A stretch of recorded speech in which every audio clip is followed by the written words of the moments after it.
Hook Yeah I Do by Tyler Walker. Small town girl by day, big time wag by night. From planning wine mixers to planning a wedding.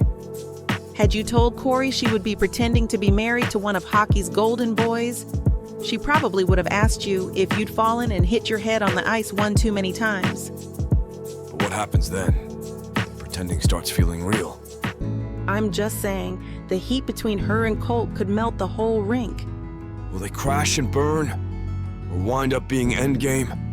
Feeling like YouTube is leaving you iced out? Go to tylerwalker.com to get all the juicy details uncut and unedited. Use code SAVE40 for 40% off. Because let's be honest, everyone likes to score. Don't forget to like, comment, and subscribe so that we can keep bringing these free full audiobooks straight to your listening ears. The puck has dropped. You're listening to Tyler Walker's Puck Yeah I Do.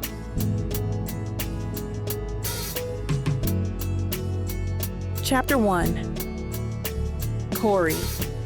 I wake up to the annoying hum of my alarm clock, the sunlight filtering through the thin curtains of my small apartment. I lie there for a moment, staring at the ceiling, letting the reality sink in. No more Todd, no more wedding plans. Just me, starting over. It feels strange to be on my own again. I roll over and see the empty side of the bed that used to be his. I shake my head and sit up, running my fingers through my tangled hair. Enough moping. Today's a new day, and I have a new job to get to. Sliding out of bed and shuffling to the bathroom, I splash cold water on my face. It wakes me up better than coffee ever could. I put on a yellow floral sundress that nicely accentuates my dark skin. Nothing too fancy for my first day at the Maplewood Inn, but I still look good. My stomach knots with excitement. The fresh morning air greets me as I step outside. The walk to the inn isn't long, but I still get to enjoy the sights and sounds. Maplewood's main street is already bustling with early risers, grabbing coffee at Lila's Cafe and shop owners preparing for the day. The Maplewood Inn stands proudly at the end of Main Street, its Victorian charm almost like something out of a storybook. I pause for a moment at the entrance, taking in its grand exterior before pushing open the heavy wooden door. Inside, it's even more beautiful. Ornate chandeliers hanging from high ceilings, polished wooden floors that gleam in the morning light. As I marvel at the beauty around me, an older woman with a youthful appearance looks up from her clipboard, her eyes brightening. "You must be Corey," she says, moving toward me with a confident stride. She extends a hand, and I take it, her grip firm but welcoming. "That's me. It's great to meet you, Mrs. Hamilton," I reply, my nerves easing at my new boss's warm demeanor. "Just call me Grace." "Come on, let's get you settled in," she says, leading me through the elegant lobby. "We've got a lot to cover, especially with the Miller-Bailey wedding coming up." I nod, trying to keep my excitement in check. "I heard it's a big deal." She chuckles. "That's putting it mildly. This wedding is huge for Maplewood. The Millers and Baileys are some of the wealthiest families around. Guests will be flying in from all over the world for 2 weeks of events leading up to the big day." She stops in front of a large bulletin board covered in schedules and notes. Every day has something planned: dinners, parties, excursions. It's a lot to handle, but if we pull this off perfectly, it'll put Maplewood on the map. "Wow," I say, feeling the weight of the responsibility sink in. "That sounds intense." "It is," she agrees, turning to face me fully. "But it's also an incredible opportunity for all of us. The economic boost from this event alone could support local businesses for months." Her passion is infectious. I find myself standing taller, ready to take on this new challenge. "Attention to detail is key," she continues. "The Millers and Baileys expect nothing less than perfection. Everything from floral arrangements to guest accommodations needs to be flawless." "I understand," I say, meeting her gaze with determination. "Good." She smiles approvingly. "I'm here to guide you every step of the way, Don't hesitate to ask questions. Thank you, I say earnestly. She nods and glances at her clipboard again. All right then, let's not waste any more time. We've got a lot of ground to cover. The morning flies by in a whirlwind of activity. Grace assigns me to coordinate with vendors, starting with the florist. I grab a stack of contracts and make my way to the back office, where the phone sits waiting. As if it knew about my plans for the day, the phone rings. Maplewood Inn, this is Corey, I say into the receiver. Hi, Corey. This is Sylvia from Bloom and Blossom. Just wanted to confirm the delivery schedule for the wedding. I flip through the contracts until I find Sylvia's. Looks like we're set for deliveries every other day starting next Monday. Does that work for you? That's perfect. We'll be there bright and early, Sylvia replies. We wrap up our call, and I check off another task on my list. The phone rings again, and I juggle conversations with caterers, photographers, and musicians. After a few hours, I step out of the office to stretch my legs. Grace spots me from across the room and heads over. How's it going? Busy but good, I reply. Just finished coordinating with the florist and caterer. Great work, she says with a nod of approval. Next, let's tackle the guest lists. We need to ensure everyone's accommodations are sorted. We settle at a large table in the corner of the lobby, spreading out spreadsheets and guest information forms. Grace guides me through the process of cross-referencing room assignments with guest preferences. Remember, attention to detail is the foundation of everything here, she says, tapping her pen on one of the lists. Double-check everything. I nod, diving into the task with laser focus. By midday, we've made significant progress. Grace takes a moment to review our work before giving me a thumbs up. Well done, Corey, she says with a smile. I feel a spark of pride at her words. This job might be demanding, but it's also incredibly rewarding. Grace and I take our lunch out to the inn's back patio, a secluded spot framed by lush gardens and the gentle hum of bees. The air smells sweet with blooming flowers, and the sunlight feels warm on my skin. We settle at a wrought iron table, unwrapping our sandwiches.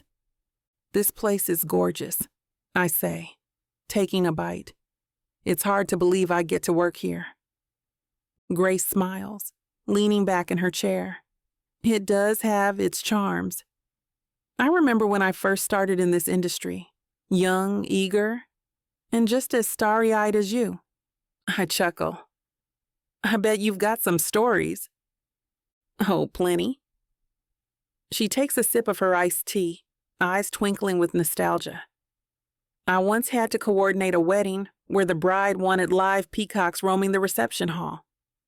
Peacocks? I raise an eyebrow. Yep. They looked beautiful but were an absolute nightmare to manage. One even got loose and ended up in the kitchen. The chef was not amused. She laughs, shaking her head. I laugh along with her. That sounds chaotic. It was, she agrees. But seeing the bride's face light up made it all worth it. That's what I love about this job, the challenge of bringing someone's vision to life, no matter how crazy it might seem. Her words resonate with me deeply.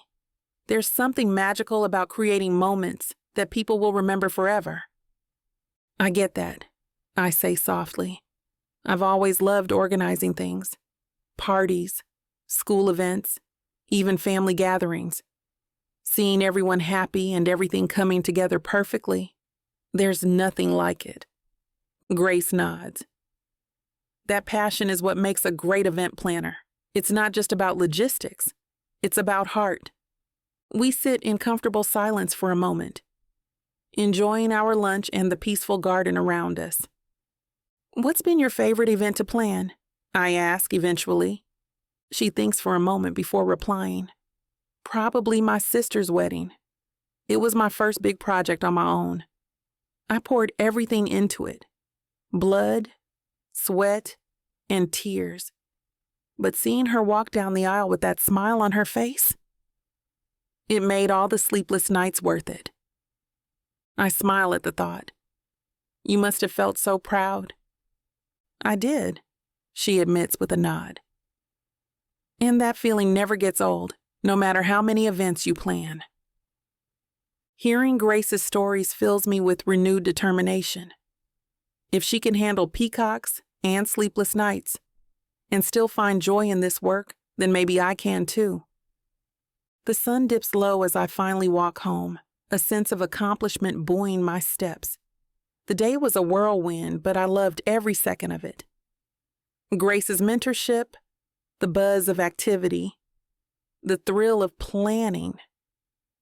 It all feels right. I can't wait to share it with Lila.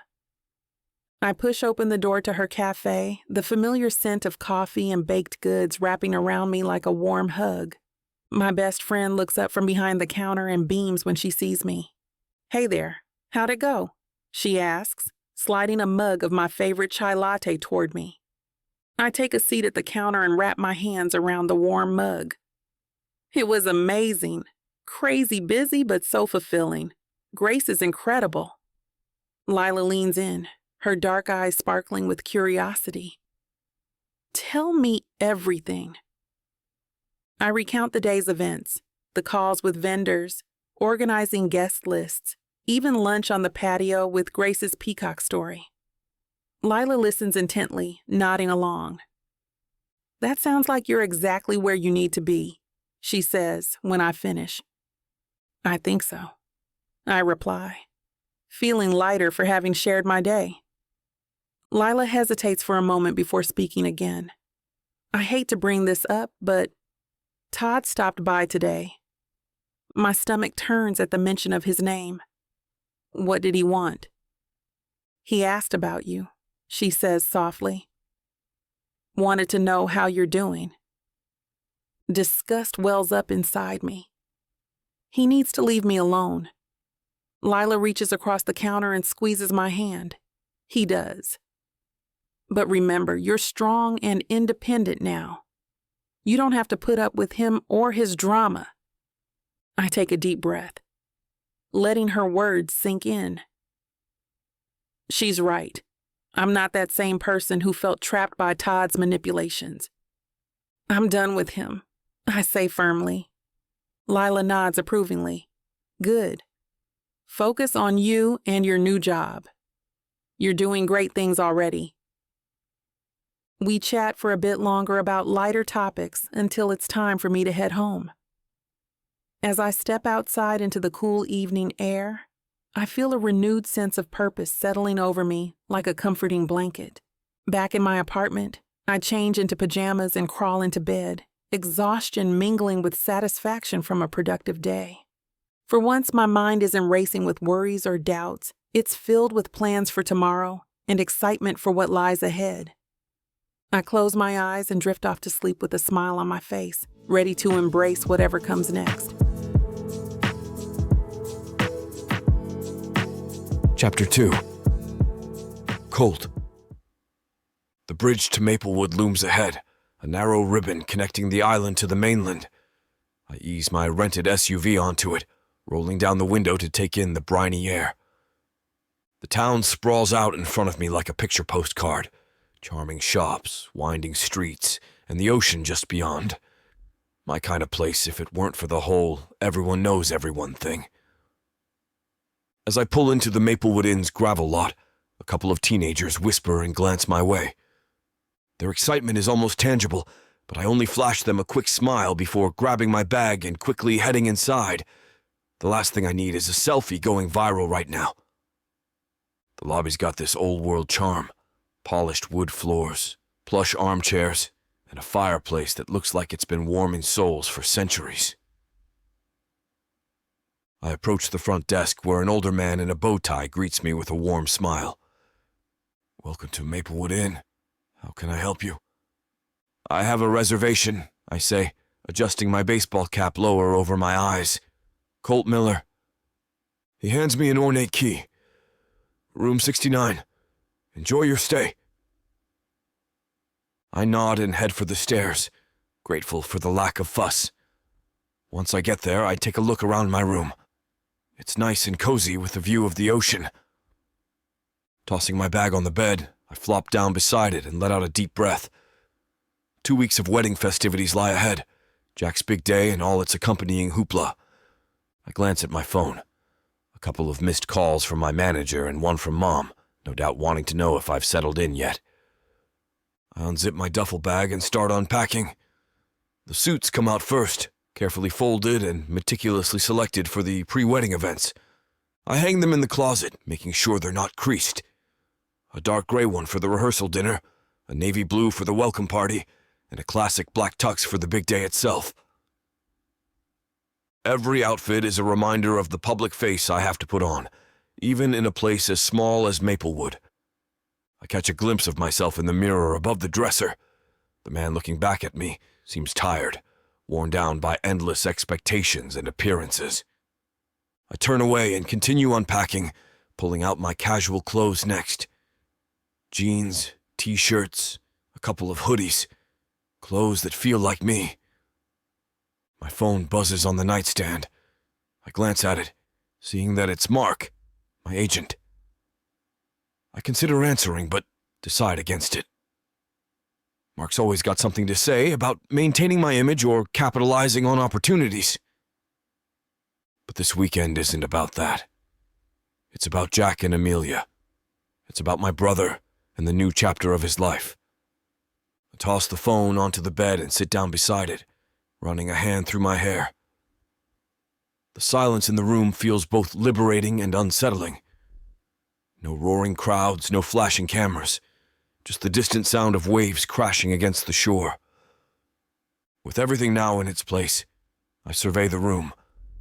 It's not home, but it'll do for now. Taking one last look out at the ocean view from my window, I decide to take Jack's advice. Relax and enjoy myself. A couple minutes later, I step out of the inn, adjusting my baseball cap again. The fresh air hits me, crisp and invigorating. I start down Main Street, hands in my pockets, taking in the sights. Maplewood's got that quintessential small-town charm. Flower boxes on windowsills, brick sidewalks, and locals who nod hello as they pass.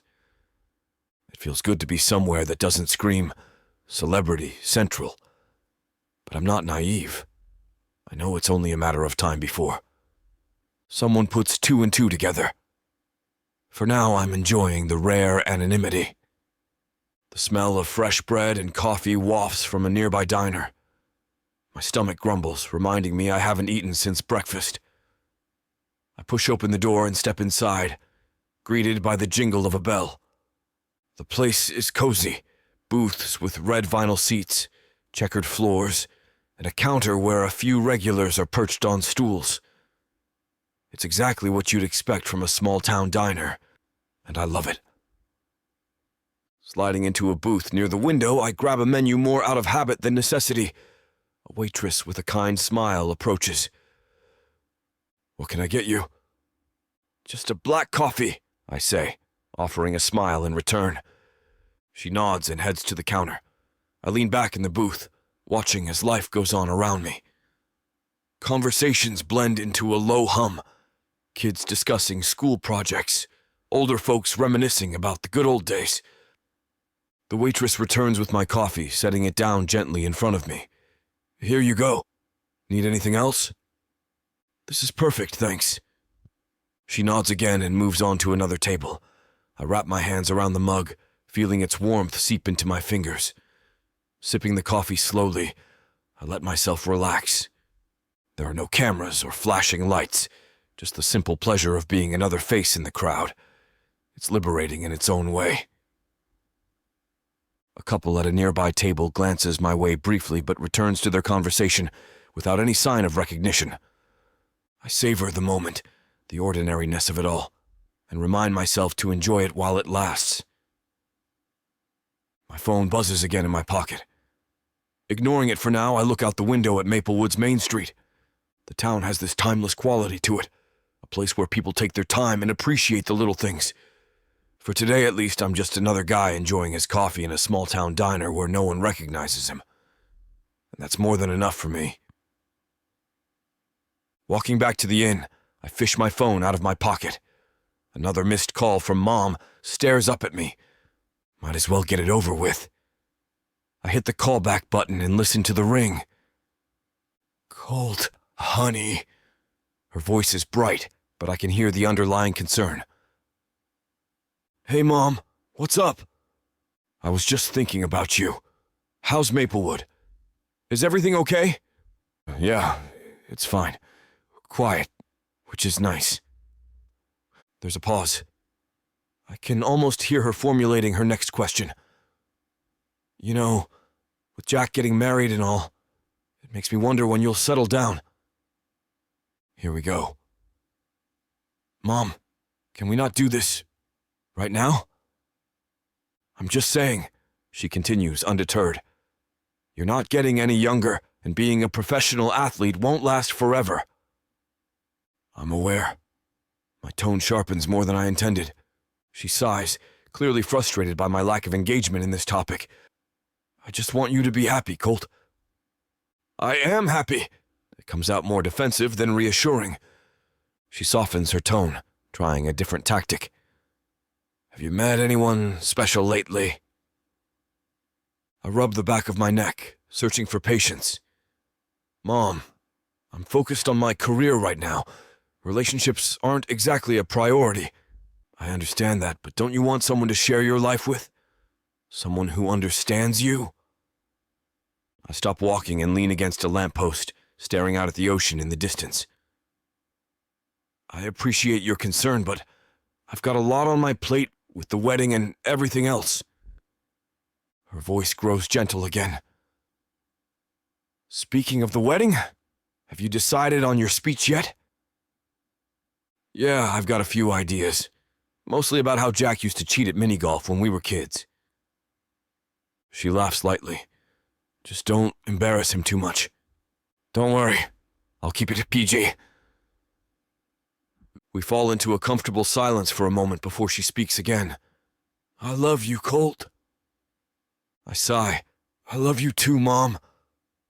Remember, she adds softly but firmly, I just want what's best for you. I know. I take a deep breath and push off the lamppost. I'll talk to you when you arrive in Maplewood, okay? Okay, honey. Take care. I hang up and slip the phone back into my pocket. Walking towards the inn reminds me why I'm in this small town. As I approach the inn's front steps, I focus on my role in all this. Best man duties and making sure Jack's day goes off without a hitch.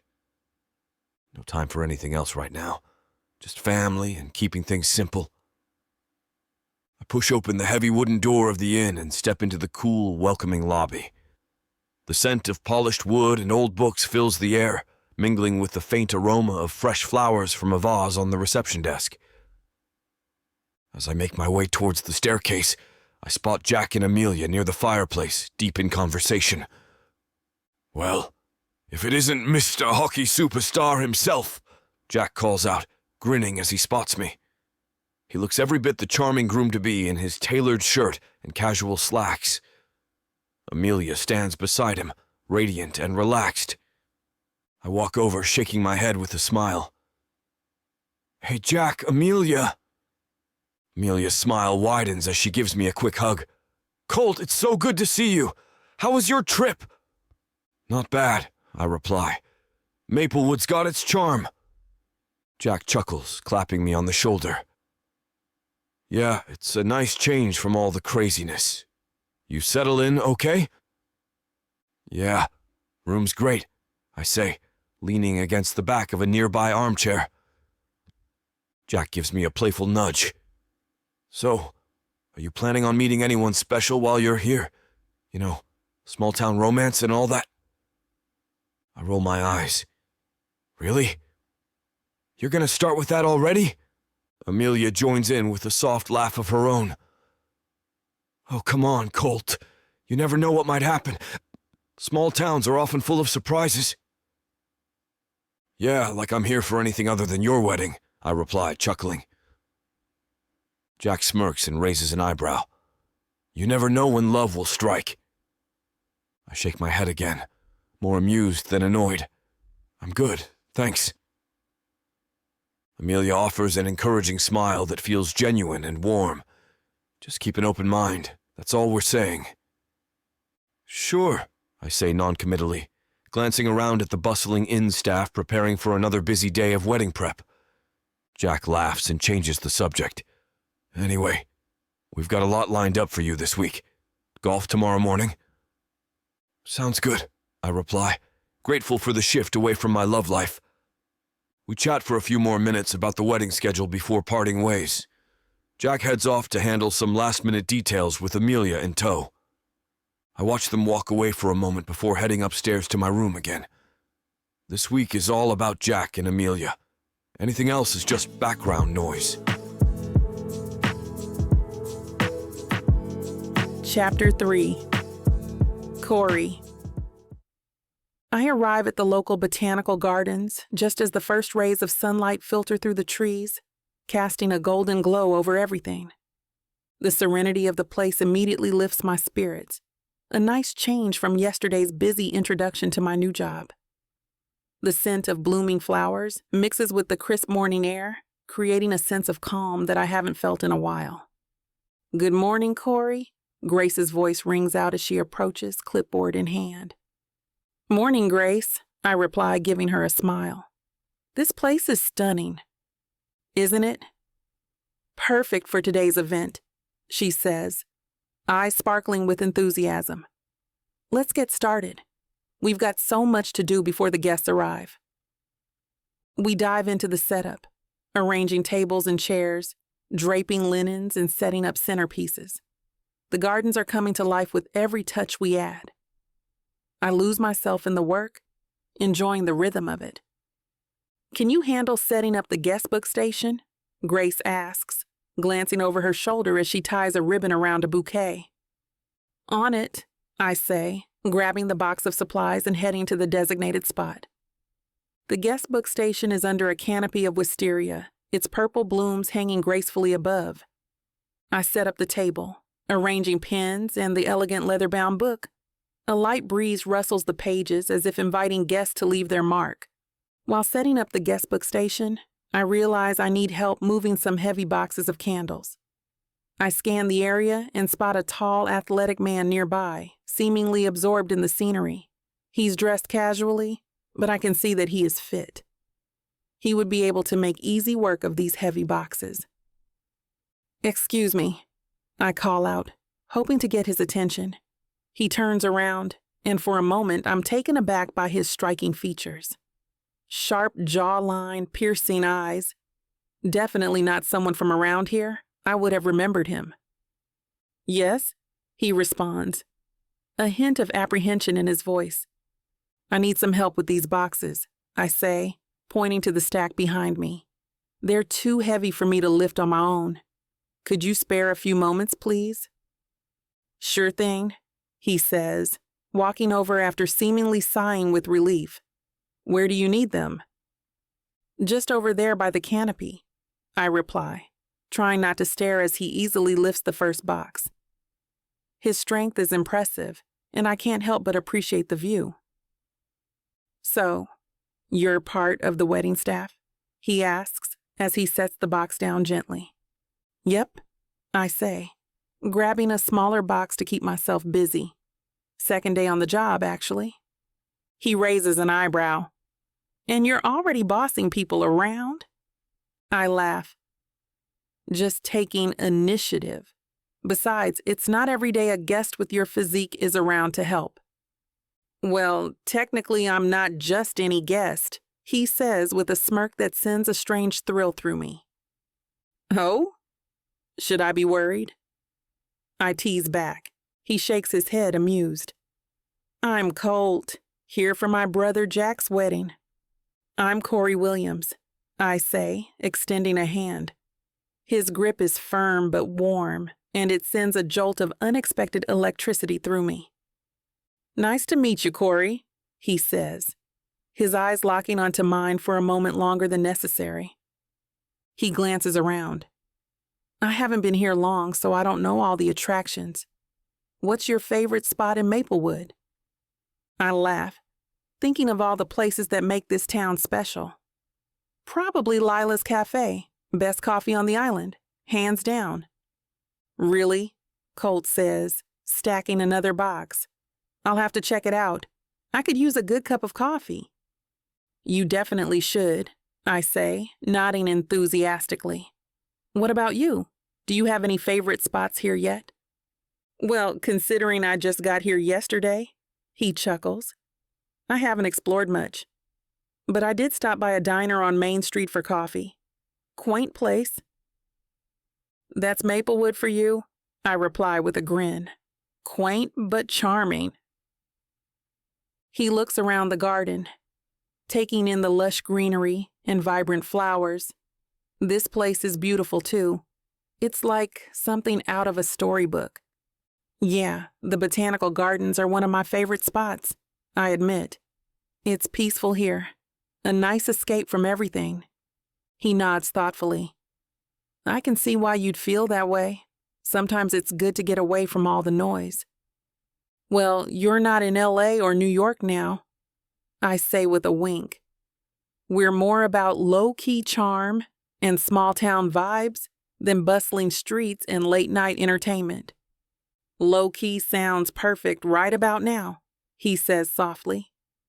We finish setting up the station, our conversation flowing naturally as we move from topic to topic. Maplewood's hidden gems, our favorite foods, without any awkward pauses or forced words. For the first time in a long while, I feel genuinely comfortable around someone new. When we finally have the setup complete, I wipe my hands on my jeans and look over at Colt. How about a cup of coffee? I'm about to take my break, and that cafe I mentioned is just a short walk from here. Sounds good to me, he says, flashing that easygoing smile again. We stroll through the garden, the conversation still flowing effortlessly. The sun is higher now, casting a warm glow over everything. The path winds through a small grove of trees before opening up to Main Street. There it is, I say, pointing to Lila's Cafe. The familiar sign and cozy atmosphere bring a sense of comfort. We step inside, the bell above the door chiming our arrival. Lila is behind the counter, her dark eyes lighting up when she sees me. Corey, and who's this? She asks, giving Colt an appraising look. This is Colt, I say, smiling. He helped me out at the gardens. Well, any friend of Corey's is a friend of mine, Lila says warmly. What can I get for you two? I'll have my usual, I say, feeling the anticipation for that perfect cup of coffee. I'll take whatever she's having, Colt adds with a grin. We take our coffees to a corner table by the window. The aroma fills the air, mingling with the chatter of other customers and the hum of the espresso machine. So, what's your story? I ask after taking a sip. You mentioned you're here for your brother's wedding. Yeah, Jack's found his happily ever after, as he likes to say, he replies, leaning back in his chair. He's been looking forward to this for a long time. And what about you? What do you do? I ask, curious but not wanting to pry too much. Oh, you know, this and that, he says with a shrug. I travel a lot for work. Sounds interesting, I say, noting his vagueness but deciding not to push it. I've lived here my whole life. Maplewood has its charms, but sometimes it can feel like everyone knows everything about everyone. He chuckles. I can see how that might be overwhelming at times. It has its perks too, I admit. There's a real sense of community here. I think I like that, he says thoughtfully. It's different from what I'm used to. What are you used to? I ask, intrigued. Let's just say life gets hectic sometimes, he replies with a wry smile. But being here, it feels like a breath of fresh air. I nod in agreement. That's exactly what Maplewood is, a place where you can breathe and just be yourself. We fall into an easy rhythm of sharing stories, me talking about growing up in Maplewood and my dreams of event planning, him vaguely mentioning his travels and the places he's seen. I'm silently impressed that we're able to chat with such ease. Despite his evasiveness about his career, I find myself appreciating Colt's down-to-earth demeanor and willingness to help out earlier. It's refreshing to talk to someone who doesn't treat me like I'm fragile or broken, something that almost everyone who knows me is in the habit of doing. As we finish our drinks, I feel grateful for this unexpected connection. When the two of us step out of Lila's cafe, the sun is now high in the sky, casting long shadows across Main Street. Colt looks around, taking in the small-town vibes that I've grown so accustomed to. "Thanks for the coffee," he says, his smile warm and genuine, "and for showing me around." "No problem," I reply. "Thanks for helping with those boxes. You really saved me there." "Anytime. Maybe I'll see you around?" "Maybe," I say, though something in my gut hopes this isn't just a maybe. "I'll be at the inn all week, prepping for the wedding." "Good to know," he says, giving me one last look before turning to walk away. I turn back toward the botanical gardens, my thoughts swirling with the morning's events. Grace calls me over as soon as she spots me. "Hey, how was your break?" "Eventful," I say with a grin. "Met someone interesting." Her eyebrows shoot up. "Oh? Do tell." I shrug, trying to downplay it. "Just a guest at the wedding. Helped me out with some heavy lifting." "Sounds like more than just heavy lifting," she teases, nudging me playfully. "Ha! Don't be silly. He was just a helpful stranger." The rest of the day passes in a blur of preparations and final touches for tonight's event. By evening, as guests start arriving for the pre-wedding celebration, I catch glimpses of familiar faces and some new ones. I can't socialize, though, and focus on keeping things running smoothly. It's busy but satisfying work, seeing everything come together seamlessly.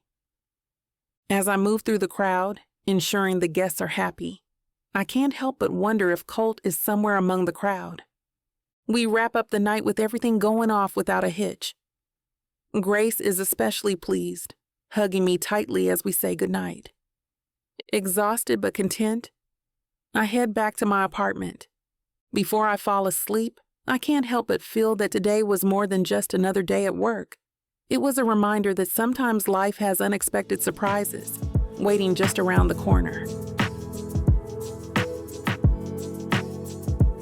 Chapter 4. Colt. Back at the inn, I toss my cap onto the bed and lean against the window, watching the sun dip behind the horizon. My mind drifts back to Corey, her laughter echoing in my head. She's a breath of fresh air. No pretense, no hidden agenda, just real and honest. Our interaction at the gardens earlier felt so genuine. I never thought I'd like that kind of conversation. I'm so used to shallow connections. After a quick shower, I start dressing for the evening's plans, pulling out a crisp white shirt and a pair of dark jeans. Semi-casual seems right for tonight's family dinner. I grab my favorite watch from the bedside table, strapping it on with a sense of routine comfort. The mirror reflects my face, but all I see is Corey's smile. She's different from the women I usually meet. Those who see me as Colt Miller, the famous hockey player, not just Colt. Corey didn't recognize me, or if she did, she didn't care. It's refreshing. I slip on my shoes thinking about our conversation at the cafe. She's passionate about her work at the inn, and there's a spark in her eyes when she talks about event planning. That kind of genuine enthusiasm is rare in my world of glitz and glamour. Running a hand through my hair, I feel a tug of anticipation for the dinner. Grabbing my phone, I check the time and see a text from Mom reminding me to be on time. I shoot back a quick reply before heading out of my room. I make my way down the cobblestone streets of Maplewood, the evening air crisp against my skin. The restaurant is tucked away, its warm lights spilling onto the sidewalk, inviting and intimate. Stepping inside, I'm greeted by the cozy hum of conversation and the clink of silverware. The hostess leads me to a private room in the back, where laughter filters through the door. As I enter, Jack's booming voice reaches me first. "Look who finally decided to show up!" He grins, standing to give me a hearty slap on the back. Amelia rises with a smile, pulling me into a hug. "Good to see you, Colt." Her parents follow suit, warm smiles and firm handshakes all around. We settle into our seats, and I take in the familiar scene. It's been a while since we all gathered like this. "So," Jack starts, leaning back in his chair with an easy grin. "How was your day?" "Good," I reply, thinking of Corey again. "Helped out at the gardens for a bit." Jack gives me a look, but steers the conversation toward wedding preparations. "Everything is coming together nicely. The guests have slowly started to arrive." The excited parents chime in about last-minute details, seating arrangements, flower deliveries, and coordinating with vendors. It's clear they've put a lot of thought into every aspect of this wedding. I nod along, absorbing their excitement. It's infectious. Jack leans over to me with a conspiratorial grin. "And what about you? Any plans to settle down soon?" I laugh it off, shaking my head. "You know me, Jack. My career is my wife." Dinner arrives, plates filled with aromatic dishes that make my stomach growl in anticipation. As we dig in, the conversation flows easily from wedding talk to family stories and old memories. Amelia reaches for my hand across the table during a lull in conversation. "We're really glad you're here, Colt." I squeeze her hand back. "Wouldn't miss it for the world." The warmth of family envelops me as we continue our meal. It's moments like these that make all the craziness worthwhile. The rest of dinner passes in a blur of laughter and shared stories, and I can't help but feel grateful for this rare slice of normalcy amidst the chaos of my life. The evening progresses smoothly until my mom inevitably brings up the topic I've been dodging. "So, Colt," she starts, a too-innocent smile playing on her lips. "Has anyone in this quaint little town grabbed your eye?" "I've seen several lovely young women." I fork a piece of chicken, chewing slowly to buy time. "Mom, we've talked about this. My focus is on my career." She doesn't miss a beat. "But you're not getting any younger. You should think about settling down, like your brother." Jack chuckles, clearly enjoying the spotlight shifting off him. Amelia gives me an apologetic glance. I sigh, leaning back in my chair. "I get it, Mom. But I'm happy where I am right now." "Are you?" Her eyes narrow slightly, a hint of challenge in her voice. "Yeah, I am," I reply firmly, feeling a twinge of irritation. "Besides, it's not like finding someone special is that easy." "Well," she continues unfazed, "Maplewood is a charming place with wonderful people. You never know who you might meet." I roll my eyes internally. Jack jumps in, trying to diffuse the tension. "Let's not put too much pressure on Colt. He's here to enjoy the wedding." "Exactly," I say with a nod to Jack. But as much as I want to brush off her words, my thoughts drift back to Corey. There was something about her, a genuine warmth and passion that drew me in. She didn't care about who I was, she just saw me as another person. Why does that matter so much to me? Anyway, Mom shifts gears, sensing she's pushed enough for now. I really like that you two chose this place. It will make for stunning wedding photos. The conversation returns to safer topics, floral arrangements and seating charts. But my mind lingers on Corey. Her easy laughter and hazel eyes haunt me throughout the meal. Why am I thinking about her so much? Maybe it's because she represents something real in a world full of facades. Or maybe it's just refreshing to be around someone who isn't interested in my fame, if she even knows who I am. Dinner wraps up with desserts and coffee, the conversation finally settling into comfortable family banter. Our bellies filled with dessert, Jack and I step outside into the cool evening air. The night sky is dotted with stars, and a gentle breeze rustles the leaves of the nearby trees.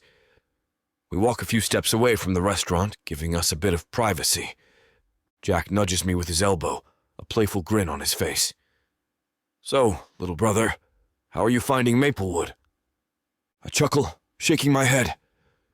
"It's all right so far." "Good to hear," he says, leaning against a lamppost. "You must be glad to be away from the big city and constant paparazzi presence." I hesitate for a moment before answering. "Definitely. And, to be honest, I did meet someone today." Jack's eyebrows shoot up in surprise. "Oh, do tell." I lean against the lamppost opposite him, crossing my arms. "Her name's Corey. She works at the inn, helping out with the wedding preparations." Jack's eyes light up with curiosity. And, I continue, a small smile playing on my lips. "She's different from anyone I've met before. Genuine, down to earth. She didn't recognize me, or at least didn't make a big deal about it." Jack whistles softly.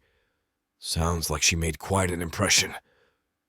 "Yeah," I admit, looking up at the stars. "It was refreshing to talk to someone who saw me as just another person." He nods thoughtfully. "That's rare in your world." "Tell me about it." I run a hand through my hair, feeling a mix of emotions. "So," Jack says with a teasing glint in his eye, "you think she might be more than just interesting?" I laugh again, but this time it feels lighter. "Nah, I'm not here for romance. Just found her refreshing, that's all." We stand there for a moment in comfortable silence, just two brothers enjoying the night. "Thanks for being here," Jack finally says. "Of course," I reply. With that, we head back inside to join the rest of the family. The rest of the night is focused on telling stories from Jack's childhood, with a few tales from me surprising Amelia. When I return to my room long after midnight, the echoes of laughter are still ringing in my ears. Closing the door behind me, I lean against it for a moment, letting out a sigh. My mind wanders back to Corey yet again. There's something about her that's sticking with me, and it's starting to annoy me. I'm not here to get tangled up with anyone, yet she keeps popping into my head. I move to the desk, flipping open my laptop. The screen glows in the dim light of the room. My fingers hover over the keyboard, tempted to type her name into the search bar. It would be so easy to look her up, find out more about her life beyond our brief conversation. But I stop myself. No, I want to keep that genuine image of her. The woman who asked for help without any pretense, who didn't care who I was. Looking her up would feel like an invasion, like tainting something pure. I shut the laptop with a snap and head over to the bed, tossing aside the pillows as I settle in. The room feels too quiet now. The only sound is my own breathing.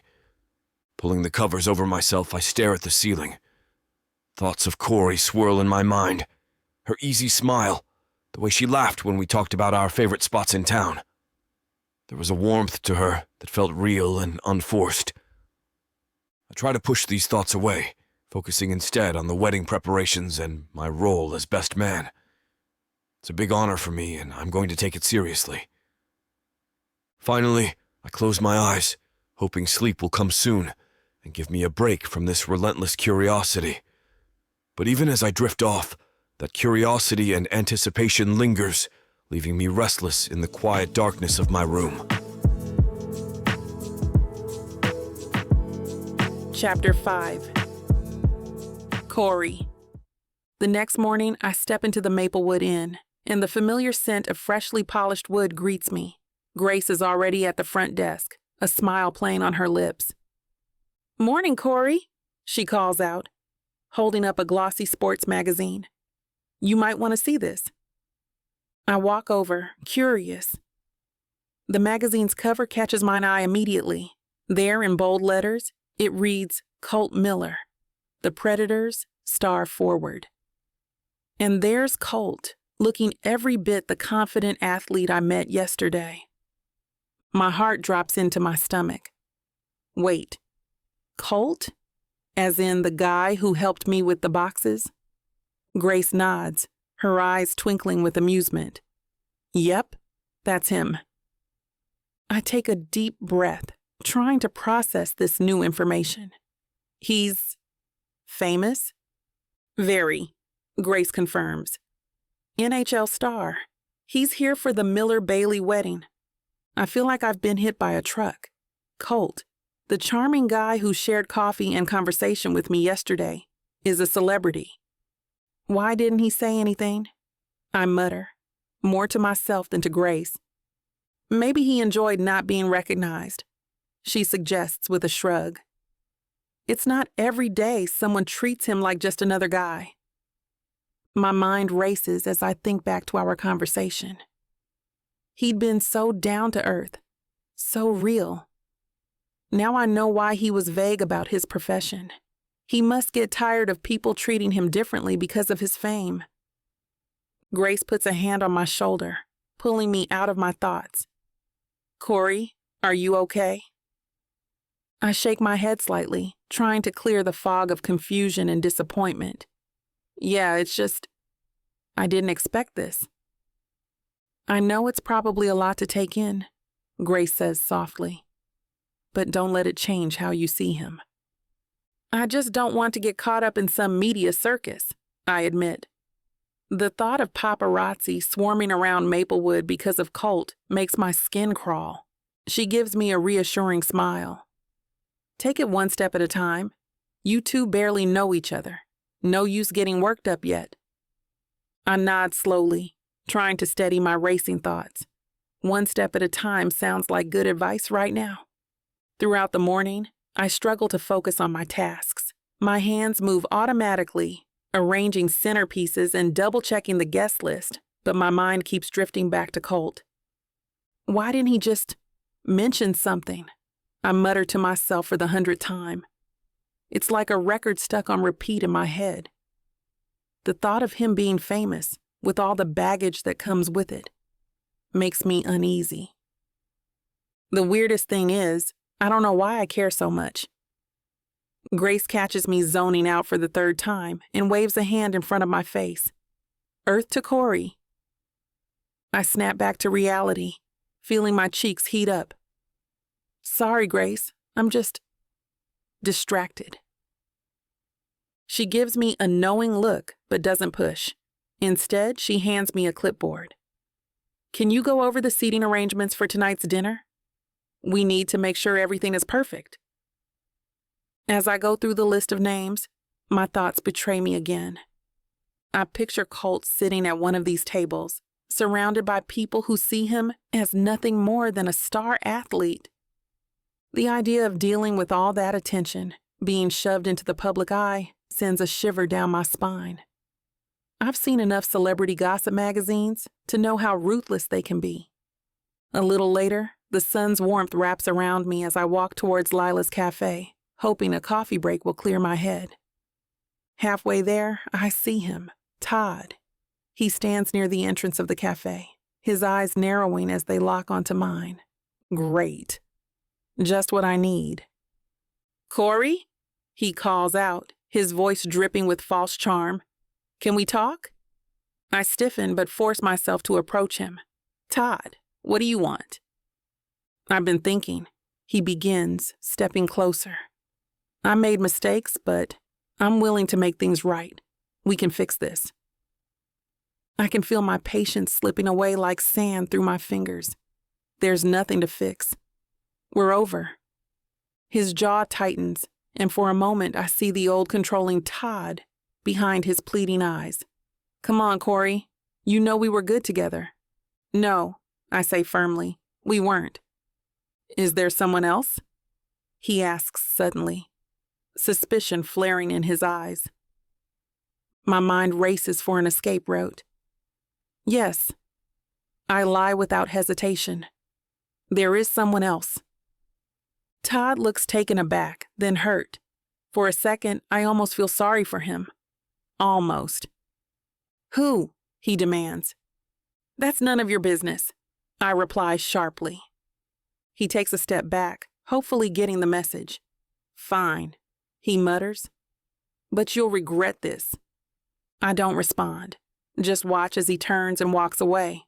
My heart pounds as I push open the door to Lila's cafe. The welcoming scent of freshly brewed coffee and baked goods hits me instantly, grounding me somewhat. Lila spots me and waves from behind the counter. Hey, come sit. I slide into a seat at our usual table by the window as she brings over 2 steaming cups of coffee. You look like you've seen a ghost, she remarks. Todd, I say simply.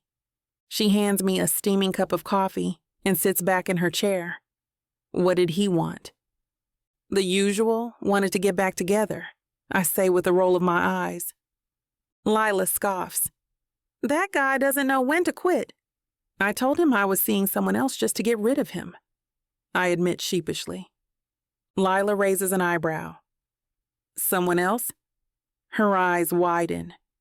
You mean Colt? I sigh, taking a sip of coffee. I didn't name anyone. Plus, I'm not sure what to think now that I know who Colt really is. She gives me a puzzled look. I sigh a little dramatically. He's a famous NHL star. Wow, she whistles softly. So he's a big deal, huh? I nod, sipping more coffee. Corey, she says gently but firmly, don't judge him just because he's famous. Not all famous guys are jerks and narcissists. I don't want to get hurt again, I confess quietly. Lila reaches across the table and squeezes my hand. You deserve happiness, Corey. Just keep an open mind. Reluctantly, I nod. Maybe she's right. Only time will tell if this is another mistake, or possibly something real. Returning to the inn a little while later, my mind swirls with thoughts of Todd, Colt, and everything in between. As I step into the lobby, I almost bump into Colt himself. His tall frame and confident stance momentarily throw me off balance. Corey, he greets, a smile tugging at the corners of his lips. Hey. I freeze, a million questions bubbling up inside me, but I decide there's no point in dancing around it. Colt, we need to talk. His smile fades, replaced by a look of concern. Sure, what's up? I take a deep breath, steadying myself. I saw a magazine this morning, with you on the cover. His expression shifts and he looks like a child caught with his hand in the cookie jar. He runs a hand through his hair. Yeah, I figured you'd find out eventually. Why didn't you tell me? He sighs, looking a little annoyed. Look, we had just met. I didn't know who you were. For all I knew, you could have been a reporter sniffing for a story, acting like you were part of the wedding planner staff. I cross my arms, trying to process his words. Okay, I get that. I guess I just can't help feeling that it's not fair that you wanted to keep me in the dark like that. It's also not fair to demand absolute honesty from someone you've just met, he counters. For what it's worth, I would have told you. I just didn't get around to it before you saw the stupid magazine. His honesty takes some of the edge off my frustration. I uncross my arms and meet his gaze. I just don't want to get caught up in some media circus. Yeah, I get that, he says. I hate that part of my life too. But since arriving here, it feels different, like I can be myself. There's something in his eyes, sincerity, that makes it hard for me to stay mad at him. Can we start over? He asks, giving me a lopsided smile. I hesitate for a moment, but then nod slowly. Okay, let's try that. He smiles, but before he can respond, his phone rings. With a quick shrug, he walks away to take the call. I refocus on my work, feeling a bit relieved that I got to talk to him. The rest of the day at the Maplewood Inn is much like previous days, a blur of activity. I dive into my tasks, hoping to drown out the confusion swirling in my mind. I arrange flowers, coordinate with vendors, and triple-check guest lists, The busy work is a welcome distraction. Every now and then, though, my thoughts drift back to Colt. He had a fair point, and his smile when I agreed to start fresh was disarming. Yet, a part of me can't shake off the reservations I have about getting involved with someone like him. The spotlight that follows him everywhere is daunting, to say the least. I catch glimpses of him throughout the day. He's always surrounded by people, family, friends, and staff preparing for the wedding events. Every time our eyes meet, he gives me a small nod or a quick smile, but I keep my distance. Grace notices my distraction and pulls me aside in the late afternoon. "Corey, are you okay? You seem off." I force a smile. "I'm fine, Grace. Just a lot on my mind." She studies me for a moment before nodding.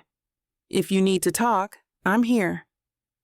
"Thanks," I reply softly. Just as evening settles in, Grace calls us all together for a final briefing on tomorrow's events. The room fills with chatter and laughter, but I remain quiet, lost in my thoughts. By the time I head home, exhaustion weighs heavily on me, both physically and emotionally.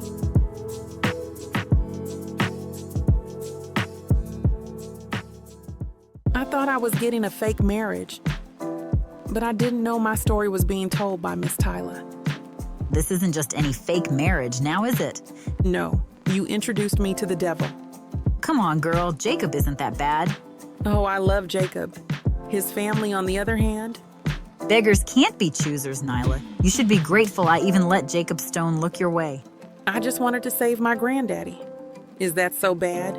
Why couldn't you let this be a normal fake marriage? Instead, you put me in a twisty story filled with money, betrayal, power, and lies. Let's not forget love. That's what keeps me going. But not gonna lie, Miss Tyler. This story you got me in ain't the simple fake marriage, happy ending I thought it would be. It's not. Because where would be the fun in that? Treat yourself to Say Less I Love You. Tuesdays and Thursdays. New seasons premiere every month. Or skip the wait and grab the full series bundle from TylerWalker.com for 50% off. Treat yourself with Miss Tyler.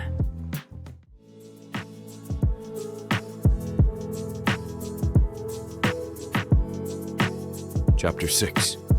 Colt. I wake up with a sense of purpose that feels almost foreign. Lately, I've been coasting on autopilot, dealing with the daily grind of being a professional athlete. But today, my thoughts are clear and focused on Corey. I want to see her again, talk to her without the chaos of the wedding prep getting in the way. Throwing on comfortable clothes, I head down to the inn's dining area. The smell of freshly brewed coffee and sizzling bacon hits me as soon as I walk in. It's too early for most of the wedding party to be up. Perfect. Scanning the room, I don't see Corey yet, so I grab a seat by the window, giving me a clear view of the entrance. The waitress comes over, not recognizing me, which is a relief. "Just coffee for now," I tell her. She nods and walks away. My eyes keep darting to the door, hoping Corey will walk in any minute now. My foot taps impatiently under the table as I sip my coffee. The bitterness jolts me awake more than usual. Finally, I see her. She's got her curly hair pulled back and a determined look on her face, like she's already mentally tackling her to-do list for the day. The way she carries herself and focuses on her tasks is surprisingly attractive to me. She doesn't notice me at first as she heads toward the counter for some coffee. I get up from my seat, coffee cup in hand, and make my way toward Corey. Her back is to me as she stirs her coffee, completely absorbed in the task. I clear my throat lightly. "Hey, Corey," I start with a friendly smile. She turns around, eyes widening a bit before settling into cautious recognition. "Oh, hey, Colt." I sense the hesitation in her voice, so I cut straight to it. "Look, I still feel like I owe you more of an apology. I should have mentioned who I am from the start. It wasn't fair to keep that from you." She takes a sip of her coffee, looking at me over the rim of her cup. "It's okay. I get it. You probably have to deal with stuff like that all the time. True, I admit. But that doesn't make it right. Honestly, Corey, I'm more interested in getting to know you than focusing on my public persona. Her lips press together as she considers my words. I can see the gears turning in her head, trying to decide whether to believe me or not. I appreciate that, she finally says, but there's still a wall between us. I give her a confident smile, leaning in slightly. Corey, how about we start fresh? No pressure, just a chance to get to know each other better. I promise you won't regret it. She looks at me, a mix of curiosity and caution in her eyes. And how do you propose we do that? Simple, I say, my tone firm but playful. Let me take you out. You can show me that coffee place you like so much. She considers this, then nods. All right. Coffee sounds fine. Well then, lead the way. After looking around, she nods. You're lucky that I'm all done with my tasks here. Let's go. We walk to the cafe, Corey telling me little tidbits about the town. I watch her as she speaks, taking in the way the sun illuminates her eyes, giving them the appearance of warm gold. At the coffee shop, we settle into a cozy corner table. I lean back in my chair, relaxed by the cafe's welcoming atmosphere. All right, Corey.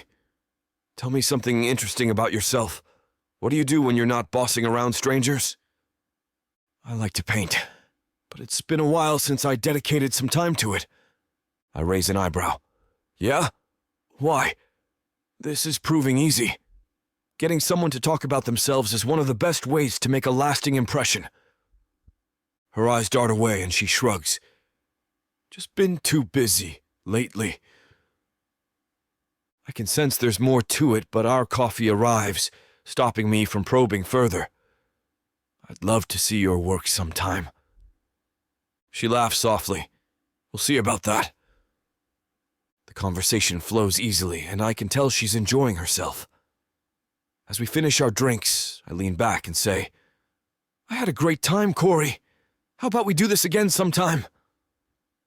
She nods, a genuine smile on her face. I'd like that. I hold her gaze for a minute longer than necessary.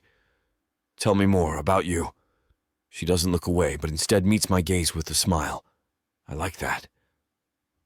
Okay, sure. What do you want to know? How about favorite movie? I ask, going for something light. She laughs. Oh, that's tough, but I'd have to say love, actually. It's got everything. Romance, humor, emotion. Not a bad choice, I agree. Mine's probably Slapshot. Old school hockey comedy. I've never seen that one, she admits. What? We need to fix that ASAP, I joke. It's hilarious. Paul Newman at his best. We fall into an easy conversation about movies, debating the merits of different genres and actors. The tension from earlier melts away, replaced by genuine laughter and playful banter. As we chat, I can't help but notice how Corey's eyes light up when she talks about her favorites, or how her hands move animatedly when she describes a particularly good scene. It's refreshing talking to someone who isn't trying to impress me or get something from me. After about half an hour, Corey excuses herself to focus on her work. I watch her leave, admiring the way her dress accentuates the sway of her hips. As the day progresses, I can't get Corey out of my head. Her laugh, the way her eyes sparkle when she talked about her favorite movies, it's all stuck on replay in my mind. I've met countless women, but none of them have gotten under my skin like this. Frustrated and confused, I decide to call Jack. He's always been my go-to for advice, even if he does enjoy giving me a hard time about it. He picks up on the third ring. Jack picks up after a couple of rings. Hey, Colt, what's up? Hey, Jack, I reply, keeping my tone cool and casual. I've been thinking about something and figured I'd get your take on it. Sure, shoot. What's on your mind? I met this woman, I say, trying to sound nonchalant. We had coffee and she seems Nice. Not impressed by the whole hockey star thing.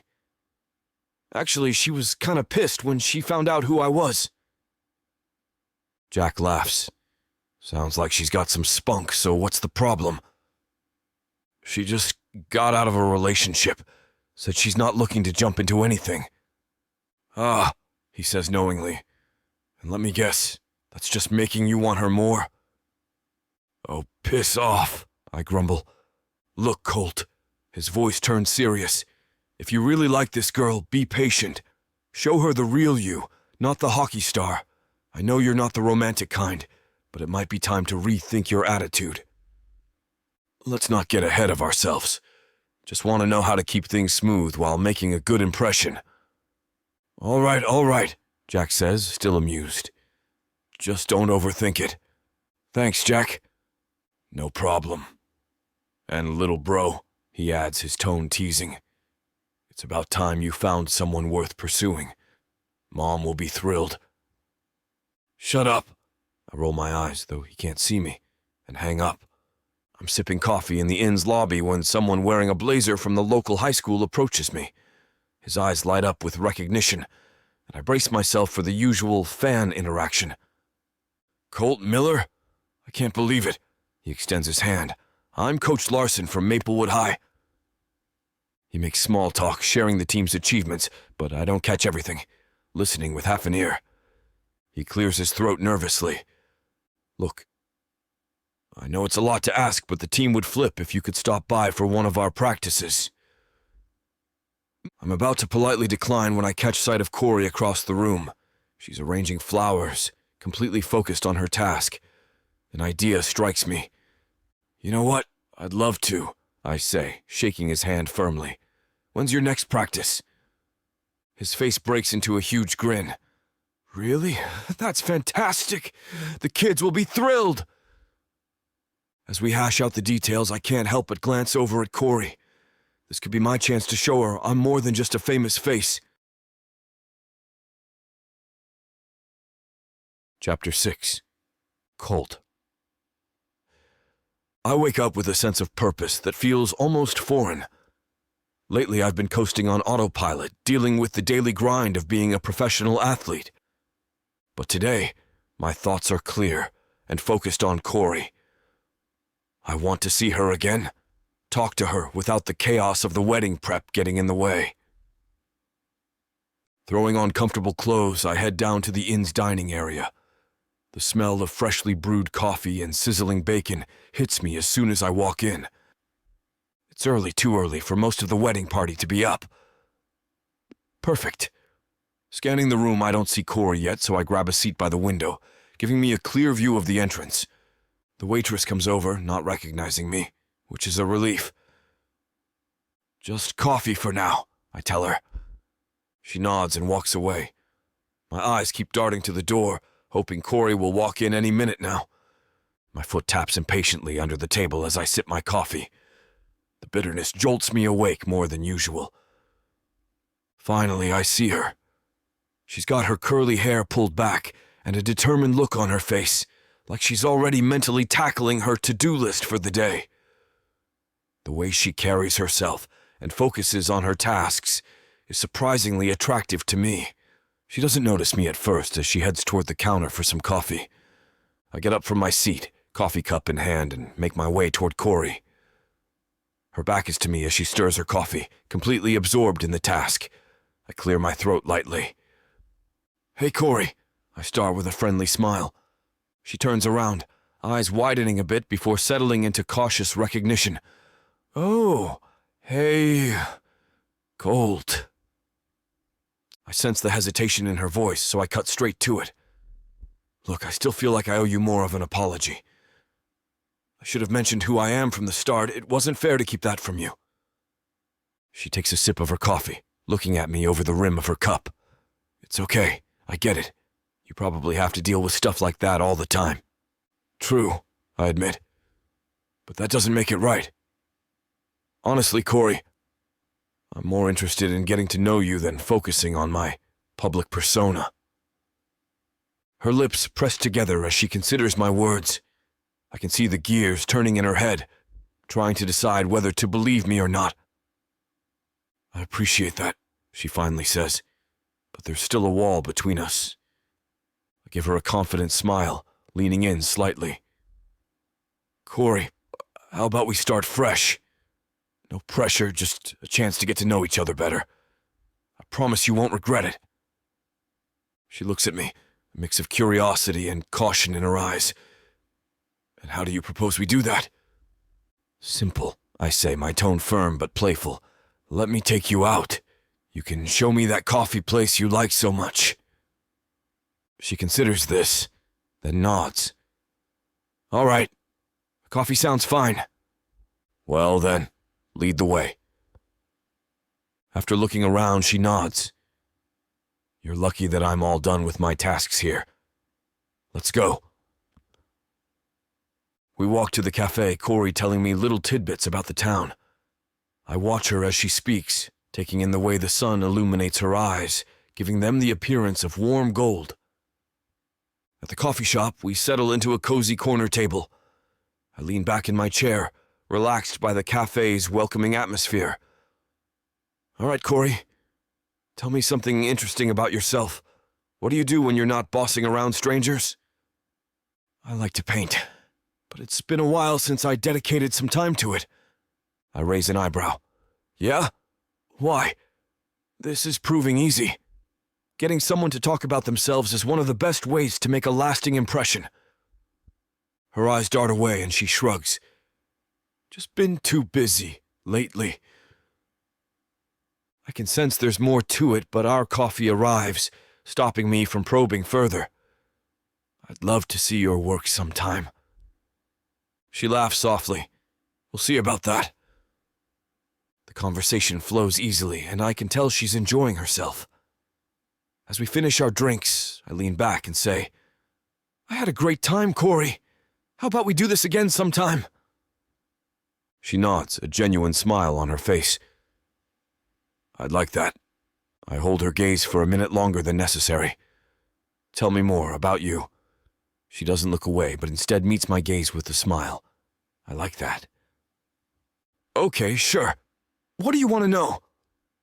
How about favorite movie? I ask, going for something light. She laughs. Oh, that's tough, but I'd have to say love, actually. It's got everything. Romance, humor, emotion. Not a bad choice, I agree. Mine's probably Slapshot. Old school hockey comedy. I've never seen that one, she admits. What? We need to fix that ASAP, I joke. It's hilarious. Paul Newman at his best. We fall into an easy conversation about movies, debating the merits of different genres and actors. The tension from earlier melts away, replaced by genuine laughter and playful banter. As we chat, I can't help but notice how Corey's eyes light up when she talks about her favorites, or how her hands move animatedly when she describes a particularly good scene. It's refreshing, talking to someone who isn't trying to impress me or get something from me. After about half an hour, Corey excuses herself to focus on her work. I watch her leave, admiring the way her dress accentuates the sway of her hips. As the day progresses, I can't get Corey out of my head. Her laugh, the way her eyes sparkle when she talked about her favorite movies, it's all stuck on replay in my mind. I've met countless women, but none of them have gotten under my skin like this. Frustrated and confused, I decide to call Jack. He's always been my go-to for advice, even if he does enjoy giving me a hard time about it. He picks up on the third ring. Jack picks up after a couple of rings. Hey, Colt, what's up? Hey, Jack, I reply, keeping my tone cool and casual. I've been thinking about something and figured I'd get your take on it. Sure, shoot. What's on your mind? I met this woman, I say, trying to sound nonchalant. We had coffee and she seems nice. Not impressed by the whole hockey star thing. Actually, she was kind of pissed when she found out who I was. Jack laughs. Sounds like she's got some spunk, so what's the problem? She just got out of a relationship. Said she's not looking to jump into anything. Ah, he says knowingly. And let me guess, that's just making you want her more? Oh, piss off, I grumble. Look, Colt. His voice turns serious. If you really like this girl, be patient. Show her the real you, not the hockey star. I know you're not the romantic kind, but it might be time to rethink your attitude. Let's not get ahead of ourselves. Just want to know how to keep things smooth while making a good impression. All right, Jack says, still amused. Just don't overthink it. Thanks, Jack. No problem. And little bro, he adds, his tone teasing. It's about time you found someone worth pursuing. Mom will be thrilled. Shut up. I roll my eyes, though he can't see me, and hang up. I'm sipping coffee in the inn's lobby when someone wearing a blazer from the local high school approaches me.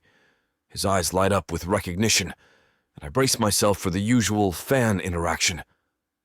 Colt Miller? I can't believe it. He extends his hand. I'm Coach Larson from Maplewood High. He makes small talk, sharing the team's achievements, but I don't catch everything, listening with half an ear. He clears his throat nervously. Look, I know it's a lot to ask, but the team would flip if you could stop by for one of our practices. I'm about to politely decline when I catch sight of Corey across the room. She's arranging flowers, completely focused on her task. An idea strikes me. You know what? I'd love to, I say, shaking his hand firmly. When's your next practice? His face breaks into a huge grin. Really? That's fantastic! The kids will be thrilled! As we hash out the details, I can't help but glance over at Corey. This could be my chance to show her I'm more than just a famous face. Chapter 7. Corey. My day starts with the usual rush of adrenaline as I step into the Maplewood Inn, greeted by a wave of chaos. More guests are arriving for the wedding, and it feels like the entire town is converging in this one place. I barely have time to catch my breath before Grace pulls me aside. Hey, we need to make sure the flowers are delivered to the right rooms, she says, handing me a list. I nod, already mentally organizing my tasks for the day. The hustle is comforting, a welcome distraction from my jumbled thoughts about Colt. Still, every time I catch a glimpse of him, my heart skips a beat. I push the thought aside and focus on the job at hand. After sorting out the flowers, I dart from one end of the inn to the other, coordinating with vendors, checking on room arrangements, and making sure every detail is perfect. Guests bustle around me, their excitement palpable. Excuse me? A woman's voice snaps me back to reality. She's standing at the reception desk with a confused look. I think there's been a mistake with my reservation. That won't do, I reply, forcing a smile. Let me take care of that for you. As I sort out her issue, I spot Colt out of the corner of my eye. He's chatting with some guests, his presence commanding attention effortlessly. It's hard not to get distracted by his easy charm and confident demeanor. Is everything okay? Grace asks when she sees me staring off into space. Yeah, just busy morning, I say quickly. Grace looks like she wants to say something but doesn't press further. We both dive back into our work. Despite my best efforts to stay focused, Colt keeps slipping into my thoughts. Upstairs is another whirlwind of activity. Guests needing assistance with their luggage, finalizing room arrangements, and dealing with last-minute requests. The noise and movement should be enough to drown out any distractions, but every time I think I've found some peace amidst the chaos, an image of Colt's face appears in my mind. I can't help it. He's everywhere today, helping guests find their rooms or chatting amiably in the lobby. And every time our paths cross, it's like an electric charge runs through me. Focus, I mutter under my breath as I distribute welcome baskets in guest rooms. During a quick break in the afternoon, I finally managed to sneak out to the inn's back patio. The cool breeze and rustling leaves offer a brief respite from the nonstop whirlwind inside. I close my eyes for a moment, soaking in the peace. Hey, Corey. My eyes snap open to find Colt standing there, hands in his pockets, looking every bit as confident as ever. Hey, I reply, straightening up. What's up? Not much. I see you're as busy as ever. Use me as an excuse to take a break. Let's go sit outside. I'm about to protest when he grabs my wrist, basically dragging me outside. Once we're sat, I feel the warmth of the rays energizing me. Reluctantly, I smile. Maybe you were right. I was. His grin is smug, but not unattractive.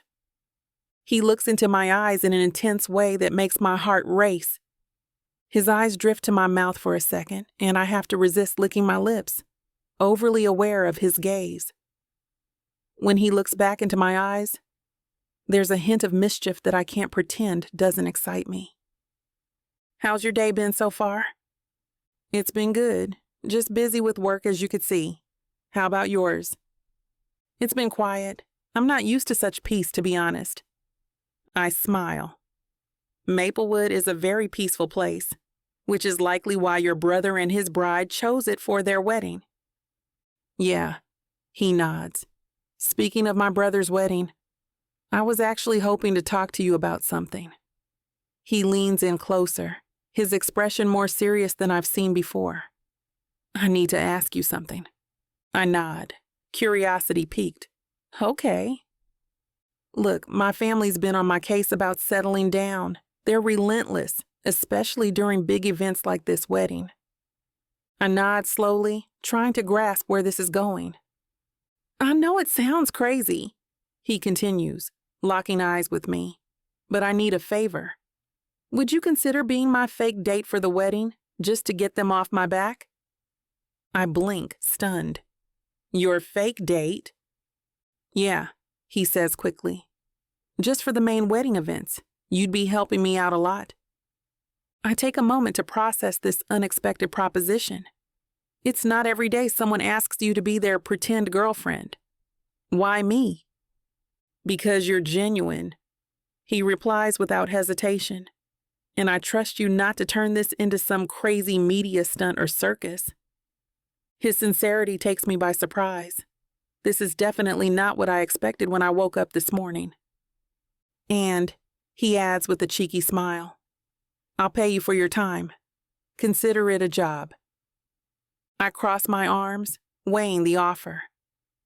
The extra money would definitely help, especially after my recent breakup and the expenses piling up. But pretending to be Colt Miller's date, that's another level of complication. How much are we talking? I ask, cautiously. $5,000, he says, without missing a beat. My eyes widen at the figure. It's more than enough to cover my immediate needs, and then some. And all I have to do is pretend to be your girlfriend for the wedding? I clarify. He nods, his expression earnest. That's it.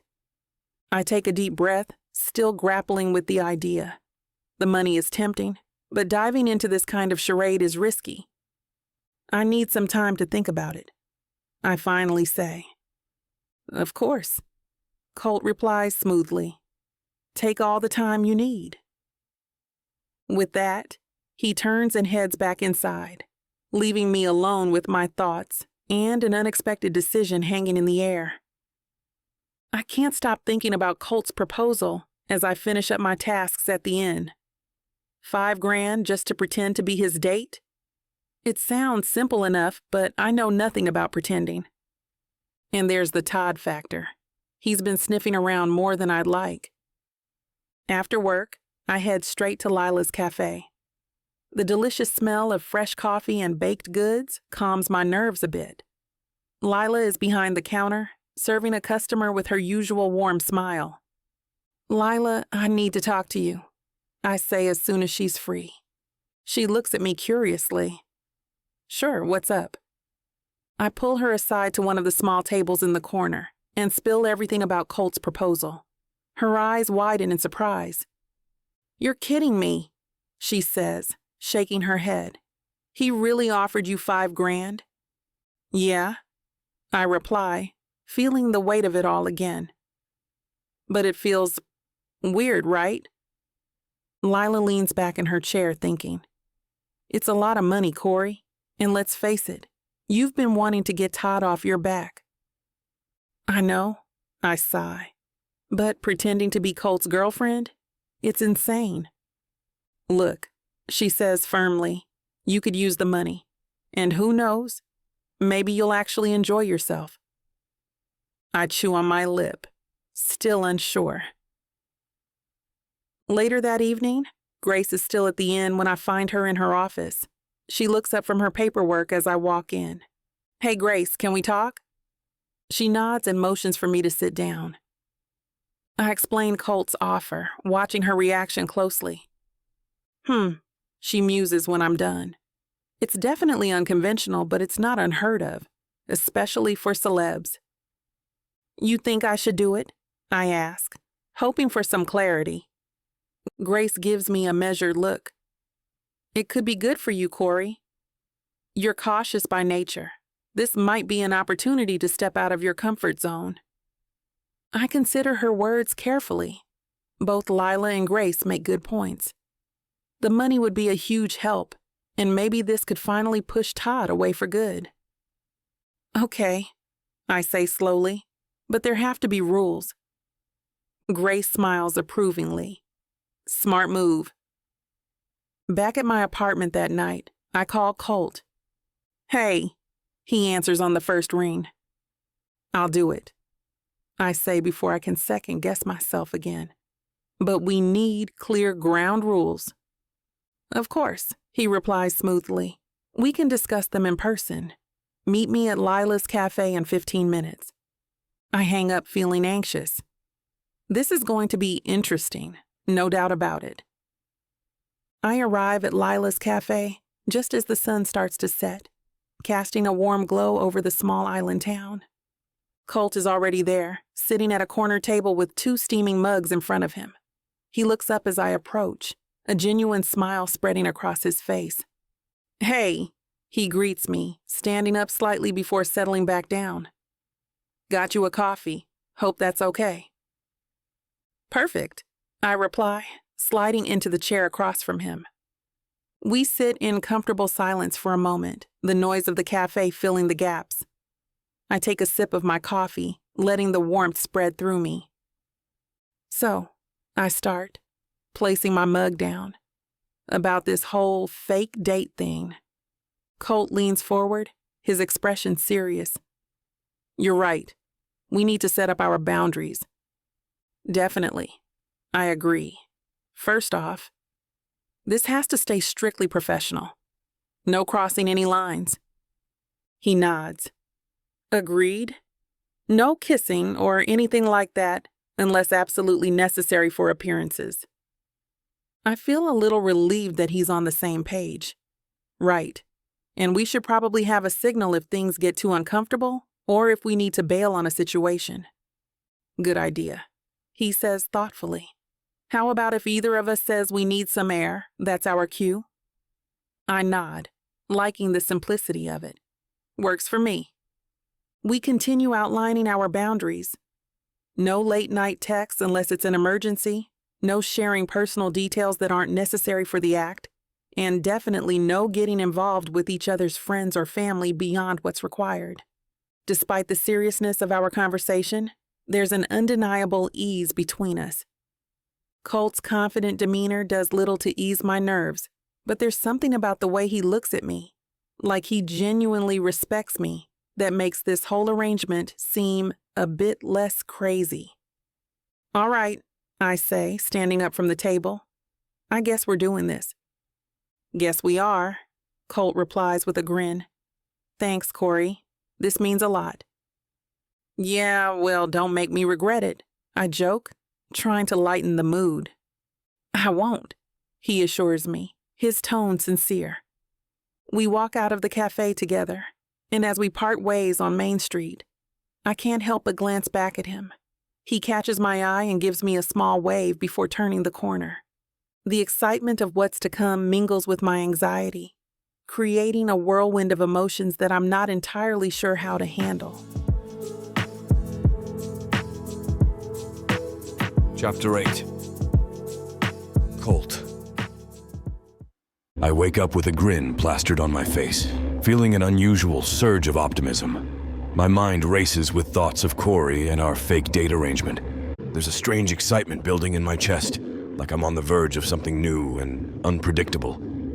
Tossing the covers aside, I get dressed in my workout gear and head to the inn's gym. The gym is quiet this early in the morning, just the way I like it. I start with some light stretches, trying to clear my mind. The rhythmic movement of my muscles feels grounding, helping me focus on the day ahead. Today's going to be busy with wedding events, and I need to be on top of my game. As I move through my workout routine, my thoughts keep drifting back to Corey. She's different from anyone I've met before, genuine and unpretentious. Our conversation about being each other's fake dates plays on repeat in my head. I can't help but wonder if she's as excited as I am, or if she's having second thoughts. I switch to the bench press, pushing the weights up with controlled breaths. The physical exertion helps channel some of the restless energy coursing through me. As I finish my reps, the gym door swings open, and a couple of hotel guests wander in. They nod in recognition but leave me alone, which is a relief. Sometimes it's nice to just be another guy working out rather than Colt Miller, NHL star. After a solid hour in the gym, I feel more centered and ready for whatever today throws at me. I grab a towel and wipe off the sweat before heading back to my room for a quick shower. An hour later, once I've cleaned up, I head downstairs with renewed energy, looking forward to catching a glimpse of her before we dive into another hectic day of wedding prep. I find myself lingering in the corner of the inn's grand ballroom, eyes fixed on Corey as she navigates the room with ease. There's a certain grace to her movements, a natural efficiency that makes everything look effortless. Her hair is pulled back in a cute curly bun, a few stray strands framing her face. She's wearing a simple yet elegant dress that complements her figure without being too flashy. I can't help but appreciate how she prioritizes practicality over showiness, and I admire that about her. I watch as she talks to one of the florists, her expression focused and attentive. Her hands move animatedly as she explains something. The florist nods and scurries off, leaving Corey to move on to the next task. There's something magnetic about her dedication and independence. It's not just about getting the job done. It's about doing it well, with passion and care. It's refreshing to see someone so genuinely invested in their work, especially in an industry where appearances often matter more than substance. It strikes me how different she is from the women I'm used to meeting, those who are often more interested in my fame than who I am as a person. Corey doesn't seem fazed by any of that. She sees me for me and not just as some celebrity athlete. As she finishes up with the seating chart and moves toward another group of vendors, I feel a genuine admiration for everything she embodies. Strength, dedication, independence. Watching her work like this only heightens my attraction toward her. It's not just about looks or chemistry. It's about who she is at her core, a woman of substance and integrity. And damn if that isn't the most appealing thing I've encountered in a long time. I decide to take matters into my own hands. If I want to spend more time with Corey and show her that I'm serious about getting to know her, I need to be where she is, in the thick of wedding preparations. With that thought, I head straight to the wedding planner's office. I need to find the person in charge. "Hello?" I say, knocking on the door. The woman looks up from her desk, eyebrows raised. I can see recognition flash in her eyes. "Mr. Miller? What brings you here?" "I was wondering if you need any extra hands with the wedding stuff. Figured I could help out," I reply. Her eyes widen in surprise before a smile spreads across her face. "Well, that's unexpected, but appreciated. We can always use an extra pair of hands." I nod, feeling a sense of satisfaction. "Great. Just tell me what needs doing." She stands and leads me out of her office toward the main event area where everyone is bustling around. As we approach, Corey looks up, surprise flickering across her face when she sees me. "Hey!" I greet her with a smile. "Hey!" she responds cautiously. "What are you doing here?" "Offering my services," I say with a grin. "Figured you might need some muscle for the heavy lifting." Corey exchanges a glance with Grace, who nods approvingly. "We could definitely use some help setting up the outdoor lights," Corey finally says, a hint of amusement in her voice. "Consider it done," I reply, rolling up my sleeves. As we head outside to the garden area where the lights need to be strung up, she hands me a box of string lights and points out where they need to go. We work side by side, enjoying a light-hearted conversation as we untangle cords and hang them up. "So, did you suddenly develop an interest in event planning?" Corey asks with a smirk. "Just trying to be helpful," I say with a grin. "Plus, I heard the company's pretty good." She laughs, shaking her head. "Well, it's definitely more fun with an extra pair of hands." We continue working together, our conversation flowing easily amidst the chaos of preparations. There's something comforting about our shared task. It feels natural and unforced. At one point, while reaching to hang a particularly tricky section of lights, she nearly loses her balance on the ladder. I instinctively reach out to steady her, and our hands brush for a moment. "You okay up there?" "Yeah," she says, regaining her footing. "Thanks for the save." "No problem," I smile. By the time we finish setting up the lights, we're both in high spirits. Grace, her boss, checks in on us and seems genuinely impressed by our progress. "Looks like you two make a great team," she comments. Corey glances at me and nods. "Yeah, we do." And in that moment, amidst the laughter and teamwork, I feel like something shifts between us, something real and unspoken yet undeniable. That evening, once I'm back in my room, I replay the events of the day in my mind. Corey's laughter, her focused expression as she worked, the way her eyes lit up when we finally finished setting up the lights. It all loops through my thoughts like a highlight reel. It's crazy how much she's gotten under my skin in such a short time. I flop onto the bed, staring up at the ceiling. This whole fake dating arrangement might be unconventional, but it feels like a chance to show Corey who I really am. Open up and be real with someone for once. There's something about her that makes me want to drop the act, to be genuine and lower all my walls. Sure, I know she's wary, and she has every right to be after her engagement ended. But today showed me that there's potential here, something worth pursuing. I'm determined to make the most of this opportunity, not just for appearances at Jack's wedding, but because I genuinely want Corey to see me for who I am. And I want to get to know her, the real her. As I lie there, my mind races with possibilities. I'm surprised how much of my time is dedicated to thinking about her and wanting to be with her. I'm like a teen with a crush. Maybe this arrangement will give Corey a chance to see beyond the public persona, to understand that there's more to me than just an NHL player.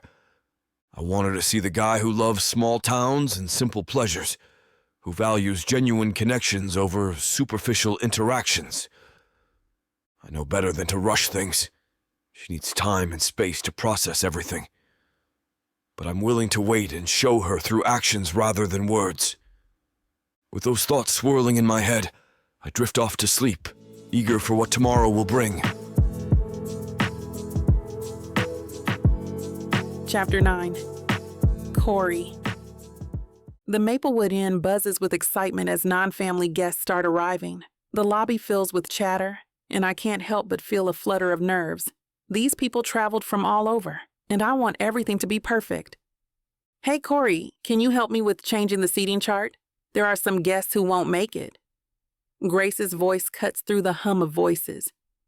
"Sure thing," I respond, trying to keep my hands steady as I adjust a few names on the board. As I work, I catch sight of Colt entering the lobby. He's wearing a casual yet stylish outfit, exuding that effortless charm he's known for. My heart skips a beat. We haven't really talked much since we agreed on this fake date arrangement. Tonight will be our first real test. He makes his way over, giving me a nod. You ready for this? As ready as I'll ever be, I say with a shy smile. Good, he says, his eyes scanning the room. Let's make this look convincing. Grace hands me a list of tasks to complete before dinner starts.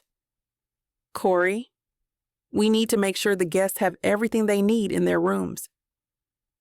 I'm on it, I reply, glancing at Colt, who seems to be waiting for me.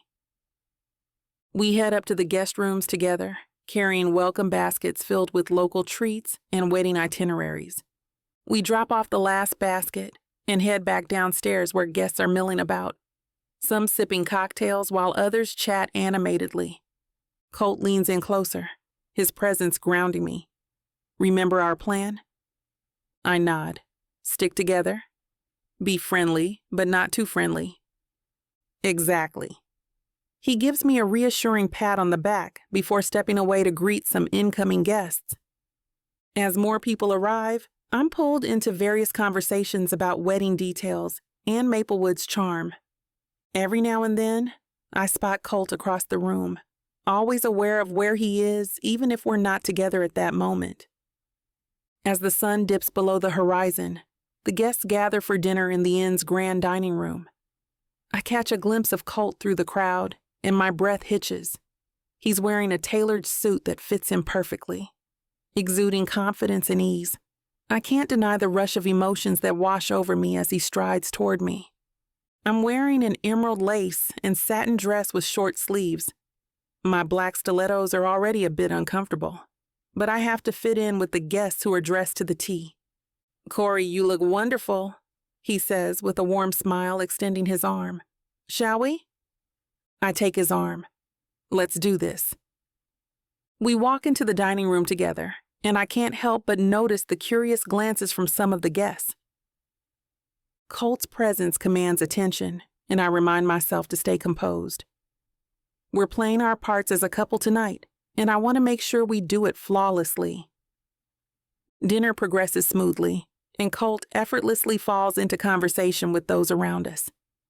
His charm is undeniable, and I find myself getting lost in his stories about growing up with Jack and their adventures on the ice. And then, Colt says, grinning as he recounts a particularly amusing tale, Jack tried to skate backward and ended up flat on his back. The table erupts in laughter, and I can't help but join in. It's easy to forget that we're pretending when everything feels so natural. As things quiet down a bit, Colt turns his attention back to me. How are you holding up? Better than I expected, I admit. You're making this easier than I thought. Good, he says with a wide smile. That's the plan. We keep up our act during the evening with ease, our interactions seamless and convincing. At one point, Colt gently places his hand on mine, sending a shiver down my spine. It's all part of the act, but there's an undeniable chemistry between us that makes it feel real. So, Corey, Jack says, leaning forward with a curious glint in his eye. How did you two meet? I glance at Colt, who gives me a reassuring nod. We actually met at the Botanical Gardens while setting up for one of the pre-wedding events. Colt was kind enough to help me move some heavy boxes. Heavy lifting, huh?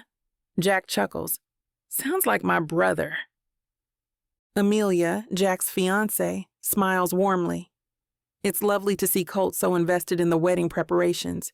He usually keeps a low profile. Colt shrugs, a playful glint in his eyes. Guess I just needed the right motivation. Laughter ripples around the table, and I can't help but feel a genuine connection with these people. They're warm and welcoming, making it easy to enjoy myself. Corey, Colt's mother says, her eyes twinkling with interest. What do you do when you're not managing wedding chaos? I'm learning event planning from Grace at the inn, I explain. I love organizing events and seeing everything come together. She nods, seemingly impressed. You must have a good head on your shoulders for such a stressful job. I smile. I like to think so. Colt squeezes my hand under the table, his touch both comforting and electric. The evening continues with more stories and laughter. I'm surprised that I'm genuinely enjoying the company of Colt's family. His parents share anecdotes about their own wedding and life in Maplewood when they were younger. And here we are, Colt's father says with a nostalgic sigh, watching our boys all grown up and celebrating another family milestone. It's wonderful to see how close-knit your family is, I remark sincerely. We're very lucky, Amelia agrees, her eyes softening as she looks at Jack. About an hour after dessert was served, it's time for an after-dinner dance. The music starts, and the soft strains of a waltz fill the air. Smiling couples begin to make their way to the dance floor. I feel a gentle tap on my shoulder. Turning, I find Colt standing there, his hand extended, and a mischievous smile playing on his lips. May I have this dance? I hesitate for a moment, but then I place my hand in his. Of course. We step onto the dance floor and he pulls me close, one hand resting on my waist while the other holds mine firmly. As we start to glide across the floor, the world seems to fade away. The warmth of his touch sends a shiver down my spine. You're a natural, Colt says, his voice low and smooth. I laugh softly. I haven't danced like this in ages. Could have fooled me, he replies, his eyes locking onto mine. With every step, our movements become more fluid, more synchronized. The lines of our fake relationship start to blur as my heart races. His touch feels genuine, his gaze intense. This isn't so bad, I admit quietly. Not bad at all, he agrees, pulling me a bit closer. The chemistry between us is undeniable. It's as if we're the only two people in the room. My mind tries to remind me that this is all pretend, but my heart isn't listening.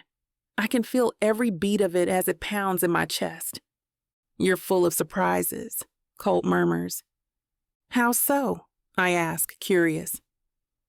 Well, he says with a grin, you've managed to keep up with me on and off the dance floor.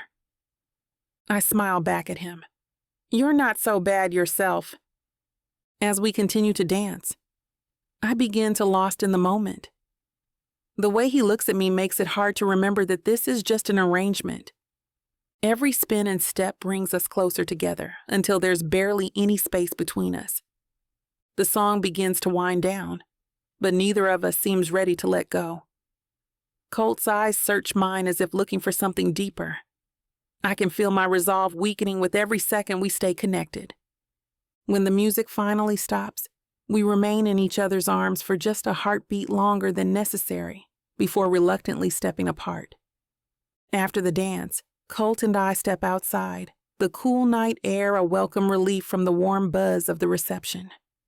We wander away from the noise and stop at a small pond nestled behind the venue. The moon casts a soft glow on the water, making it shimmer like silver. We sit on a bench by the pond, the night silent except for the gentle rustle of leaves. For a moment, we just sit there, soaking in the tranquility. So, Colt says, breaking the silence, in the spirit of getting to know each other, tell me about your childhood dreams. I laugh softly. That's a loaded question. Well, there was a time when I wanted to be an artist, painting landscapes and capturing moments on canvas. That sounds amazing, he says, and it sounds like he's genuinely interested. Why didn't you pursue it? I shrug, looking at my hands. Life happened. Responsibilities piled up. He nods thoughtfully. I get that. Life has a way of steering us in different directions. What about you? I ask, curious. Did you always want to be a hockey player? He chuckles, running a hand through his hair. Actually, no. I wanted to be an astronaut when I was a kid. Really? I say with a smile. Yeah, he admits with a grin. I was obsessed with space and all things NASA. That's adorable, I say, feeling more at ease. We fall into an easy conversation about our childhoods and aspirations. Colt's stories about his adventures with Jack make me laugh, and I find myself opening up more than I expected. You know, he says after a while, I promised the coach I'd teach a lesson to the youth hockey team while I'm here. My eyes widen in surprise. Really? Yeah, he says with a shrug, trying to downplay it. It's in 2 days. I'd love for you to join me. I'd be happy to, I say without hesitation. The idea of seeing him in his element and supporting something that means so much to him excites me. Colt's face lights up with genuine happiness. Great. It'll be fun. As we sit there by the pond, talking about our lives and dreams, I feel an undeniable connection growing between us. The night seems magical in its simplicity, and for once, I let myself just enjoy it without overthinking. When it's time to head back inside, we walk together in comfortable silence, both of us feeling more connected than ever before. Chapter 10. Cold. The sun's barely up, and I'm already wide awake, feeling a buzz of excitement. I throw on some workout gear and head out, excited for the day ahead. The Maplewood ice rink isn't far, a 5-minute walk from the inn. I arrive early, wanting to make sure everything's perfect for the kids. The rink looks even more charming in the early light. I push open the door, greeted by the familiar smell of ice and a hint of nostalgia. It's been a while since I've been in a place like this, small, intimate, full of potential. I walk around inspecting the ice, making sure it's smooth and ready. The Zamboni's done its job well. The surface is pristine. I head to the equipment room, grabbing some extra pucks and cones for drills. Setting up is second nature to me. Years of practice make it easy. As I arrange the cones into patterns for agility drills, my mind drifts to Corey. I wonder if she'll show up today like she said she would. Her enthusiasm for helping out caught me off guard. I hear the rink door creak open again and look up to see Corey walking in. She looks a bit out of place, bundled up in a coat that's too big for her frame, but her eyes are wide with curiosity. "Hey," I call out, waving her over. She smiles, a bit hesitant, and walks toward me. "Morning, Colt. This place is quite impressive." "Yeah, it's got its charm," I reply, trying to hide my excitement. "Glad you made it." She looks around at the empty rink and then back at me. "I've never been on the ice before. Is it as hard as it looks?" I laugh, shaking my head. "Not if you've got a good teacher." I gesture toward the rental skates lined up against the wall. "How about we get you geared up and give it a try?" Her eyes widen slightly, and she bites her lip. "I don't know. I might make a fool of myself." "Trust me," I say, giving her a reassuring smile. "I'll teach you the basics. You'll be gliding in no time." She hesitates for a moment longer before nodding. "All right, I'll try." We head over to the skate rentals, and I help her find a pair that fits snugly. She fumbles with the laces, and I kneel down to help her tie them tight. "Comfortable?" I ask. She nods, standing up gingerly and wobbling slightly on the rubber mats leading to the ice. "Just take it slow," I say, guiding her to the edge of the rink. We step onto the ice together, and she grips my arm tightly, eyes wide with both fear and excitement. "You're doing great," I assure her. "Just keep your knees slightly bent and your weight centered." She takes a deep breath and tries to follow my instructions. Her grip on my arm loosens just a bit as she starts to find her balance. "See? Not so bad," I encourage her. She laughs nervously but manages a few shaky glides forward. I stay close by, ready to catch her if she slips. "This is harder than it looks," she says through gritted teeth. "You're doing awesome," I reply, keeping pace with her slow progress. "Remember, small steps." After a few more minutes of tentative movements, she starts to get the hang of it. The look of concentration on her face slowly gives way to a smile. "Hey, look at me! I'm actually moving!" she exclaims. I grin back at her. "Told you you'd be gliding in no time." I can't help but smile as I watch Corey's determination grow with each passing minute. Her grip on my arm loosens, and she starts to find her own rhythm on the ice. "Look at you go," I say, impressed by her progress.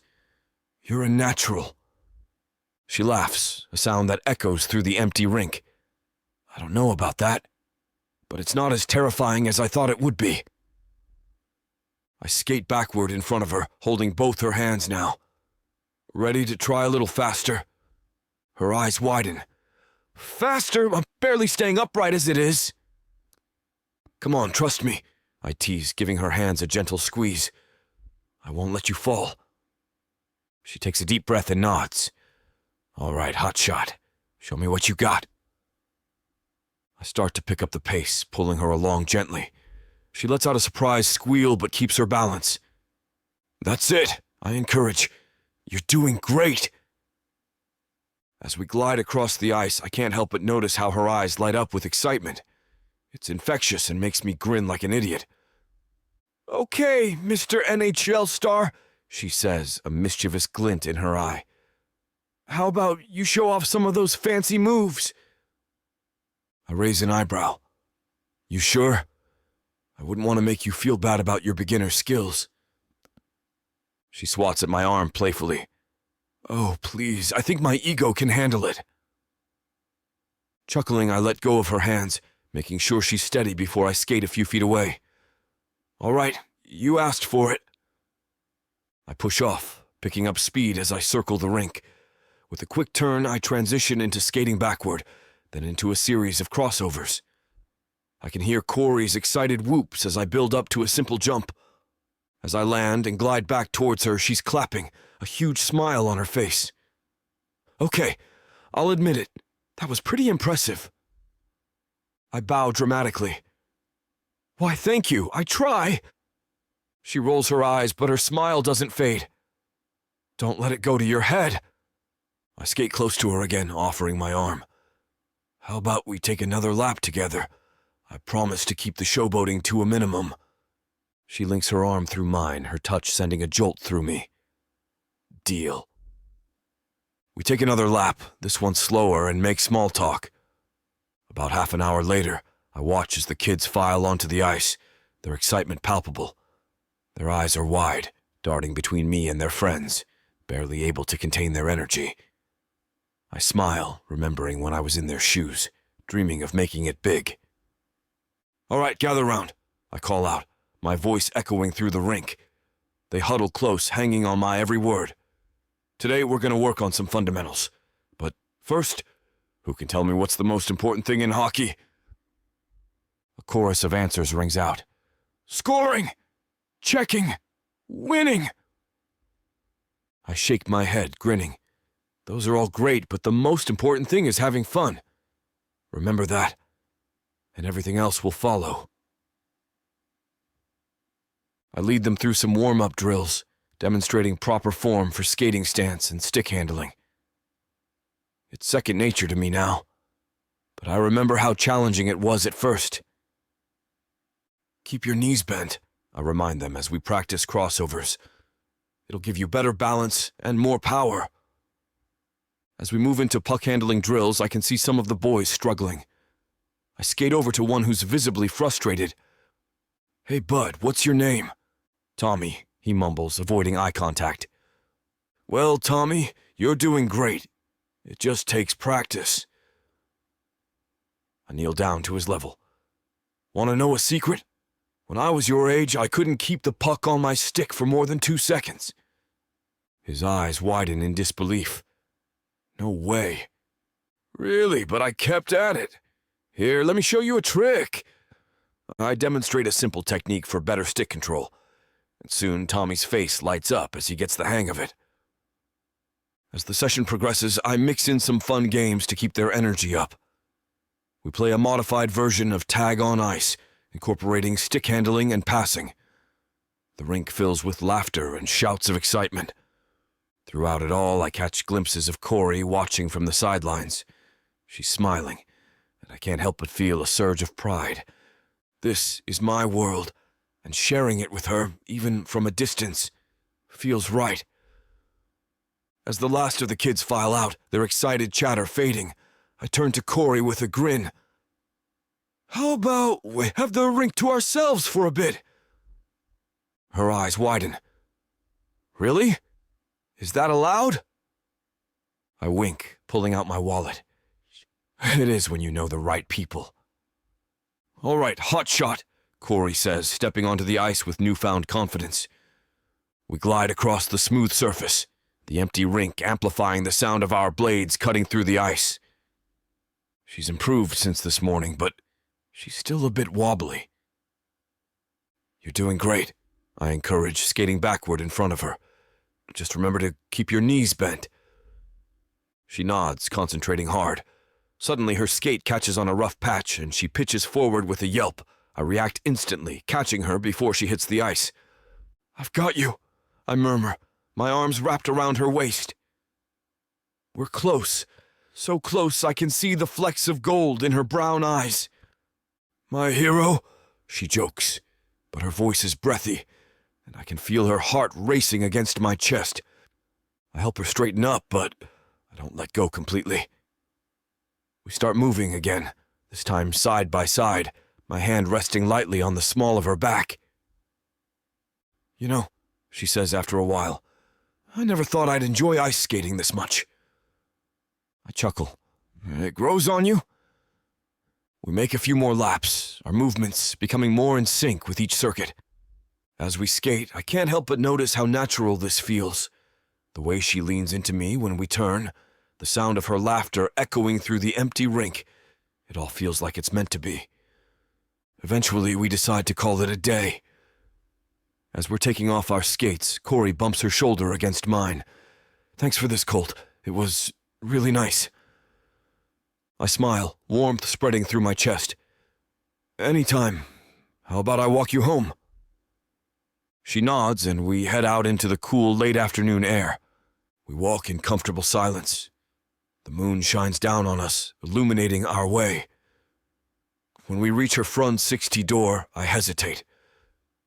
Part of me wants to just grab her and claim her lips, but I pace myself.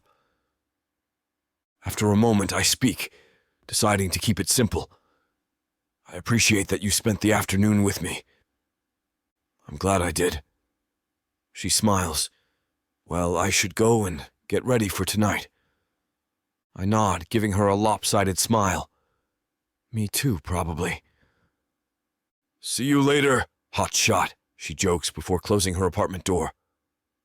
I walk back to my hotel room with a big smile on my stupid face, looking forward to seeing her again. Chapter 11. Corey. I smooth down my blue sundress, a flutter of anticipation in my stomach as I wait for Colt outside the inn. I agree to ride with him to the boardwalk rather than the shuttles offered to the guests. The evening air is warm, carrying the promise of summer and new beginnings. I look forward to this event, glad that Amelia and Jack added it to the wedding plans. When his car pulls up, sleek and impressive, my heart skips a beat. Hey there, beautiful, Colt calls out, his smile lighting up his face as he steps out to open the passenger door for me. Aren't you the charmer? I tease, sliding into the leather seat. The car smells of his cologne, a scent that makes my head spin. He's wearing a simple outfit, a dark blue t-shirt and black cargo pants, and looks more relaxed than he did this morning with the youth hockey team. As we pull away from the inn, I watch the shuttle buses filled with wedding guests disappear around the corner. Thanks for offering to drive. It's nice to have a moment of quiet before the chaos. Colt's hand finds mine on the center console, his touch sending sparks up my arm. Anything for you, Corey. Besides, I'm not ready to share you with the crowd just yet. I laugh, trying to ignore the way my pulse quickens at his words. You're incorrigible, you know that? Part of my charm, he winks, turning onto the road that leads to the boardwalk. The drive is short, filled with easy conversation and stolen glances. We near our destination, and I can already see the twinkling lights of the boardwalk reflecting off the water. The sight is magical, and I feel a surge of excitement. Stepping out of the car, Colt's hand finds the small of my back, guiding me towards the boardwalk. The gesture feels so natural, so right, that for a moment I forget this is all supposed to be pretend. We stroll down the boardwalk, the scent of cotton candy and popcorn filling the air. Colt's hand rests comfortably on my lower back, guiding me through the bustling crowd. "Hey, want to try your luck?" He nods towards a bust-a-balloon booth. I grin. "You're on, mister. Let's see if those hockey skills translate to darts." We step up to the booth, and Colt hands over a few bills. The carny passes us each 3 darts. "Ladies first," he says with a playful bow. My first dart misses, but the second pops a bright red balloon with a satisfying bang. The third one just barely misses. "Not bad, Williams." He nods approvingly. My turn. He steps up, eyes narrowed in focus. With quick, precise movements, he pops all 3 balloons in rapid succession. "Show off," I laugh, nudging him with my shoulder. The prize is a cute cat key holder. Colt puts it away. A memento I'll keep forever. I chuckle and we move on, weaving through the crowd. The atmosphere is electric, filled with laughter and the excited shrieks from the rides. "Oh my God, look at that." I point to a Feed the Clown game, where people are tossing balls into a giant clown mouth. That's terrifying and amazing at the same time. Colt chuckles. "Want to give it a shot?" "Absolutely." We line up, and soon it's our turn. I grab a ball, take aim, and toss. It sails right into the clown's gaping maw. "Yes!" I pump my fist in victory. "Your turn, NHL star. Let's see what you've got." Colt picks up a ball, his competitive spirit clearly awakened. He tosses it with precision, and it lands squarely in the clown's mouth. "Impressive." I nod, trying to hide my smile. We don't win anything this time, and continue our walk, and I realize how easy it is to be with Colt. There's no pressure, no expectations. We're just 2 people enjoying a night at the fair, laughing and teasing each other like old friends.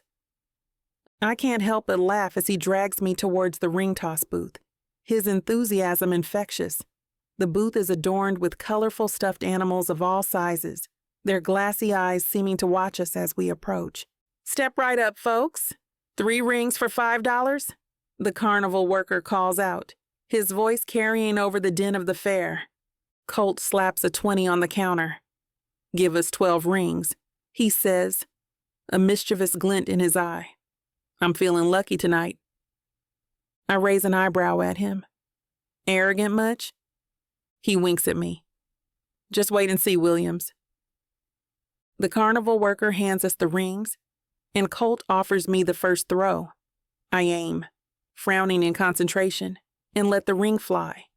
It clatters against the bottles, bouncing off without catching. "Damn," I mutter. Colt steps up, twirling a ring around his finger. "Watch and learn, sweetheart."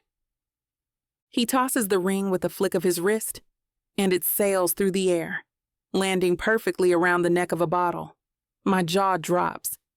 "Lucky shot," I tease, but I'm impressed. We take turns throwing the rings, each of us landing a few. By the time we're down to our last ring, we've won enough points for one of the larger prizes. "Last one's yours," Colt says, handing me the ring. I take a deep breath, focusing on the bottles. With a silent prayer, I toss the ring. It spins through the air, and for a heart-stopping moment, I think it's going to miss, but then it settles around the neck of a bottle with a satisfying clink. "We did it," I squeal, jumping up and down. He laughs, wrapping an arm around my waist and pulling me close. "Nice throw, partner." The carnival worker gestures to the stuffed animals. "Take your pick." He looks at me, eyebrows raised in question. I point to a giant fluffy bear with a red bow tie. The worker hands it over, and I'm surprised by how heavy it is. He takes the bear from me, holding it out with a grin. Looks like you've got a new companion, Corey. Think he'll fit in your apartment? I laugh, taking the bear back and hugging it to my chest. He's perfect. I'll make room. We stroll past the colorful booths and excited crowds, and I spot the towering Ferris wheel in the distance, its lights twinkling against the night sky. My stomach does a little flip. Colt follows my gaze and grins. How about a ride on the Ferris wheel? I hesitate, eyeing the height. I don't know. Come on, it'll be fun, he coaxes, his hand warm on my lower back. His confidence is infectious, and I find myself nodding. We join the line, and soon enough, we're being ushered into a swinging carriage. Colt helps me in, his strong hand steadying me as I settle onto the seat. He slides in next to me, his thigh pressing against mine in the small space. As the wheel starts to turn, I grip the safety bar and teddy bear tightly. He notices and places his hand over mine, his thumb rubbing soothing circles on my skin. You okay? He asks. I nod, taking a deep breath. Yeah, just a little nervous about the height. I've got you, he assures me, his voice low and comforting. As we ascend higher, the fairground spreads out below us in a dazzling array of lights and colors. The noise of the crowd fades, replaced by the gentle creaking of the wheel and the whisper of the evening breeze.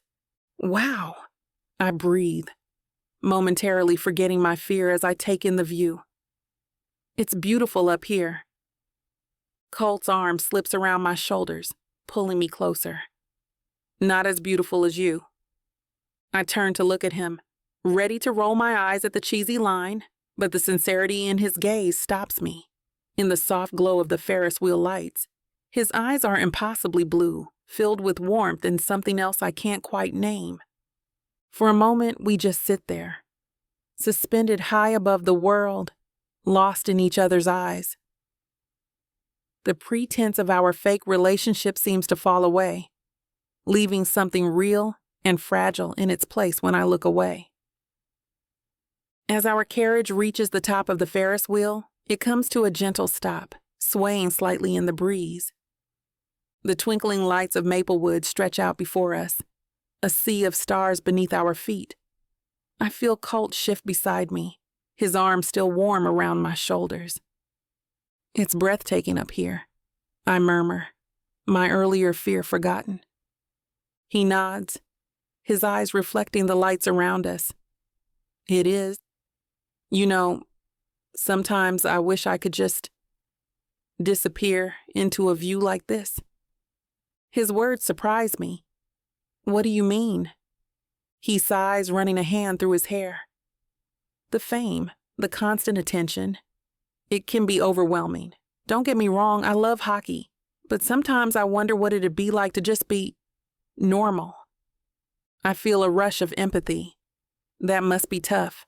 I can't imagine being in the spotlight all the time. It's not all bad, he admits. But there's this constant pressure to be perfect, to never mess up. One mistake and it's all over the tabloids. I reach out and squeeze his hand. That sounds exhausting. He looks at me, a small smile playing on his lips. What about you? What keeps Corey Williams up at night?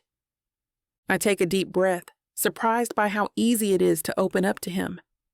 Honestly, I want stability, a place where I belong. After everything with my ex, Todd, I want to build something real, you know? Something that lasts. He listens intently. Losing everything you had couldn't have been easy. It takes guts to start over, to chase what you really want. We fall into a comfortable silence, the intimacy of the moment wrapping around us like a warm blanket.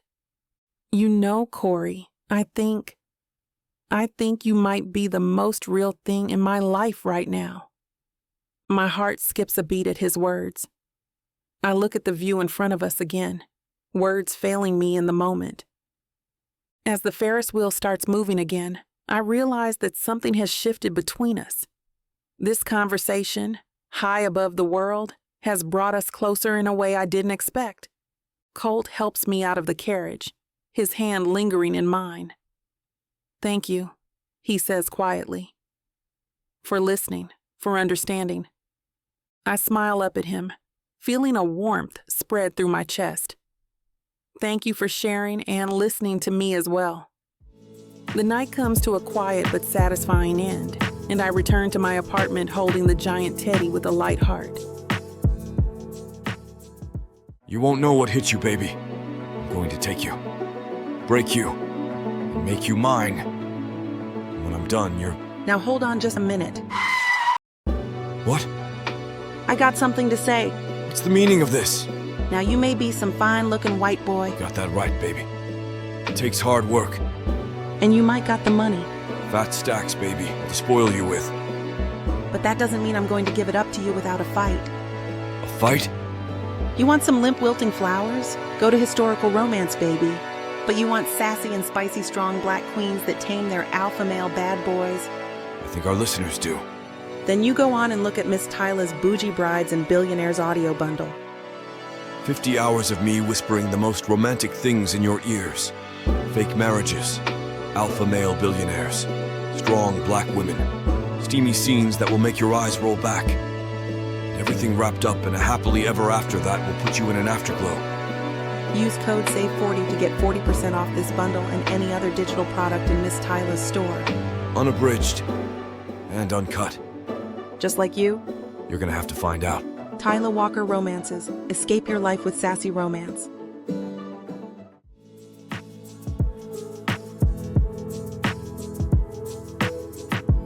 Chapter 12, Colt.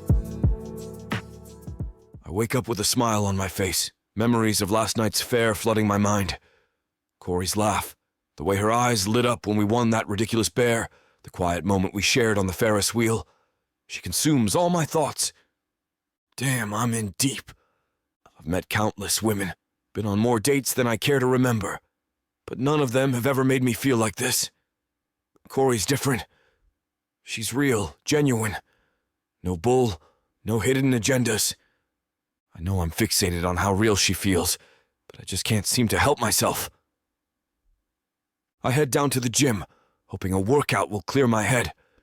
But even as I push through my reps, all I can think about is her. The way she bit her lip when she was concentrating on the ice. How her hand felt in mine as we walked along the boardwalk. After my shower, I make up my mind.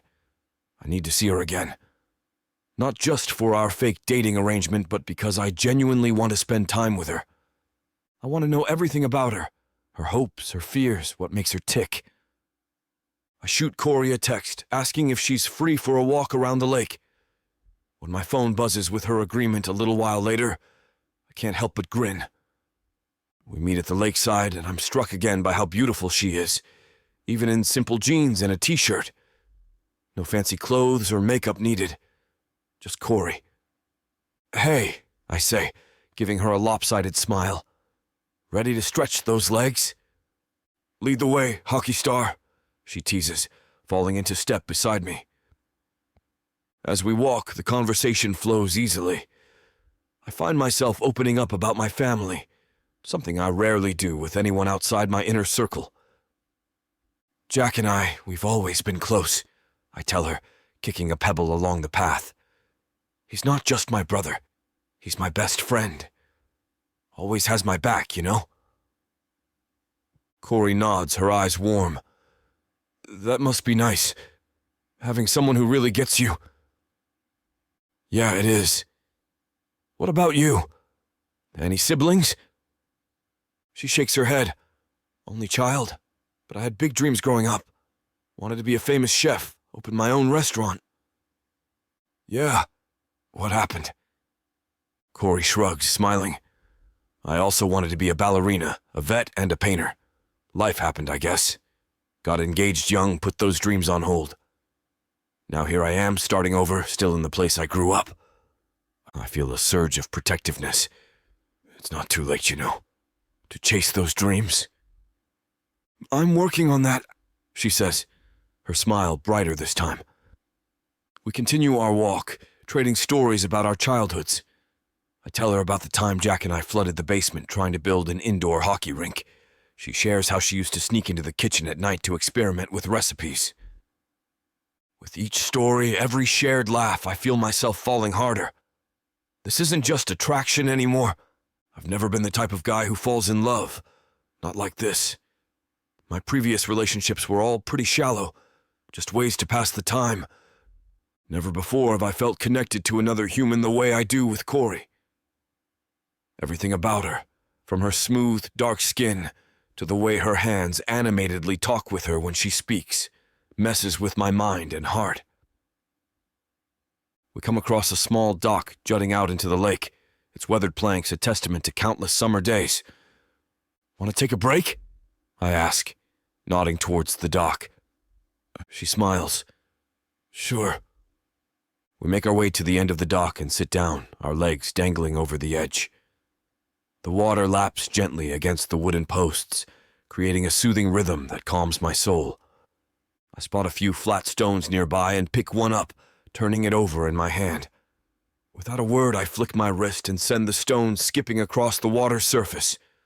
1, 2, 3, 4 bounces before it sinks beneath the waves. Corey's eyes widen.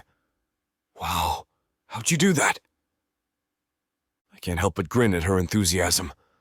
It's all in the wrist, I explain, picking up another stone. Here, I'll show you. I hand her the stone and stand behind her, guiding her arm through the motion. You want to throw it sideways, like this, I demonstrate, and release it just as your arm comes forward. She nods, her face scrunched in concentration. She throws the stone and it skips twice before sinking. Hey, not bad for a first try, I say, genuinely impressed. She beams at me, her eyes sparkling with pride. I did it! We spend the next few minutes skipping stones, competing to see who can get the most skips. Our laughter echoes across the lake, and I can't remember the last time I felt this free. Between throws, we chat about everything and nothing. Favorite shows, worst dates, embarrassing childhood stories. It's easy, natural.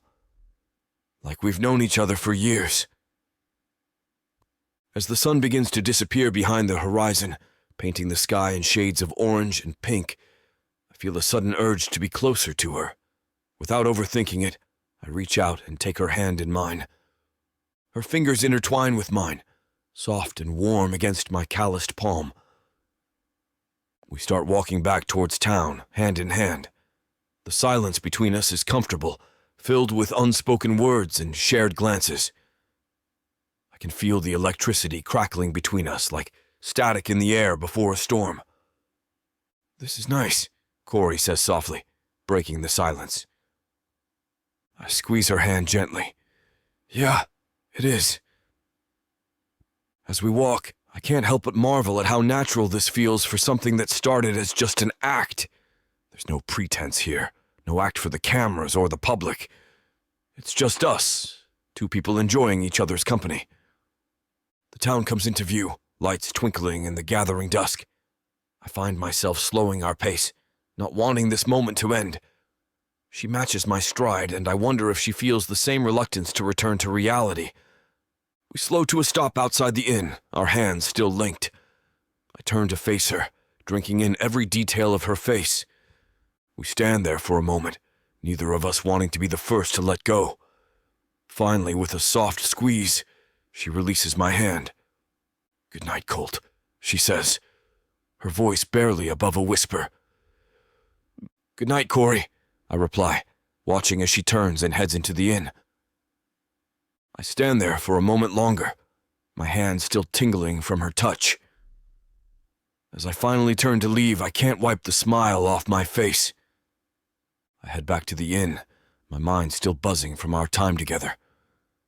I can't shake this feeling, like I'm on the verge of something big.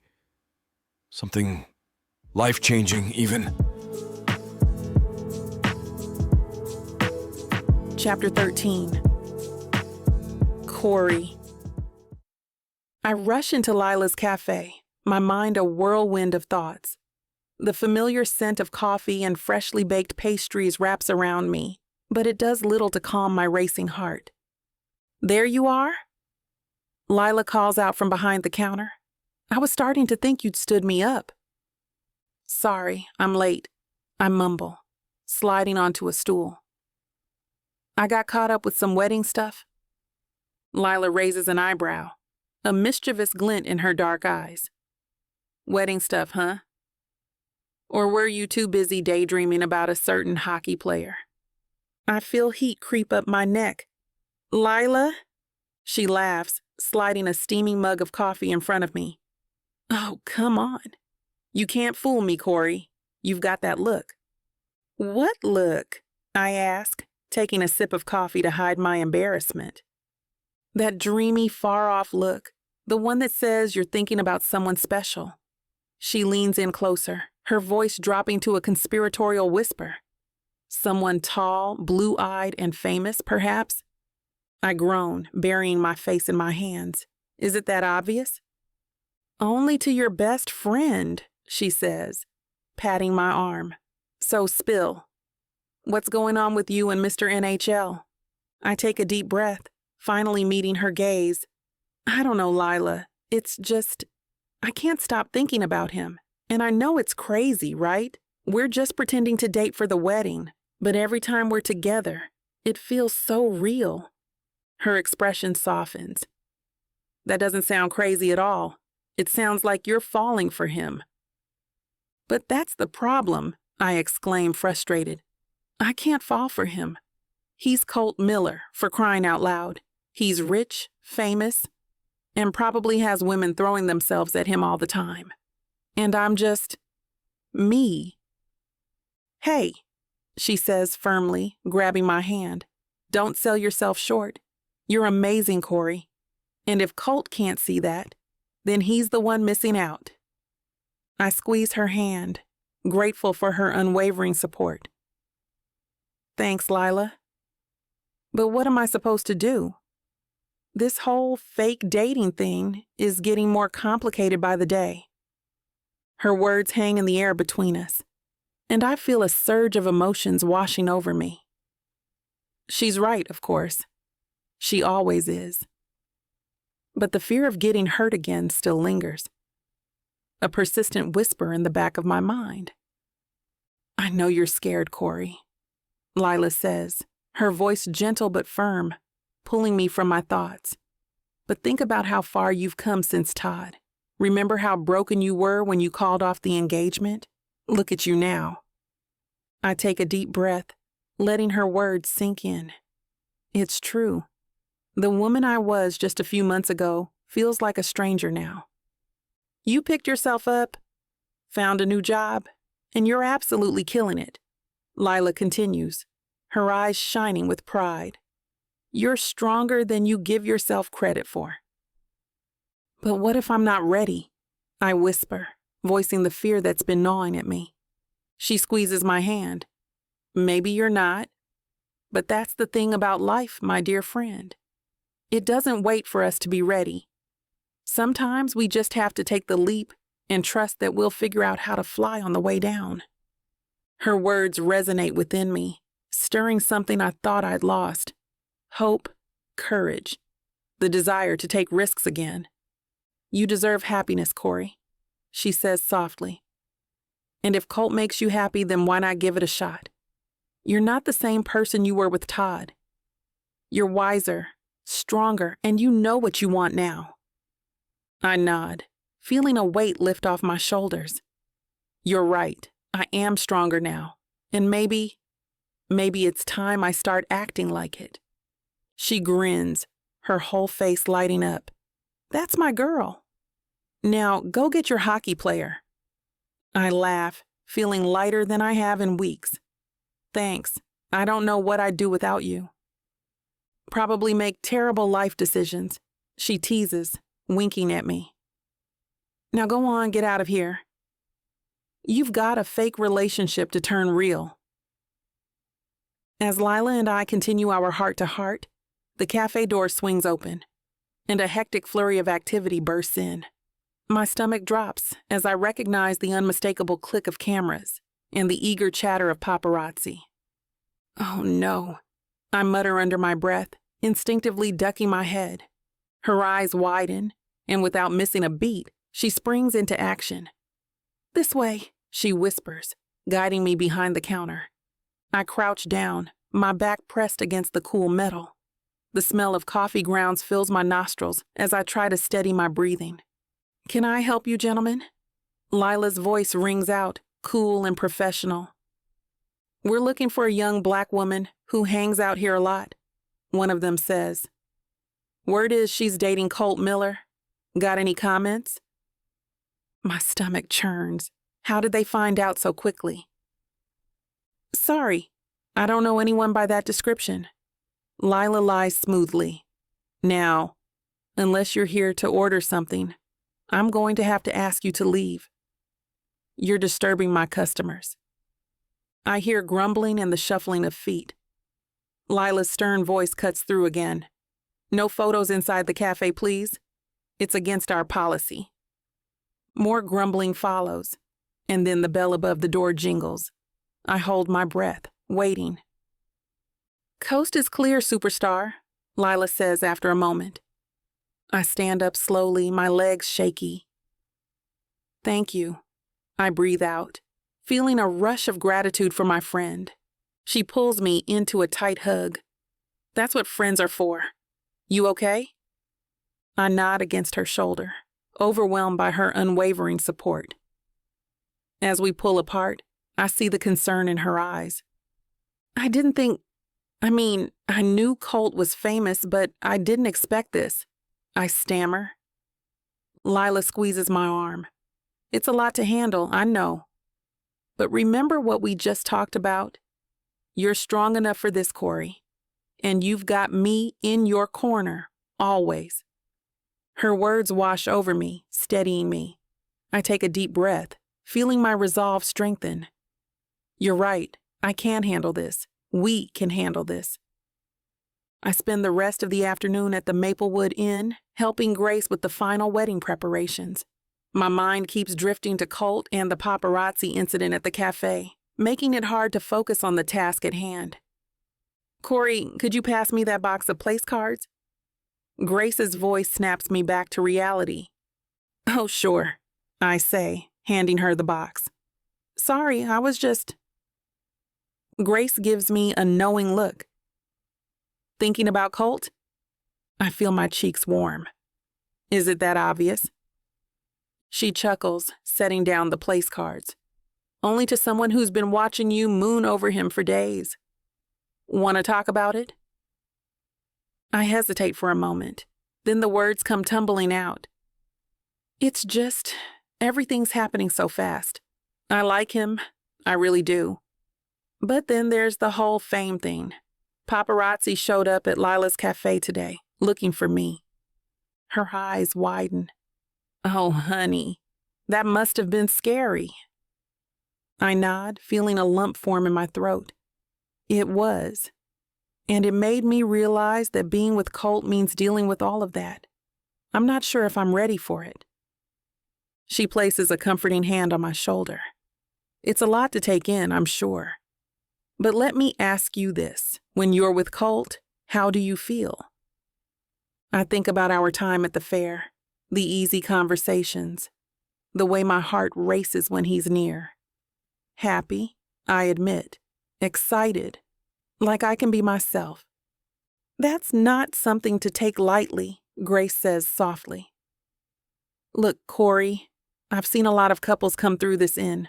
The ones that make it, they're the ones who face challenges together, who choose each other every day despite the obstacles." Her words sink in. "So you think I should give it a shot?" She smiles. "I think you should keep an open heart. Be cautious, sure. But don't let fear stop you from experiencing something wonderful. You deserve happiness, Corey." Later, I sink into my bed, pulling the covers up to my chin. The events of the day swirl in my mind like a whirlpool, making it impossible to find peace. Lila's words echo in my ears. reminding me of my strength and urging me to take a chance. Then there's Grace, with her gentle wisdom about facing challenges together. My heart flutters at the thought of Colt, his kind eyes, his easy smile, the way he makes me feel so seen. It's intoxicating and terrifying all at once. I can't deny the connection we share, the way time seems to stand still when we're together.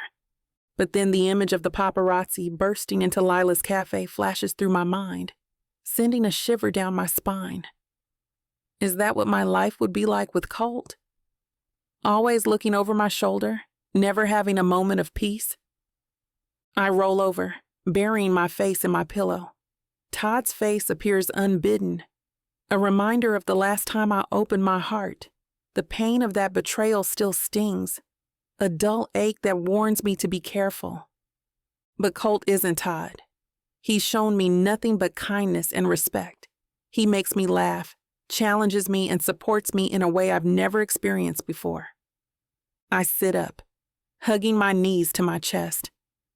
The moonlight filters through my curtains, casting a soft glow across my room. In this quiet moment, I feel a sense of clarity washing over me. Yes, I'm scared. The thought of putting my heart on the line again terrifies me. But I'm not the same woman I was when I was with Todd. I'm stronger now, more sure of myself and what I want. And what I want is Colt. The realization settles over me like a warm blanket. I want to see where this connection leads, to explore the possibilities of us together. It won't be easy, I know that. The challenges of his fame, my past insecurities, they're all still there. But maybe, just maybe, it's worth the risk. Chapter 14. Colt. The morning sun streams through the windows of the Maplewood Inn as I join Jack and Amelia in the private dining room. Jack scribbling furiously on a notepad, while Amelia organizes a stack of RSVPs.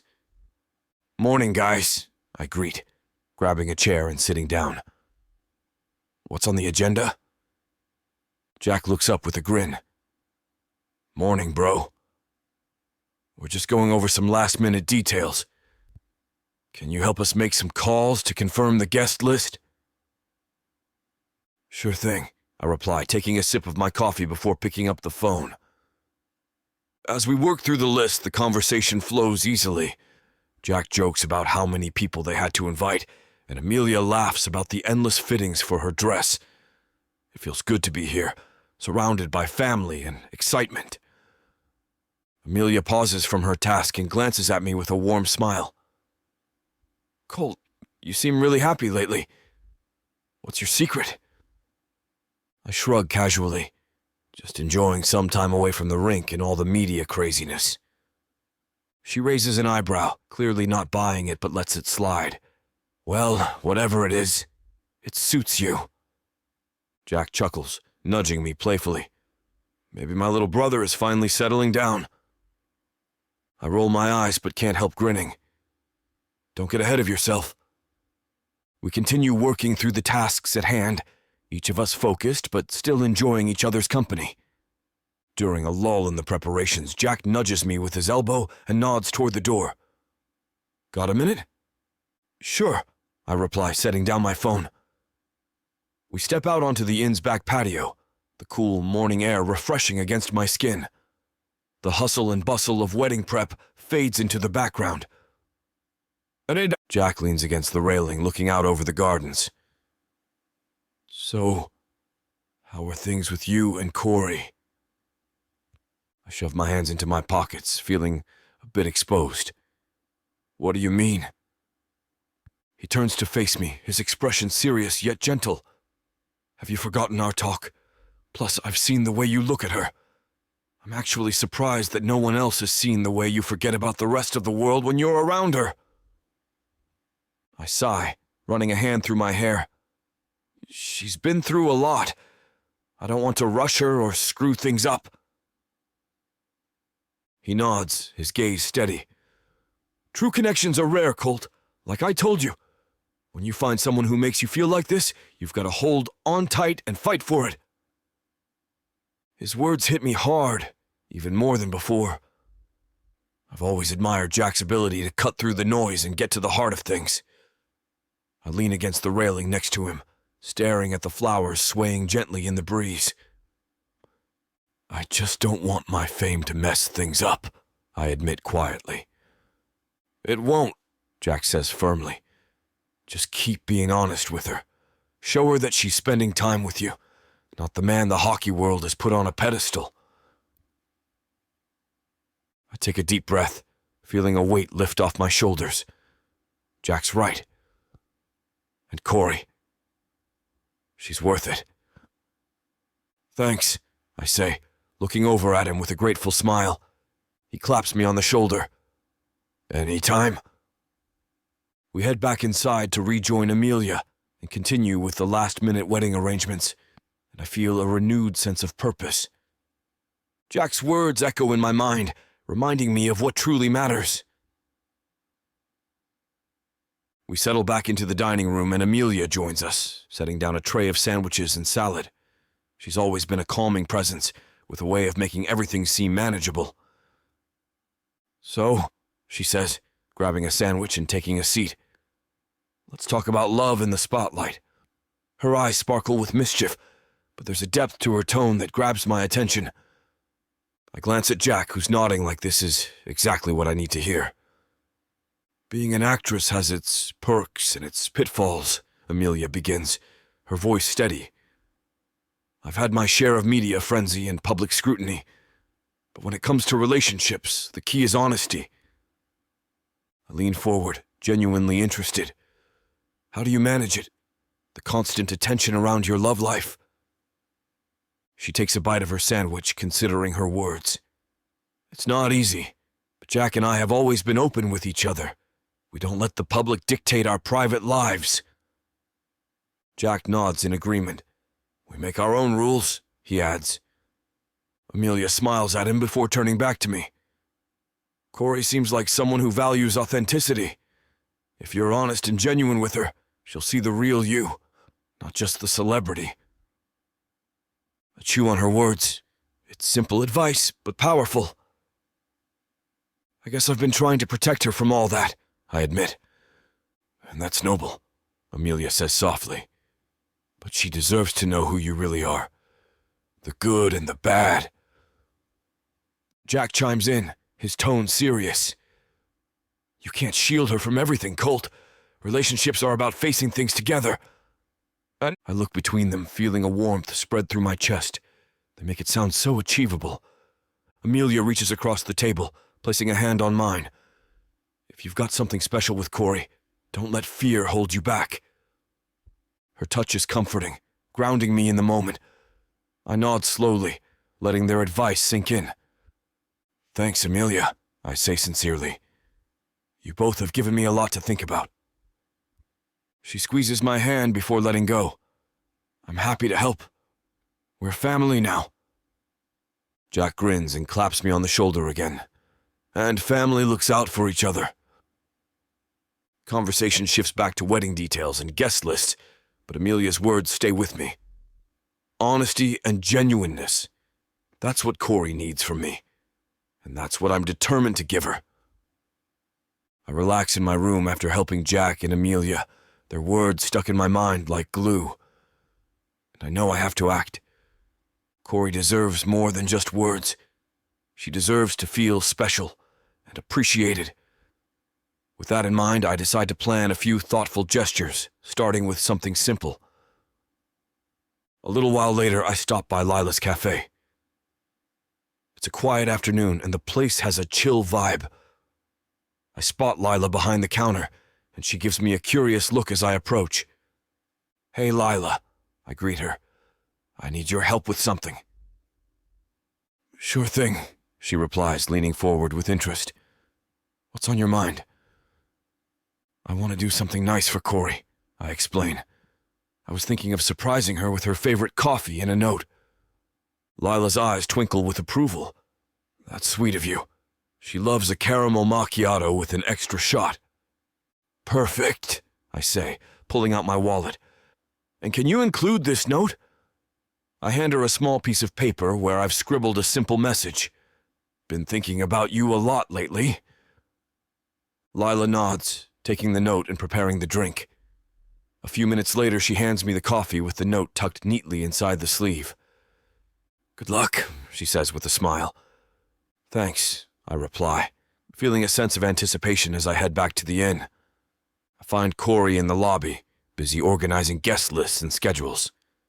She looks up as I approach, her expression curious. Hey, I say, holding out the coffee. Thought you could use a pick-me-up. She takes the cup, glancing at the note before looking back at me with a soft smile. Thank you. This is really thoughtful. It's nothing, I shrug, but my heart feels lighter seeing her smile. After returning to my room, still inspired by Jack and Amelia's advice about making our own rules and being honest, I start to plan something more elaborate. A romantic night under the stars on an evening when the weather will be perfect. I sit on the edge of my bed, the soft hum of the inn's air conditioning filling the silence. I pull out my phone and dial Mark's number. It rings twice before he picks up. Colt, what's up? Mark's voice comes through, brisk and businesslike. Hey, Mark, got a situation only my agent, the best agent in the world, can help me with. I start, keeping my tone light. I need to keep the media off my back while I'm here in Maplewood. There's a pause on the other end. What's going on? Something specific? Yeah, I admit, running a hand through my hair. Met someone. She's not used to the spotlight, and I want to protect her privacy. Mark lets out a low whistle. Didn't expect this from you, Colt. All right, what do you need me to do? I need you to handle any potential leaks or stories that might come out of my brother's wedding, I explain. Keep everything focused on Jack and Amelia's big day, not me. Got it, Mark replies, his tone shifting into problem-solving mode. I'll put some calls out. Make sure the paparazzi know there's nothing here worth their time. Thanks, man, I say, feeling a weight lift off my shoulders. But Colt, Mark continues, his voice more serious now. You do know this isn't just about keeping them away for now, right? If things get serious with her, it'll be harder to keep her out of the spotlight. I know, I admit. But for now, I just want to give her some peace and quiet. He sighs softly. All right, we'll take it one step at a time. I will, I assure him before ending the call. As I set my phone down, a renewed sense of purpose washes over me. Protecting Corey's privacy is just the beginning. I want her to see me and my soul, understand me like no one else ever has. And I want to know and understand her just the same. Chapter 15. Corey. I stand in front of the mirror, smoothing down the fabric of my dress. It's a simple but elegant dress, perfect for a night under the stars. My heart flutters as I think about meeting Colt at the gazebo. The anticipation feels like a tangible force in the room, making my movements quick and slightly shaky. I take a deep breath and grab my coat before heading out the door. The cool night air hits me as I step outside, adding a slight bounce to my step. The walk to the gazebo is short, but every step feels like it stretches time. I can't help but wonder what Colt has planned for tonight. When I reach the town's gazebo, I'm greeted by a sight that takes my breath away. Fairy lights drape from the wooden beams, casting a soft glow that makes everything look enchanted and otherworldly. The warm light dances on the surfaces, creating an intimate and enchanting atmosphere. Colt stands in the center, looking devastatingly handsome in his casual yet refined clothes. Wow, I whisper as I approach him, unable to hide my awe at the setup. Hey, he says with a grin that sends a rush of warmth through me. You look amazing. Thanks, I reply, feeling my nerves start to settle. This place looks incredible. I wanted it to be special, he says, his eyes locking onto mine with an intensity that makes my pulse quicken. He leads me to a cozy setup with blankets and pillows spread out under the twinkling lights. The soft fabric invites me to sink into it, and I find myself smiling at the thoughtfulness behind this gesture. We both settle down, lying side by side as we gaze up at the starry sky. "This is perfect," I say, feeling a sense of peace wash over me. "Yeah, it is," Colt agrees, his voice low and soothing. "Do you have a favorite constellation?" "I do," I admit, pointing to a cluster of stars. "Orion. My dad used to show it to me when I was little." "Good choice," he says, following my gaze. It's easy to spot. We fall into a comfortable silence, just enjoying the night sky and each other's presence. The world seems to fade away, leaving just us and the stars. "What about you?" I ask after a while. "Do you have a favorite?" "Yeah," he says, shifting slightly to get a better view. "Cassiopeia. It always reminds me of home for some reason." I look at him, seeing a softness in his eyes that wasn't there before. It's as if the night has stripped away all pretense, leaving us bare and open. Funny how the stars can make everything else seem so small, I muse, feeling lighter than I have in weeks. "They do," he agrees, turning his head to meet my gaze. "Makes you realize what's really important." We lie there for what feels like hours, but it's probably only minutes, talking about our favorite constellations and sharing stories from our past. The weight of my recent struggles seems to lift off my shoulders with each word spoken. "I feel like I can breathe again," I say softly, almost to myself. He reaches over and takes my hand in his, giving it a reassuring squeeze. "I'm glad," he says simply. In that moment, under the vast expanse of the night sky, everything feels right. The chaos of wedding preparations, my doubts about Colt's world, all of it fades away. All that matters is this moment, this connection. He shifts beside me, his gaze fixed on the stars. "You know," he starts, his voice softer than I've heard it before. "I never thought hockey would become such a big part of my life." I turn my head to look at him, my curiosity piqued. "How did you get into hockey anyway?" He smiles, a nostalgic look crossing his face. "My dad took me and Jack to our first hockey game when I was 5. The Plymouth Predators versus the New York Rangers. I remember the roar of the crowd, the speed of the players on the ice. It was like magic." I can see the light in his eyes as he recounts this memory, and it makes my heart ache in the best way possible. Sounds like quite an experience for a 5-year-old. "It was," he says, chuckling softly. "After that game, I begged my parents for skates and a stick. They signed me up for lessons, and I never looked back. I mean, I wanted to be an astronaut, but part of me always yearned to be on the ice. I think that's what my soul wanted, and my brain wanted to be among the stars." The warmth in his voice as he talks about his childhood dream pulls me in further. I feel like I'm seeing a side of Colt that not many get to witness. "Were your parents supportive?" I ask gently, wanting to hear more. "They were," Colt replies, nodding. "Especially my mom. She'd wake up at ungodly hours to take me to practice before school. My dad, well, he had high expectations, but he always pushed me to be better." I squeeze his hand lightly, offering silent support. His openness feels like a gift, and I want him to know I'm here for him. "Did you ever feel like giving up?" I ask. He shakes his head slowly. "There were tough times, sure, injuries, losses, but I couldn't imagine doing anything else. Hockey was my escape, my passion." As he speaks, I feel a deep connection forming between us. It's as if every word peels back another layer of his persona, revealing the heart and soul beneath the celebrity exterior. "You're really lucky," I say softly. "Not everyone finds their passion so early in life." "I am," he agrees, "but it also comes with its own set of challenges." He pauses for a moment before continuing.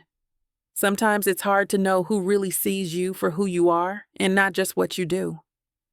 I nod, understanding that sentiment all too well after my own recent experiences. Thank you for sharing that with me, I say earnestly. He turns to face me fully, his eyes searching mine. Thank you for listening. As time passes, the space between Colt and me shrinks until we're closer to each other, our shoulders nearly touching. I decide on a whim to talk to him about Todd. My ex, the man I thought I was going to marry, he was abusive. That's why I'm so hesitant to just dive into a new relationship. I look at him, hoping that he would want to hear about my past and understand me better. He stiffens and anger flashes across his face. Abusive? Not physically, but he was very manipulative and emotionally abusive. He made me feel like I was worth nothing, like I was nothing without him. Colt reaches out and holds my hand. You're amazing, and he was a fool. He didn't deserve you, and you're better off without such a loser in your life. I smile, my heart swelling with appreciation. Thank you for saying that, and for listening.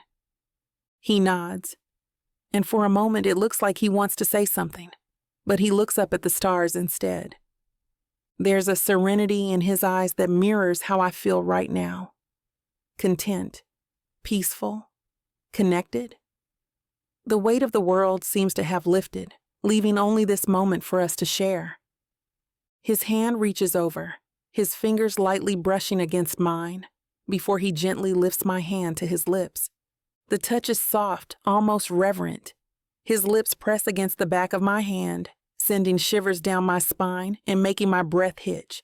The gesture is tender, filled with a depth of emotion that words can't capture. I close my eyes for a moment, savoring the sensation. When I open them again, Colt is looking at me with an intensity that makes my heart race. His eyes search mine as if he's trying to read my thoughts, to understand the world of emotions swirling inside me. Unable to resist him any longer, I lean closer, feeling the heat between us intensify. Our faces are inches apart, and I can see every detail of his eyes in the soft glow of the fairy lights. My heart pounds in my chest, every beat echoing in my ears. His gaze flickers to my lips and back up to my eyes, conveying his thoughts without words. In an instant, his lips are on mine. The kiss is gentle at first, testing the waters, but it quickly deepens as we both give in to the passion that's been building between us. My hands find their way to his shoulders, gripping him as if he's the only thing keeping me grounded. His arms wrap around me, pulling me closer until there's no space left between us. The world around us fades away. There's only me and Colt and the electric connection we share. Every kiss feels like a promise, a declaration of something deeper than either of us expected. I lose myself in the moment, savoring every second as we lie in each other's arms under the stars. When we finally part, we're both breathless. His forehead rests against mine, and our breaths mingle in the cool night air. My mind races with 1,000 thoughts and emotions. The intensity of what just happened leaves me dizzy and confused. I look into his eyes, searching for answers that I'm not even sure I have questions for. Colt? I start, my voice barely above a whisper. He pulls back slightly, his expression serious but tender. Yeah? Where is this going? I ask, needing some sort of clarity. He sighs softly, still holding me close. I don't know, he admits, but I know that what I feel for you is real. His words send a rush of warmth through me, but they also add to the confusion swirling in my head. Our fake relationship was supposed to be simple, just an arrangement to keep the media off his back and help me out with Todd. But now it feels like we're treading into uncharted territory. I know this is exactly what my heart wants, what it's wanted for a while now, but my brain is stubborn. Still, there's something in Colt's eyes that tells me that kiss was just the start. He wants more from me, and I want to give it all to him.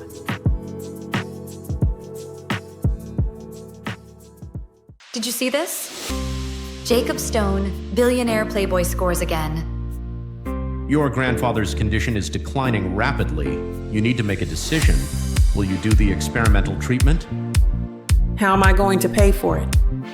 No money, no treatment. It's time to settle down. Show the board that you can offer stability. Show them who you really are. Hi, I'm Jacob Stone. I know who you are. CEO of Stone Hospital Group. I need you to fake marry me. I'll pay for your grandfather's treatment. Fine, I'll do it. I'll marry you. Please spare me the romantic nonsense. We both know why you're really here. Gold digger. It was fake at first, but then I fell in love with you. But to save you now, am I going to have to break your heart? You're going to have a lot more problems than just your grandfather's health. I thought I loved Jacob Stone, but before I marry him,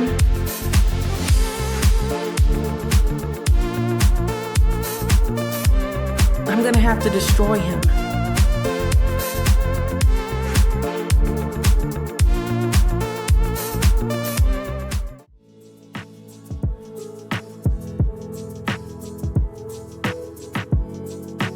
Chapter 16, Colt. My heart races, blood surging like I'm back on the ice in the final seconds of a tied game. That kiss wasn't enough.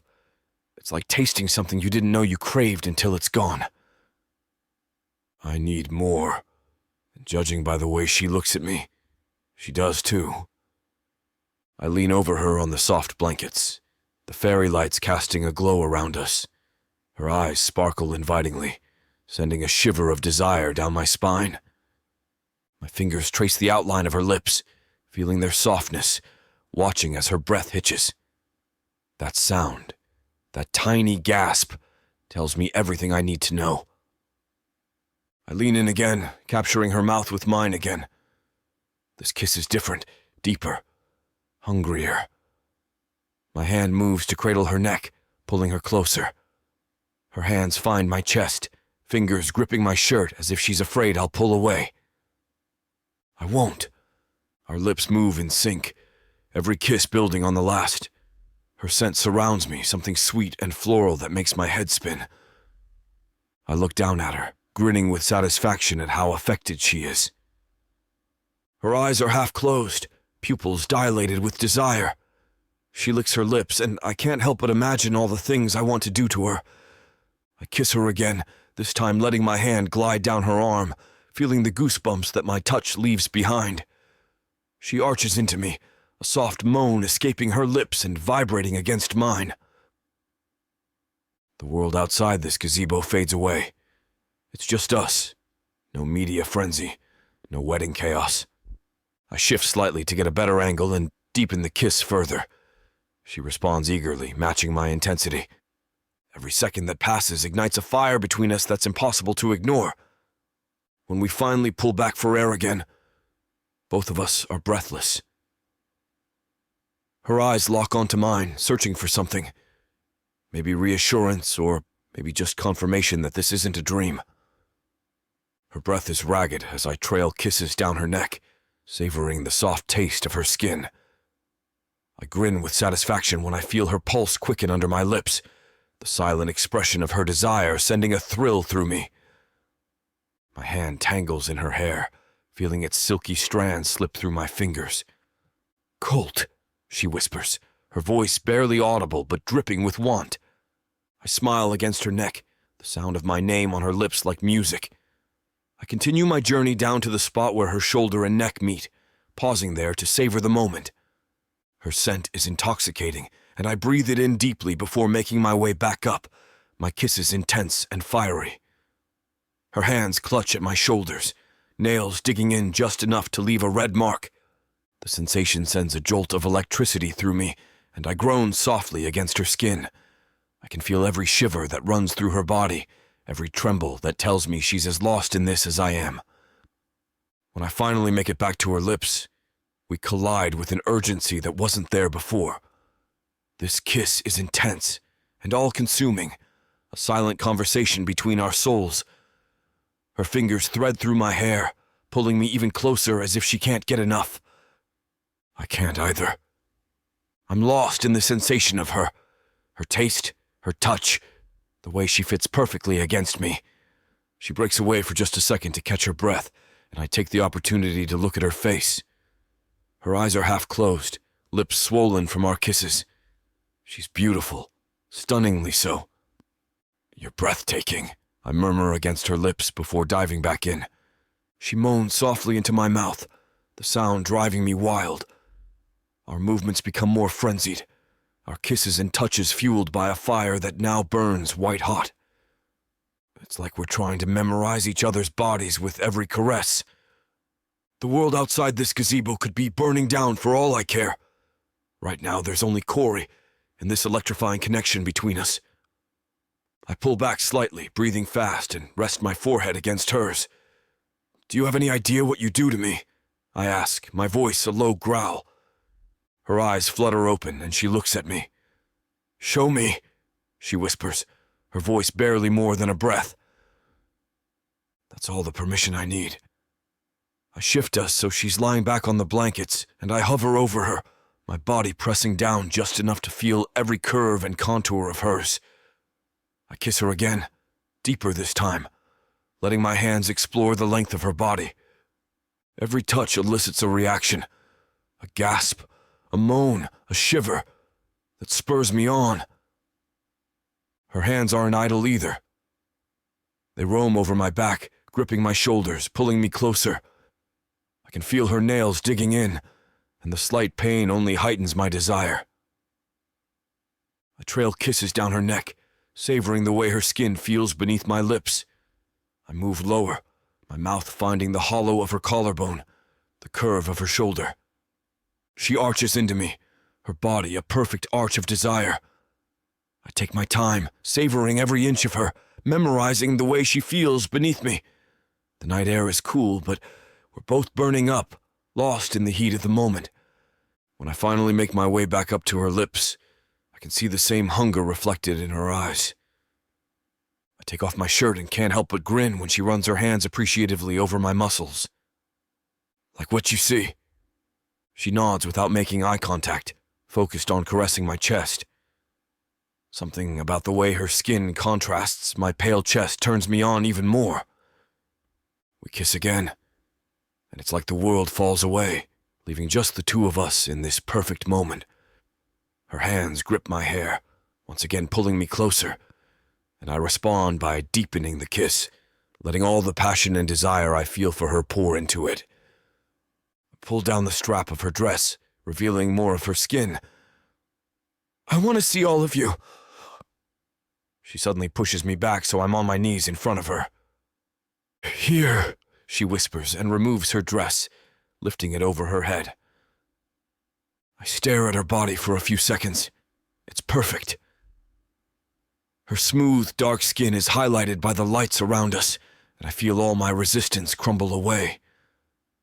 My mouth is on her skin in an instant as I push her onto her back. My one hand gently squeezes her flesh, while the other unclasps her bra.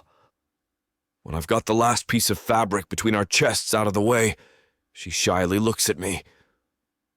Gorgeous, I mutter before lavishing her bare chest with attention. I feel her move underneath me as she tries to take off my pants. Locking eyes with her, I swiftly get rid of the rest of my clothes and watch as she slides off her panties. The sight takes my breath away. I lean over her, my hands gliding up her legs. I kiss her thighs, slowly making my way to her belly button. I go higher, my lips not leaving any of her skin untouched. She squirms underneath me, almost impatiently so. I can't help but feel a bit smug that I'm affecting this beautiful woman in such a way. My tongue swirls around her buds and she moans loudly. Stop teasing me, Colt. I want you. All of you. I look up at her to find her eyes smoldering, staring at me. You'll get all of me soon enough, impatient vixen. Looks like the level of passion in this chapter is pushing YouTube's limit. It's disappointing, I know. Trust me when I say we want nothing more than to get down to the dirty details. But releasing these free audiobooks on YouTube means that we have to abide by the rules. Even though YouTube won't allow us to put something so spicy on the air, you can still find it on tylerwalker.com. Miss Tyler has an unbelievable collection of uncut, unabridged audiobooks and ebooks. For access to the full, unfiltered scene, go to tylerwalker.com and use code SAVE40 for 40% off any digital product. This is the deal of a lifetime, a discount that can be applied to bundles that are already listed at a discounted price. You heard that right. It's time for you to treat yourself. With Miss Tyler.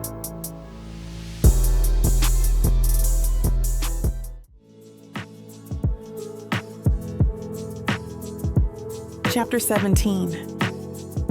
Corey. I wake up to the once peaceful town of Maplewood, now turned into a circus. Paparazzi are everywhere. It started yesterday with a few cameras, but now it's like an invasion. They're parked outside the inn, roaming Main Street, and even lurking around Lila's cafe. The constant clicking of cameras and the shouted questions about Colt make my skin crawl. With what must be a stroke of luck, I manage to reach the inn without getting noticed. I try to focus on my tasks, but it's impossible. My heart pounds every time I step outside, worried that someone will shove a camera in my face. The guests are frustrated too. Their serene getaway has turned into a media frenzy. "Hey, Corey," Grace calls out, her voice tense. "Can you come help me with the lighting arrangements?" I nod and follow her to the ballroom, grateful for the distraction. But even here, I can't escape the chaos outside. Every window seems to frame another paparazzo snapping photos or yelling questions at anyone who walks by. "What are we going to do?" I ask Grace as we look over planned light arrangements. She sighs, rubbing her temples. "I don't know. This is way beyond what we expected.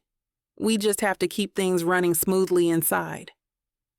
I nod, but anxiety twists my stomach into knots. The thought of facing Colt amid all this mess makes me want to hide. He's been trying so hard to show me his genuine side, and now this? It feels like a cruel joke.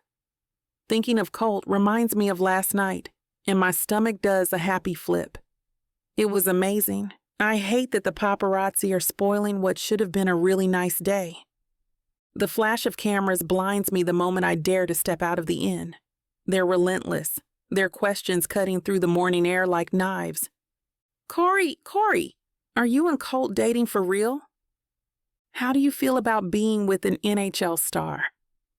I try to keep my head down, but the cameras are everywhere, invading my personal space. My heart races, and I can feel my privacy slipping away with every step I take. Inside, I try to focus on my work. Grace hands me a stack of menus to arrange for tonight's dinner, but my hands shake too much to hold them steady. The words blur together, and I can't concentrate. It feels like the walls are closing in on me. "I'm going to take a quick break," I tell her, forcing a smile. "Take your time," she says, concern etched on her face. I head to the inn's patio, hoping for a moment of peace, but as soon as I open the door, I see them. Photographers lurking just beyond the fence, cameras at the ready. My stomach churns.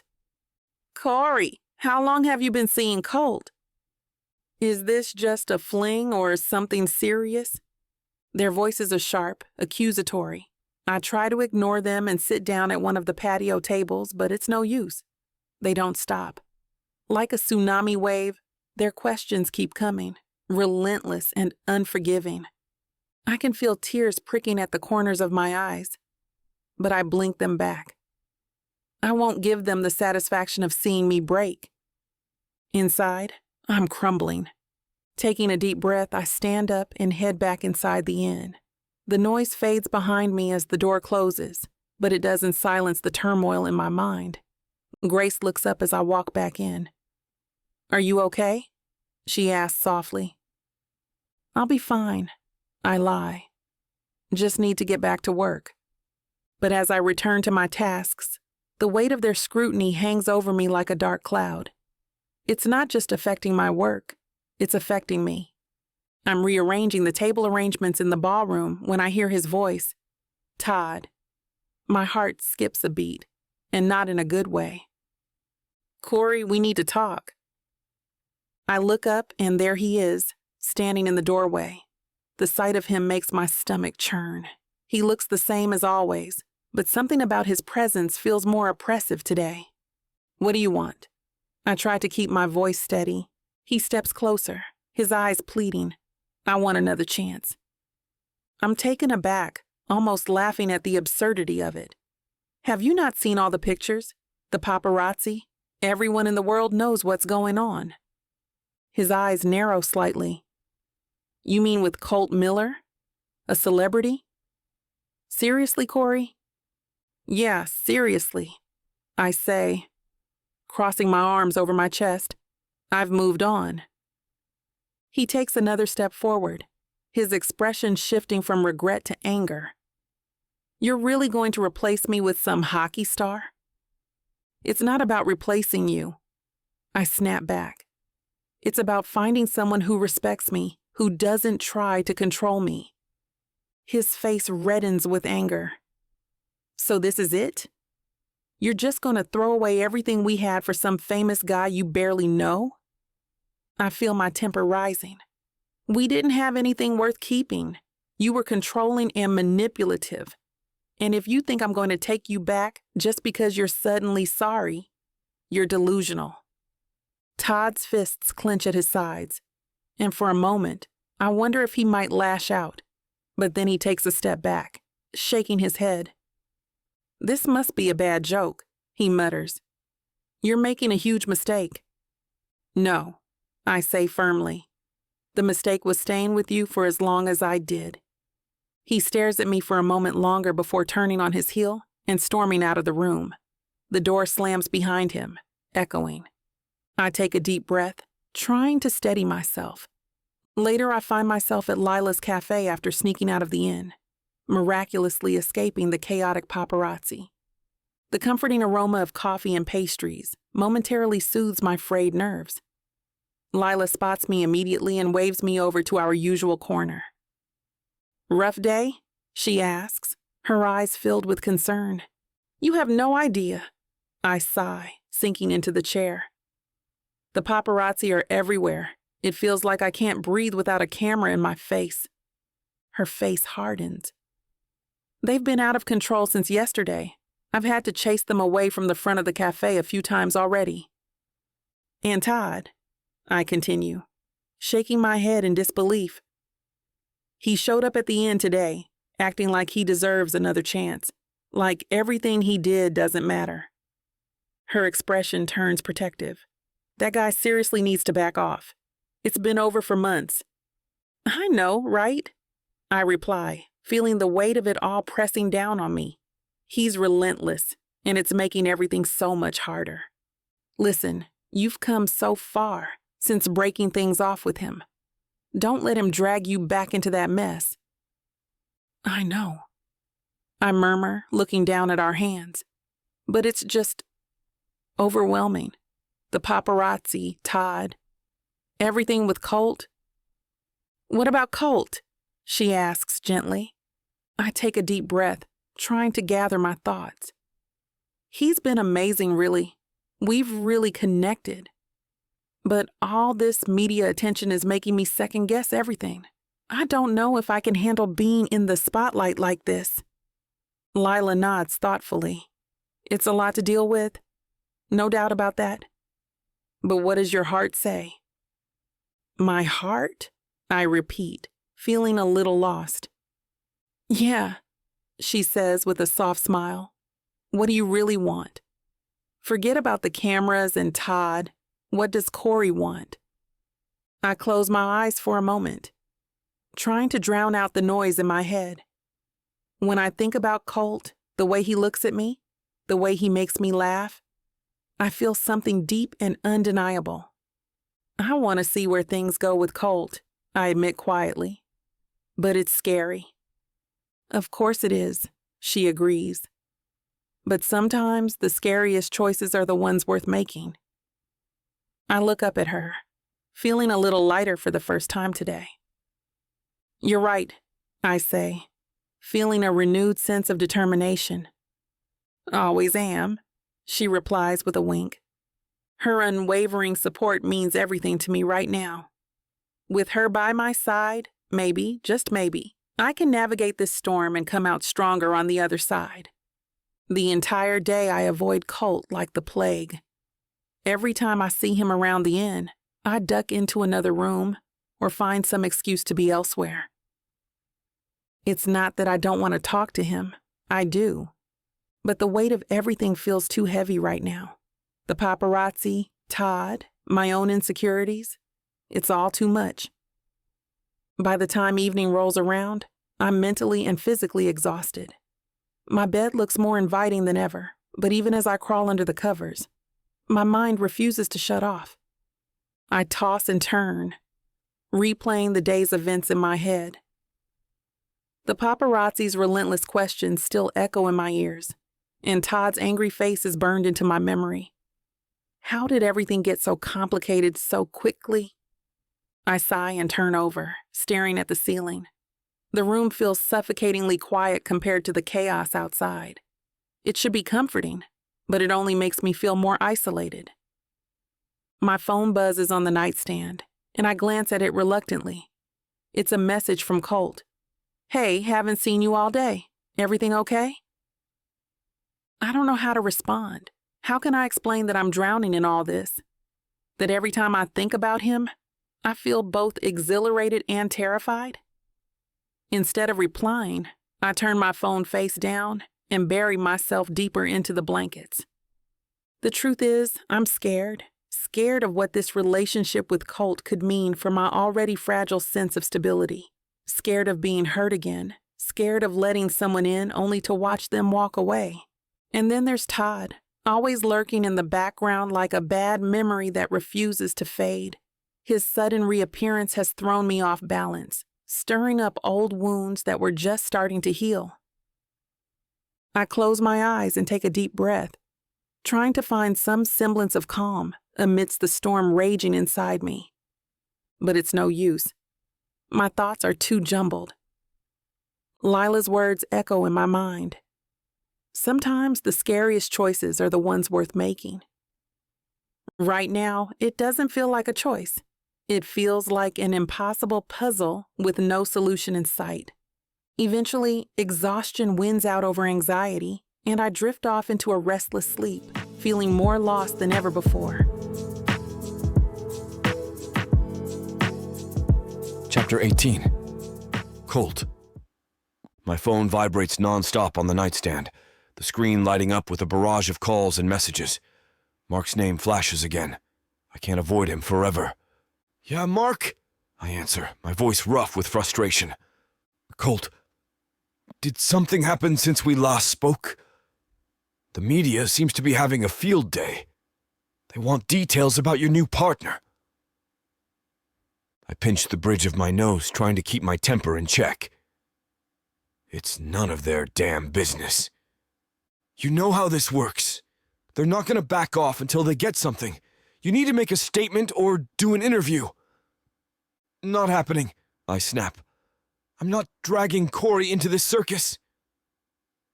Mark sighs heavily on the other end. "You've got to handle this carefully, Colt.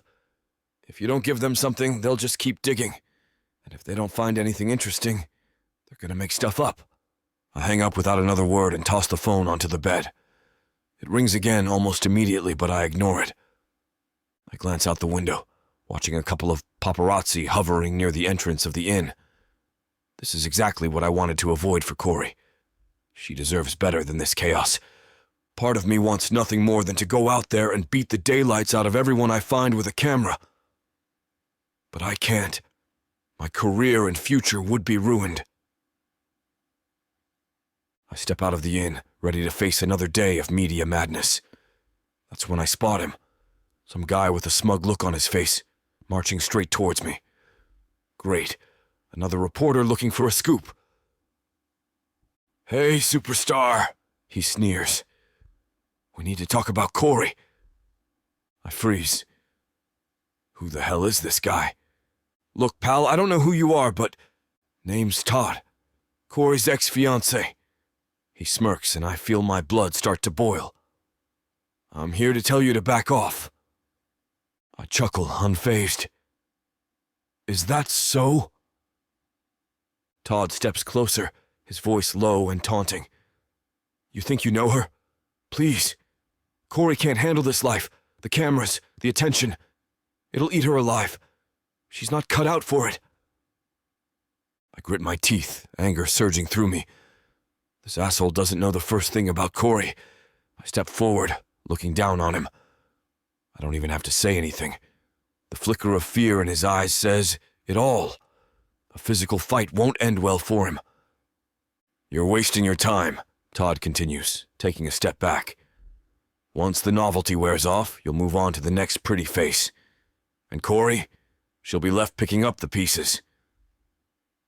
You don't know anything about me or Corey, I growl. His smirk widens. Oh, but I do. And I made sure everyone else does too. Those paparazzi.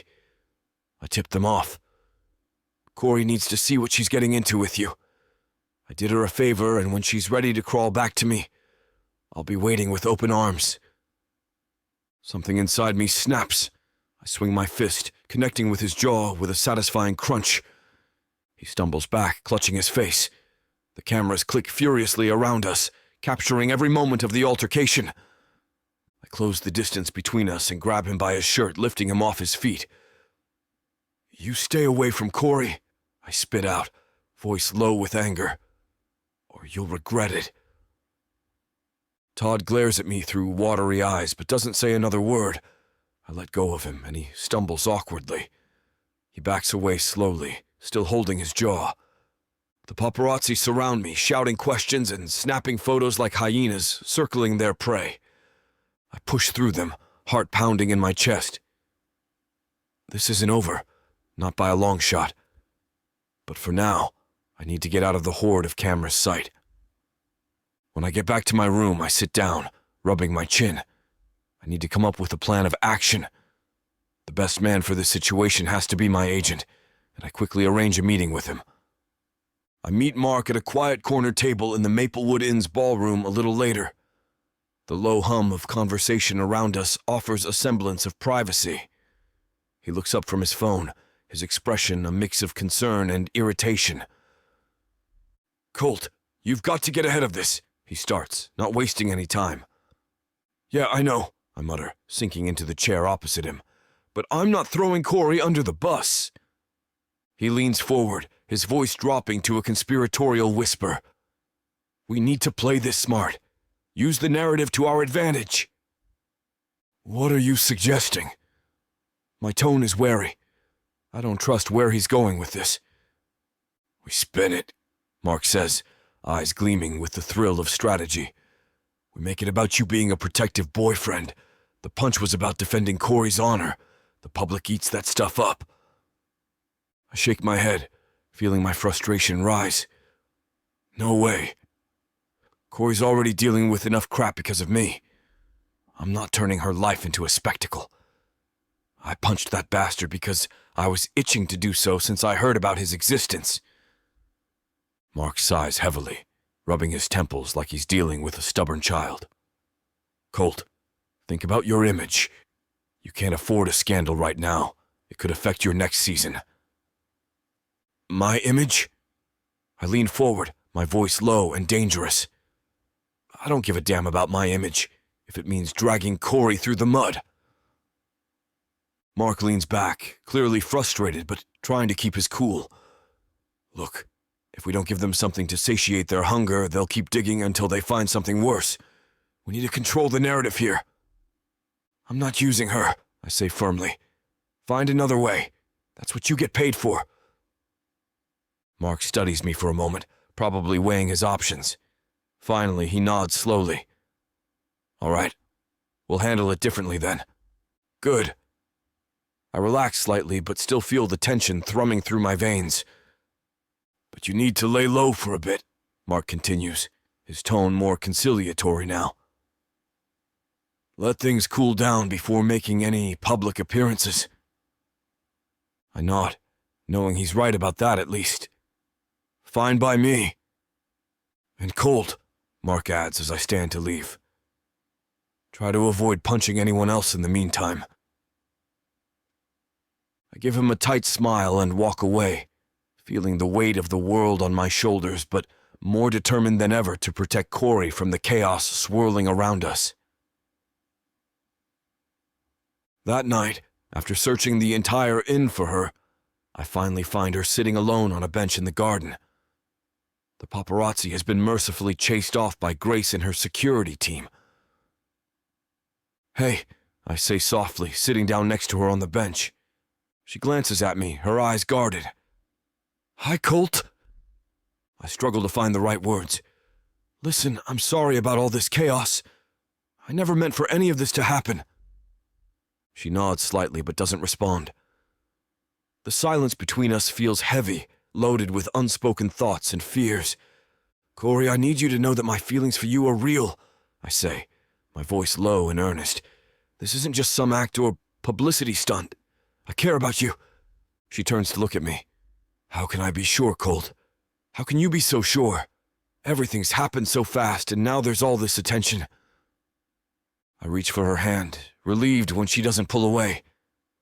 "I know it's overwhelming, but what we have, it's not about the cameras or the gossip. It's about us. Just us." Corey's eyes flicker with uncertainty. Todd's full of bull," I interrupt, unable to keep the anger from my voice. I take a breath, trying to calm myself. "Whatever he told you, it's not true. He's just trying to mess with your head. You need to stay away from him." She bites her lip, looking away.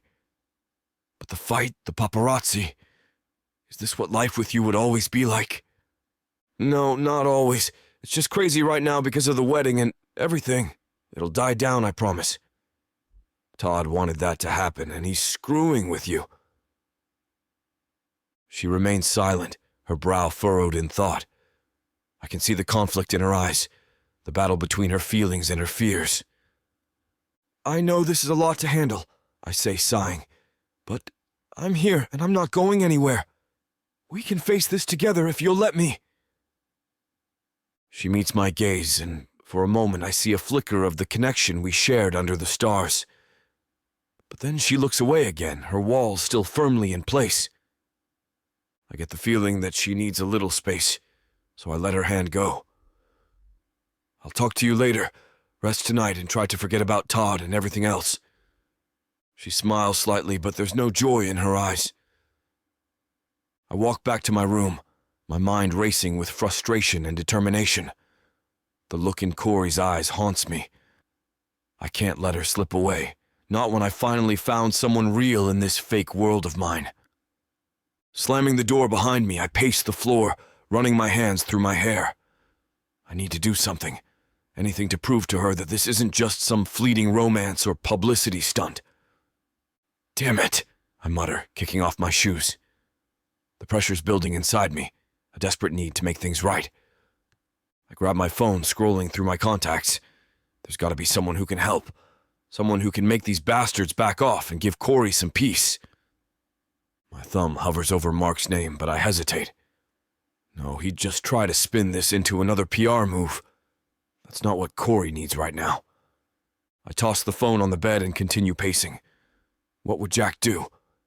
He's always been better at this relationship stuff than me. Suddenly it hits me. I don't need some grand gesture or media strategy.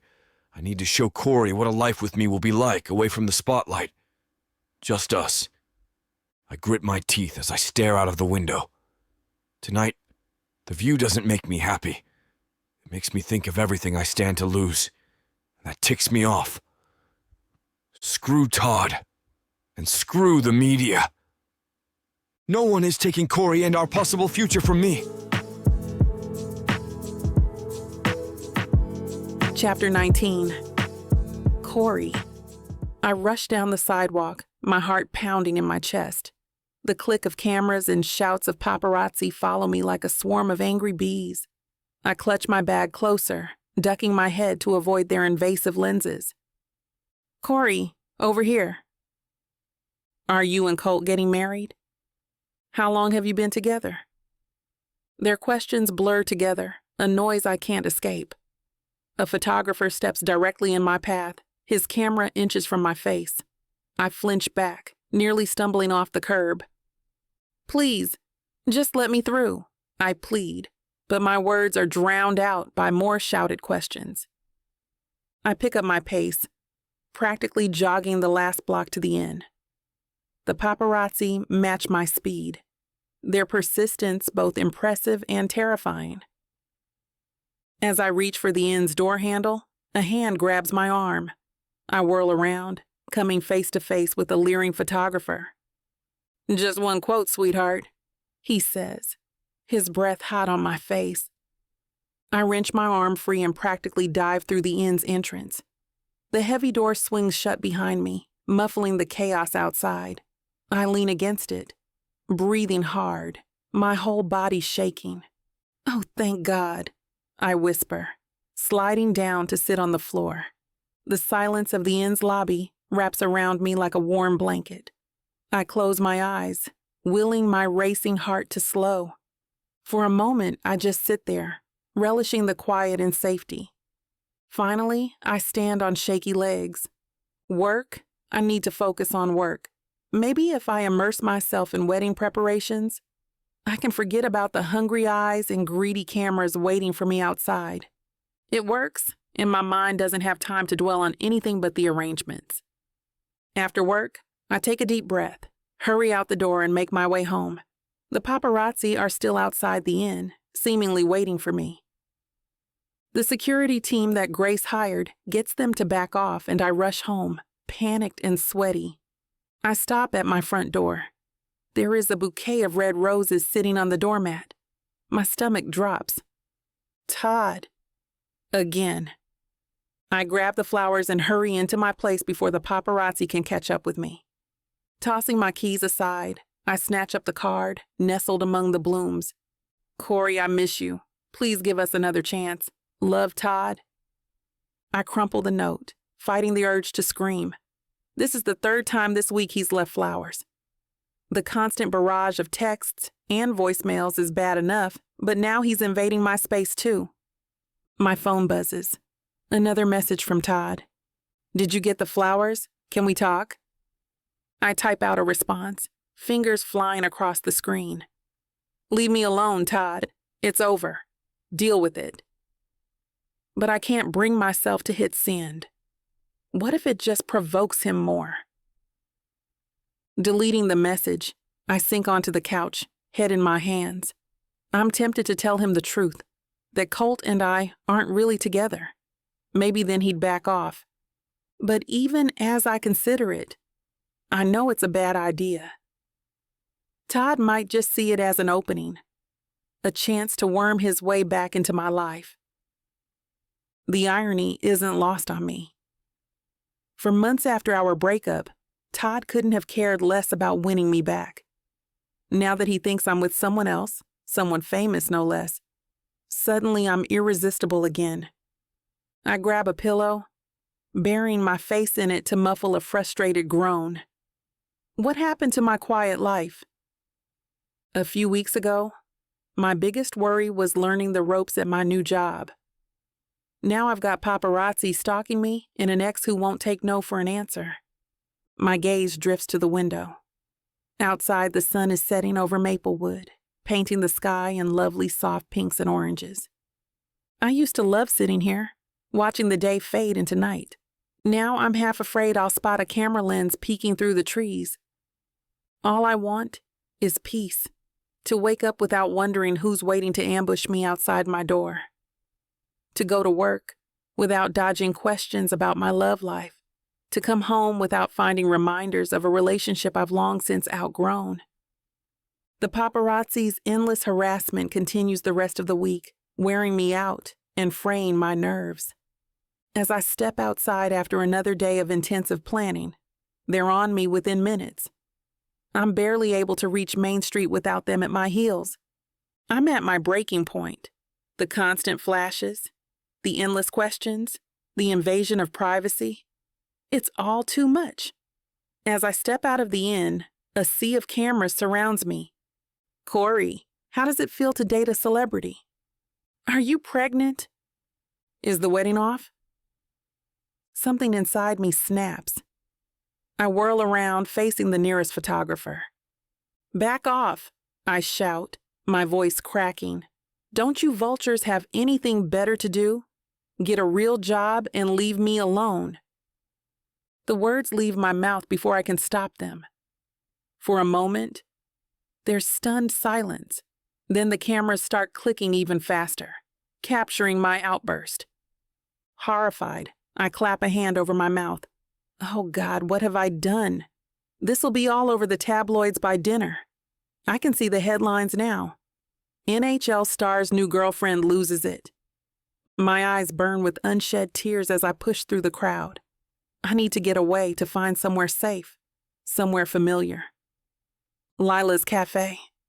I practically run down the street, the paparazzi hot on my heels. When I reach the cafe, I yank open the door and stumble inside.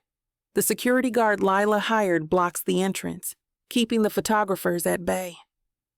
No entry without the owner's permission, he says firmly. I collapse into the nearest chair, trembling. Lila rushes over, concern etched on her face. Corey, what happened? I lost it, I whisper. I yelled at them. It was so embarrassing, Lila. I don't know what to do. She pulls me into a hug. Shh, it's okay. You're safe here. She leads me to a corner booth, hidden from view by the new blinds. As I sink into the familiar cushions, I feel some of the tension leave my body. Here, Lila says, pressing a steaming mug into my hands. Chamomile tea, it'll help calm your nerves. I take a sip, letting the warmth spread through me. Thanks, I don't know what I'd do without you. I take another sip of tea, feeling my nerves start to settle. Lila's warm presence is like a balm to my frayed emotions. Maybe you should take a few days off work, she suggests gently. Clear your head, you know. I open my mouth to protest, but she holds up a hand. I know. You love your job, but Corey, you're running yourself ragged. A little break might do you good. I slump back in the booth. Considering her words, the thought of facing another day of chaos makes my stomach churn. I don't know. Remember how you used to paint? She says, her eyes lighting up. Why don't you spend some time in your apartment, just relaxing with your brushes? It always helps you feel calm. For a moment, I'm tempted. The idea of losing myself in swirls of color, creating something beautiful amidst all this ugliness, is appealing. But then I think of Grace, of all the work still to be done for the wedding. I can't, I say, shaking my head. I appreciate the suggestion, but I won't let those vultures control my life. My job? It makes me feel good, you know? Like I'm accomplishing something. I need that right now. She lovingly squeezes my hand. I get it. Just promise me you'll take care of yourself, okay? I nod, managing a small smile. I promise, and thanks for everything. As I finish my tea, I feel a renewed sense of determination. The paparazzi might be waiting outside, but I won't let them win. I'll face whatever comes, one day at a time. A few hours in a hot bath later, I finally sink onto my bed, exhaustion seeping into every bone. The constant barrage of paparazzi, Todd's relentless pursuit, and the whirlwind romance with Colt have left me feeling like I'm drowning. I need to come up for air. My phone buzzes. It's Colt, asking if I want to grab dinner. My heart aches as I stare at the message, knowing what I have to do. I can't keep this up. The media frenzy, the pressure, it's all too much. And if I'm honest with myself, I'm scared. Scared of getting hurt again, scared of losing myself in someone else's world. With a heavy sigh, I put my phone on silent and toss it aside. I need space. Time to think, to breathe, to remember who I am without all this chaos. But how do I tell him? The thought of hurting him makes my stomach churn. He's been nothing but kind and genuine. It's not his fault that his life comes with so much baggage. Maybe it's better if I don't say anything for now. I'm not even sure what I'd say. Sorry, your fame is too much for me to handle? That sounds ridiculous, even in my head. No, I'll just step back. Take some time for myself. Focus on work, on rebuilding my life. If Colt and I are meant to be, we'll find our way back to each other. And if not, well, at least I'll have protected my heart. I curl up on my bed, hugging a pillow to my chest. The silence of my apartment feels both comforting and lonely.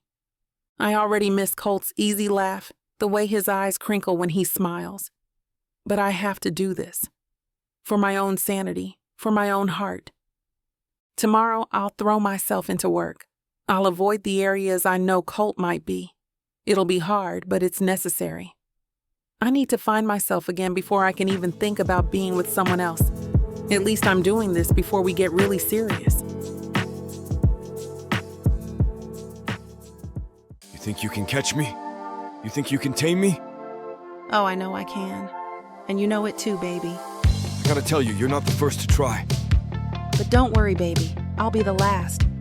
With sass like that, maybe I'll be the one that needs to tame you. Let's cut to the chase, big boy. What you selling me? Your appetite is big AF. I have just the thing that'll satisfy you. Oh, really? And what's that? Over 120 hours of romance audiobooks. Brought to you by Tyler Walker Romances in the Big AF Audio Bundle. 120 hours? That sounds amazing. Your knees won't work afterwards if I do my job right. Don't make promises you can't keep. Well, I can keep this promise. Because these audiobooks are unabridged with all the spicy scenes that will make you put your earbuds on. You know, Tyler can get freaky because she marked the bundle down by 69% for a limited time. I can't wait to take this bundle for a ride. Visit tylerwalker.com and get this audio bundle. Just don't start listening if you're going to be cooking dinner. Because you might just forget to feed your family. tylerwalker.com. Escape your life with Tyler.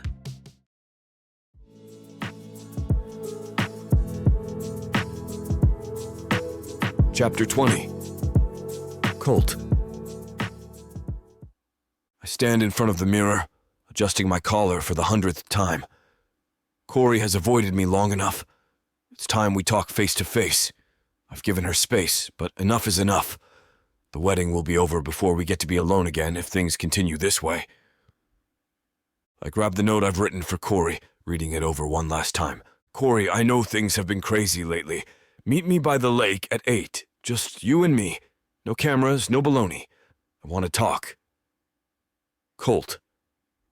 I head out, keeping my head down to avoid any lingering paparazzi. The last thing I need is them following me to Corey's place. Once there, I slip the note under her door and knock, resisting the urge to wait for her as I walk away. I spot Corey approaching, her silhouette backlit by the setting sun. My heart races, but I keep my cool, flashing her a warm smile as she gets closer.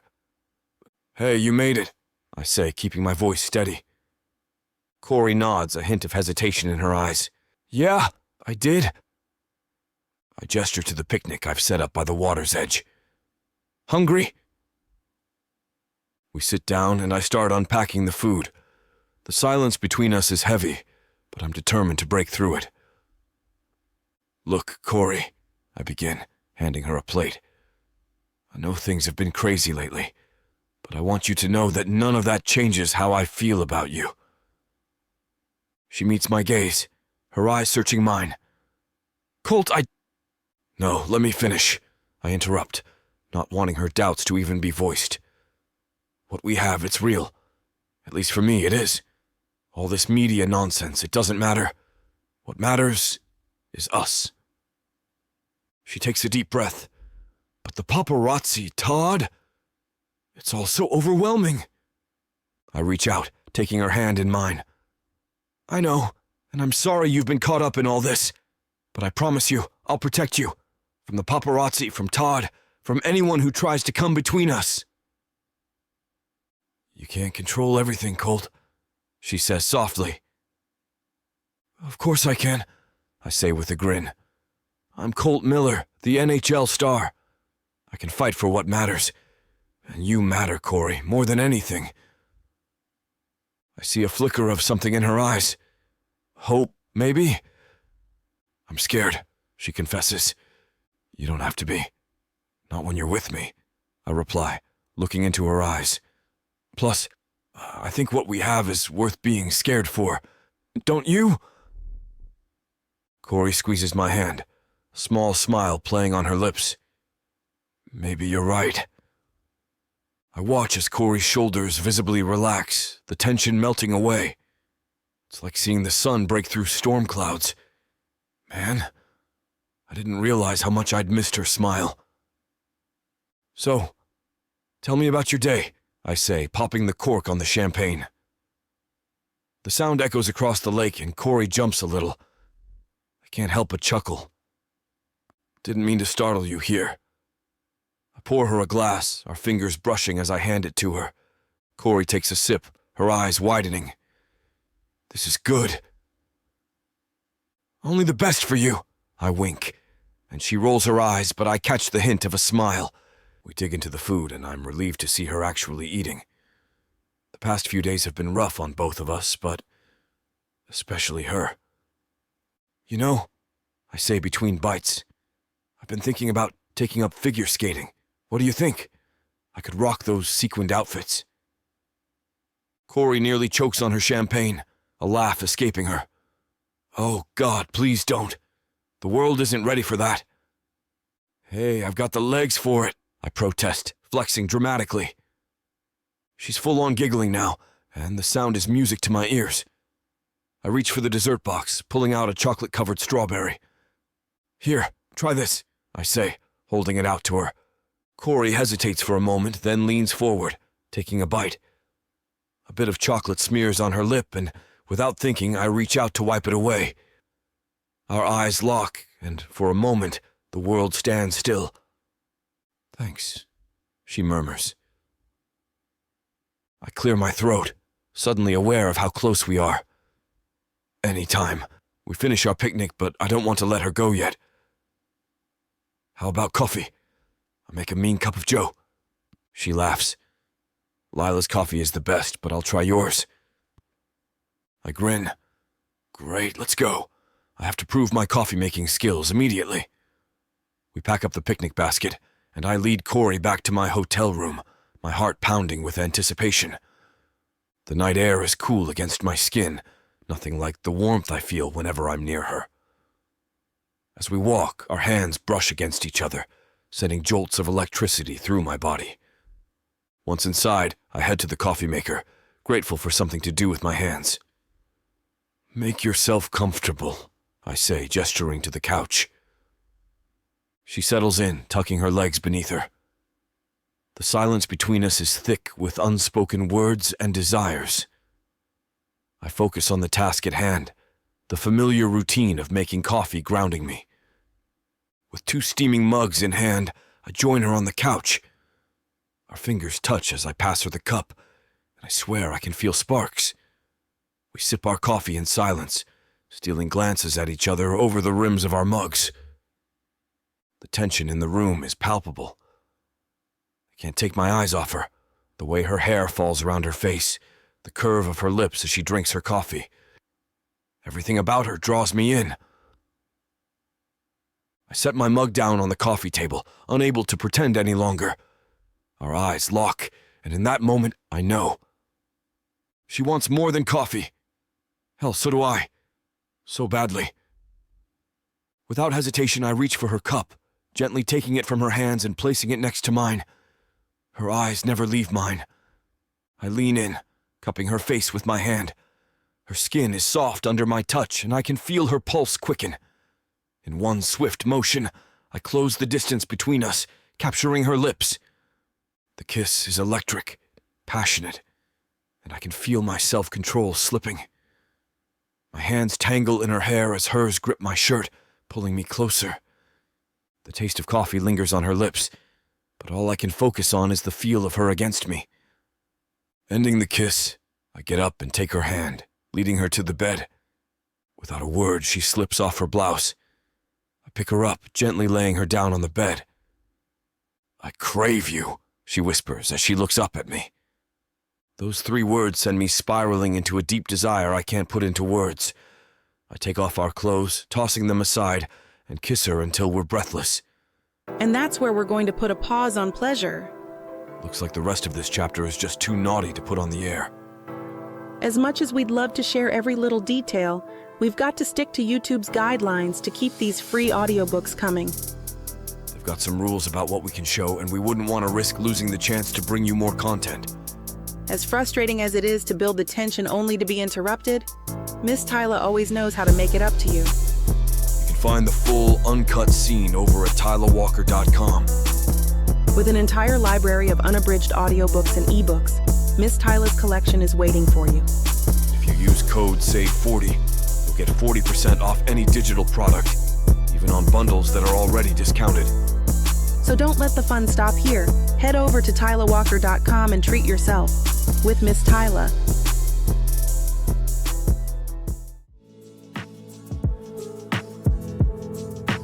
Chapter 21. Corey.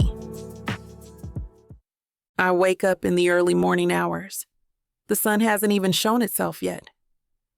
Sitting up, I glance at Colt's sleeping form.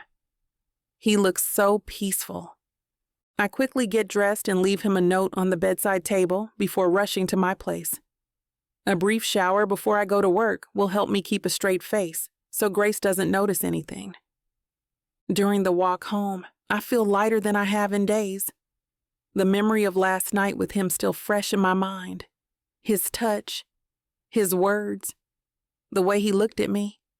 It all lingers, making me feel warm and cherished.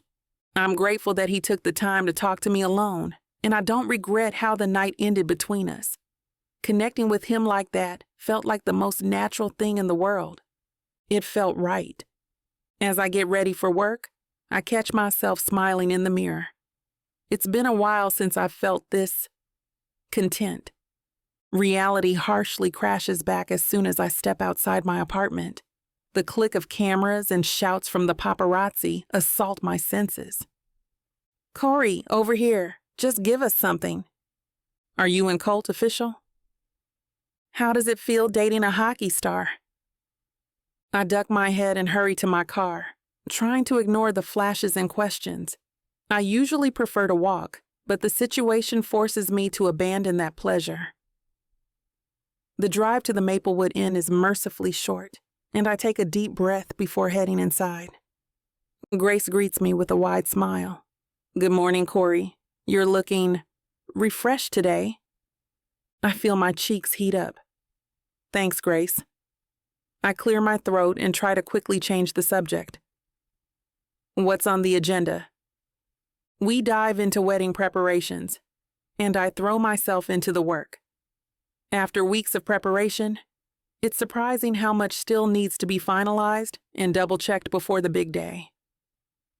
There's something soothing about checking in with the caterers and coordinating with vendors.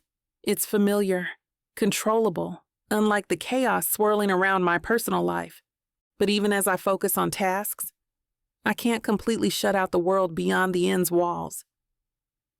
Every time I glance out a window, I spot at least one photographer lurking nearby. It's unnerving, knowing they're just waiting for a glimpse of me, of us.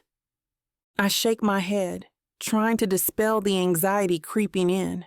I think of Colt's words from last night, his reassurances. It helps a little, but doubt still nags at me. Can I really handle this level of scrutiny for the foreseeable future? As I'm heading back from the kitchen with a fresh cup of coffee, I hear raised voices coming from one of the empty conference rooms. I pause, recognizing Colt's deep timbre. Curiosity gets the better of me, and I lean against the wall just outside the door, out of sight. "Mark, I told you, I'm not using Corey for publicity." Colt growls, his frustration evident. "Look, Colt, I get it, but you can't ignore the fact that this relationship is generating a lot of buzz." The who, I'm assuming, is Mark replies, his tone placating but insistent. We need to manage this carefully. I stiffen at his words. Manage? Like I'm some sort of PR stunt? Whether you like it or not, she's in the spotlight now. We need to control the narrative, Mark says. My stomach twists. Is that all I am to them? A narrative to be controlled? The attention is actually a good thing, Mark continues. It's reminding your hockey fans of you and keeping you relevant. I hurry back to my office, trying to process what I've just heard. The coffee in my hand has gone cold, much like the feeling settling in my chest. I stumble to my desk, my mind a whirlwind of confusion and hurt. The conversation I overheard keeps replaying in my head, each word cutting deeper than the last. The attention is actually a good thing, Mark had said. It's reminding your hockey fans of you and keeping you relevant. And Colt? Colt hadn't denied it. Is that what this is all about? Am I just a tool to boost his public image? My hands shake as I try to focus on the menus and list of guest allergies in front of me. The letters blur together, meaningless in the face of this revelation. I thought what Colt and I had was real. Last night felt so genuine. But now, I feel sick to my stomach. How could I have been so naive? Of course, a famous hockey player wouldn't be interested in someone like me for real. I was just convenient. A small-town girl to make him look and feel good. Tears prick at the corners of my eyes, and I blink them back furiously. I won't cry here, not where anyone can see. The pain in my chest is almost unbearable. I trusted him. I let myself believe that maybe, just maybe, I could have something special. It was all a lie. A carefully crafted image to keep him relevant to his fans. The thought of our intimate moments, our shared laughter, our kisses, it all feels tainted now. Was any of it real? Or was he just playing a part the whole time? I feel so stupid, so used. The betrayal cuts deep, leaving me raw and exposed. How could I have let myself fall for someone like Colt? After everything with Todd, I should have known better. I should have protected my heart. I rush out of the Maplewood Inn, barely managing to hold back tears. I can hear the paparazzi freaking out somewhere else on the property. They've likely spotted Colt and the man he was talking to. The weight of what I overheard crushes my chest, making it hard to breathe. I need to get away, to find somewhere safe. Somewhere I can fall apart without prying eyes or cameras. My feet carry me to Lila's cafe almost on autopilot. The bell chimes as I push through the door, and Lila looks up from behind the counter. One glance at my face, and she's already moving, flipping the open sign to closed and ushering me to a quiet corner booth. "Corey, honey, what happened?" she asks, sliding in next to me and wrapping an arm around my shoulders. The dam breaks. I sob into her shoulder, letting out all the hurt and confusion I've been holding back. She holds me, rubbing soothing circles on my back until I can catch my breath. I overheard Colt talking to someone. I think it was his agent. I managed between hiccups. They were discussing how to manage me, like I'm some sort of PR stunt. Lila's brow furrows. What exactly did you hear? I recount the conversation, every word tasting bitter on my tongue. His agent said our relationship was generating buzz and keeping Colt relevant. And Colt, he didn't deny it. What if this whole thing has been fake from the start? She listens intently, her expression thoughtful.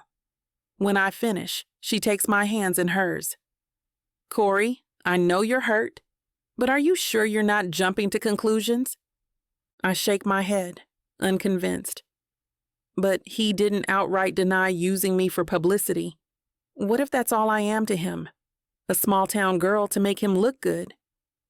"Honey," Lila says gently, "I've seen the way that man looks at you. It's not the look of someone playing a part. Have you considered that Maybe there's more to this story?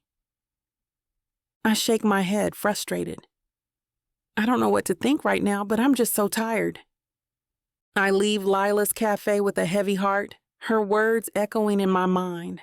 The pain of what I'd overheard is too raw, too fresh. I can't risk being hurt again. Back in my apartment, I curl up on the couch, hugging a pillow to my chest. The constant flashes of cameras outside my window only serve as a reminder of the circus my life has become. I reach for my phone, hesitating for a moment before turning it off completely. I can't deal with any more drama right now. Days pass in a blur. I throw myself into work, grateful for Grace's understanding as I request more behind-the-scenes tasks, anything to avoid the public eye. When I'm not at the inn, I stay holed up in my apartment, ignoring the growing pile of messages from Colt. Every time my phone buzzes with his name, my heart clenches. Part of me wants to answer, to hear his side of the story. But the memory of that conversation stops me every time. I can't shake the feeling that I'm just a pawn in some larger game. The wedding looms closer, and with it, the dread of having to face Colt again. I've made a commitment to be his date, and I won't back out now. Still, the thought of playing happy couple for the cameras makes me feel sick. I spend my evenings rehearsing a mask of indifference, determined not to let him see how much he's hurt me. In the meantime, I try on my dress, making sure it fits perfectly. The mirror shows me a young woman who looks like $1,000,000, exactly what I planned for the wedding day. On the inside, I feel hollow and raw, unable to make my smile reflect in my eyes. I'll have to practice that a lot more. Chapter 22. Colt. I can't shake this gnawing feeling in my gut. Corey's been avoiding me like the plague, and I'm left scratching my head, wondering what the hell happened. One minute we're sharing this incredible connection, and the next she's giving me the cold shoulder. Calling her doesn't work because she doesn't answer. My texts all go unanswered. When I asked Lila what was going on, she just told me to be patient and give her friends space. No explanation, just instructions on keeping my distance. Not knowing what's going on with her is beyond worrying. I run a hand through my hair, my jaw clenched. I'm doing my best not to let my inner vexation show, but being kept at arm's length is making it difficult. A bitter smile slips through the mask I've been wearing the past few days. Hell, I've really fallen for her. The thought of losing her. It's like a sucker punch to the chest. I've never felt this way about anyone before. I pace my hotel room, running my hands through my hair. This media circus is out of control. It's got to be freaking her out. I need to do something, anything to make this right. An idea hits me. It's crazy, but it might just work. I grab my phone and dial the hotel manager. I want to book every single room you've got, I say, my voice firm. There's a pause on the other end. Mr. Miller, are you sure? Dead sure. I'll pay whatever it takes. I want those paparazzi off this island. The arrangements are made, and I feel a speck of satisfaction. It's not much, but it's a start. At least Corey won't have to deal with those vultures anymore. My finger hovers over her number. I want to call her, hear her voice, and find out what she's thinking. Something holds me back. Maybe she needs a bit of time. Maybe this is her way of dealing with all this chaos. I toss my phone on the bed and flop down next to it. Images of our night together flood my mind. The way she laughed, how her eyes sparkled in the starlight, the softness of her lips against mine. I adjust my tie, glancing at the empty seat beside me for the 100th time. The rehearsal dinner's about to start, and Corey's still a no-show. My stomach's in knots, but I plaster on a smile for Jack and Amelia's sake. "Where's your lovely date, son?" my mom asks, her eyes darting around the room. I clear my throat. She's, not feeling well. Caught a bug or something. I think she's a bit nervous with the paparazzi and all. Plus, she's been working on arrangements non-stop. She's really tired.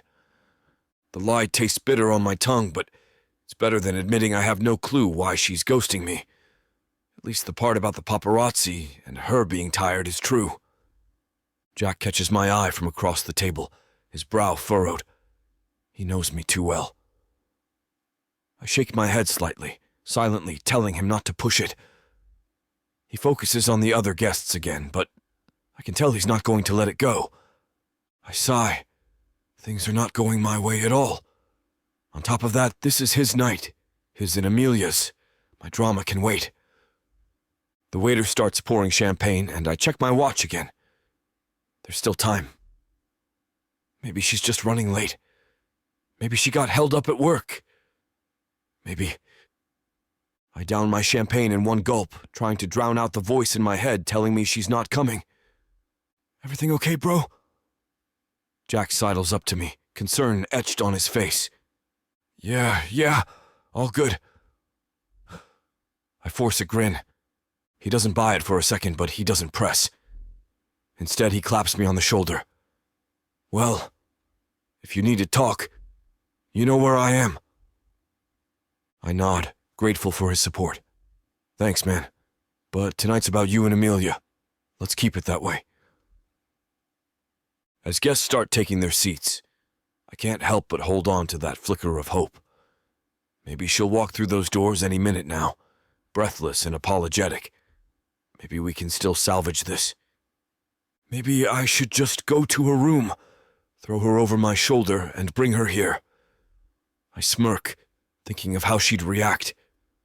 I'm staring into my champagne glass, lost in thought, when a familiar scent wafts over me. My head snaps up, and there she is.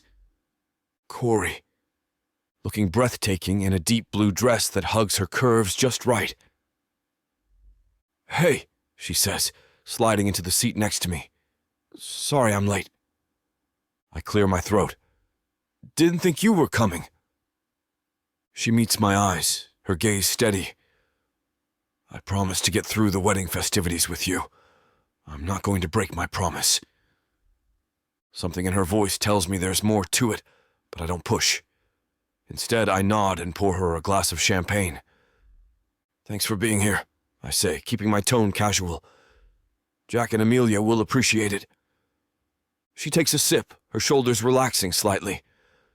Of course. We're preparing for their big day, after all. I want to ask her where she's been, why she's been avoiding me. But now's not the time. Instead, I lean in, speaking low so only she can hear. Listen, I know things have been intense lately, with the media and all, but I've taken care of it. Booked out the entire hotel. No more paparazzi lurking around. Her eyes widen slightly. You did that? I shrug, trying to play it cool. Yeah, well, couldn't have them ruining my brother's wedding, right? She nods, a small smile tugging at her lips. It's not much, but it's something. The dinner drags on, every minute feeling like an eternity. Corey and I play our parts, laughing at the right moments, exchanging glances that probably look loving to everyone else. But I can feel the wall she's built between us, solid and unyielding. I reach for her hand under the table, wondering if she'll still offer me some kind of connection. For a brief moment, her fingers intertwine with mine, but then she pulls away, her eyes fixed on her plate. The loss of contact hits me like a body check on the ice. You two make such a lovely couple, Amelia's aunt gushes from across the table. I force a smile. Thanks, we're pretty lucky. She nods, playing along. Colt's quite the catch. Her words should warm me, but they're hollow, rehearsed. I can see it in her eyes. She's a million miles away. As the night wears on, we keep up the charade. We laugh at Jack's terrible jokes, coo over Amelia's honeymoon plans, and act like the perfect couple. But every time Corey's smile doesn't quite reach her eyes, I feel a stab of pain. I need to do something. Something big to show her how I feel. But what? She's not the type to be impressed by flashy gestures or expensive gifts. No, And she deserves more than that. She deserves the truth. It hits me then, clear as day. I need to lay it all out there, tell her exactly how deep my feelings for her go. No more acting cool, no more pretending. Just raw, honest truth. But not here. Not with all these eyes on us, expecting a show. I just hope she'll be willing to listen. As we say our goodnights, I catch Corey's eye. For a split second, I see a flicker of something. Longing, maybe. Before she looks away. It's enough to give me hope. Chapter 23. Corey. I wake up to the soft glow of dawn peeking through my curtains. Today's the day, Jack and Amelia's wedding. My confused feelings threaten to bubble up again, but I push aside all the tangled emotions about Colt and focus on the task at hand. This day isn't about me. Arriving at the venue, I'm all business. I double-check the floral arrangements, ensure the place settings are perfect, and coordinate with the catering staff. It's a crazy train of activity, but I thrive in the organized chaos. For a few blissful hours, I don't have time to think about anything else. Corey, you've outdone yourself, Grace says, appearing at my elbow. Everything looks stunning. I beam at her praise. Thank you, Grace. I just want it to be perfect for them. She squeezes my arm. It is. Now go get ready. It's time for you to enjoy this as a guest. With a deep breath, I head to the bathroom to change. I slip into the light blue dress I picked out, smoothing the fabric over my curves. The color complements my dark skin beautifully, making me feel radiant despite my inner turmoil. I run my fingers through my curls, attempting to tame them into some semblance of order. To my surprise, they cooperate, falling into place with a natural elegance that looks effortlessly chic. Staring at my reflection, I steel myself for what's to come. I made a promise to be Colt's date, and I intend to keep it. The last thing I want to do is upset or disappoint Colt and his family on this beautiful day. Still, as I step out of the bathroom, my heart races. I'm not ready to face him, but I don't have a choice. I make my way to the chapel area, taking in the beauty of the wedding. It really does look like something out of a fairy tale. I spot Colt across the room, looking dashing in his white tuxedo. My breath catches in my throat, but I force myself to approach him with a smile plastered on my face. "Hey," I say, keeping my voice low. Colt's eyes light up when he sees me. "Wow, Corey, you look incredible." "Thanks. We should probably find our seats." He nods, guiding me with his hand gently resting on the small of my back. The touch sends a shiver through me, memories of our intimate moments flooding my mind. I clear my throat as if to clear my head. I need to keep my cool. We mingle with the other guests, playing our parts perfectly. Colt's hand remains on the small of my back, continuously sending shivers up my spine. I hate how my body reacts to his touch, even now. When the ceremony begins, I find myself swept up in the romance of it all. Jack and Amelia stand at the altar, radiating love and happiness. Their vows are heartfelt and beautiful, almost bringing tears to my eyes. Suddenly, a bittersweet longing settles in my chest as I watch them exchange rings. This is what I've always dreamed of, a love so pure and true that it can conquer anything. I'd always imagined a small, intimate wedding for myself. But seeing Jack and Amelia surrounded by so many supportive friends and family, I can understand the appeal of a larger celebration. It feels like the world has gathered to see these two commit to each other and promise to keep their love burning forever. Colt's thumb strokes my hand, and I realize I've been gripping it tightly. I loosen my hold but don't pull away. For just this moment, I allow myself to pretend that we're really together, that this could be our future. But reality crashes back as soon as the thought forms. I'm not getting married anytime soon, maybe never, if my love life continues to be as complicated as it's become. I blink back newly forming tears, these ones far from happy or joyful. I bite my lip, forcing myself to focus on the happy couple instead of my own jumbled emotions. Despite myself, I can't help but glance at Colt, my mind wandering to dangerous territory. What would it be like to be the one up there, exchanging vows with him? My heart races at the thought of Colt looking at me the way Jack looks at Amelia, with pure adoration and unwavering love. I imagine us standing hand in hand, promising forever to each other. Colt's intense gaze locked on mine, his thumb gently caressing my knuckles as we recited our vows. The warmth of his smile, the strength of his embrace. No. I shake my head, forcing those thoughts away. This isn't real. It won't be. I've been avoiding Colt for a reason. Our relationship, or whatever it is complicated and messy. I can't let myself get carried away with fantasies. I refocus on the groom and bride, their joy radiating throughout the venue. They look so happy, so in love. It's beautiful to witness, even if it makes my heart ache a little. While the photographer swoops in to capture some memories, I can't help but notice that Amelia's dress is stunning, the intricate lace catching the light as she moves.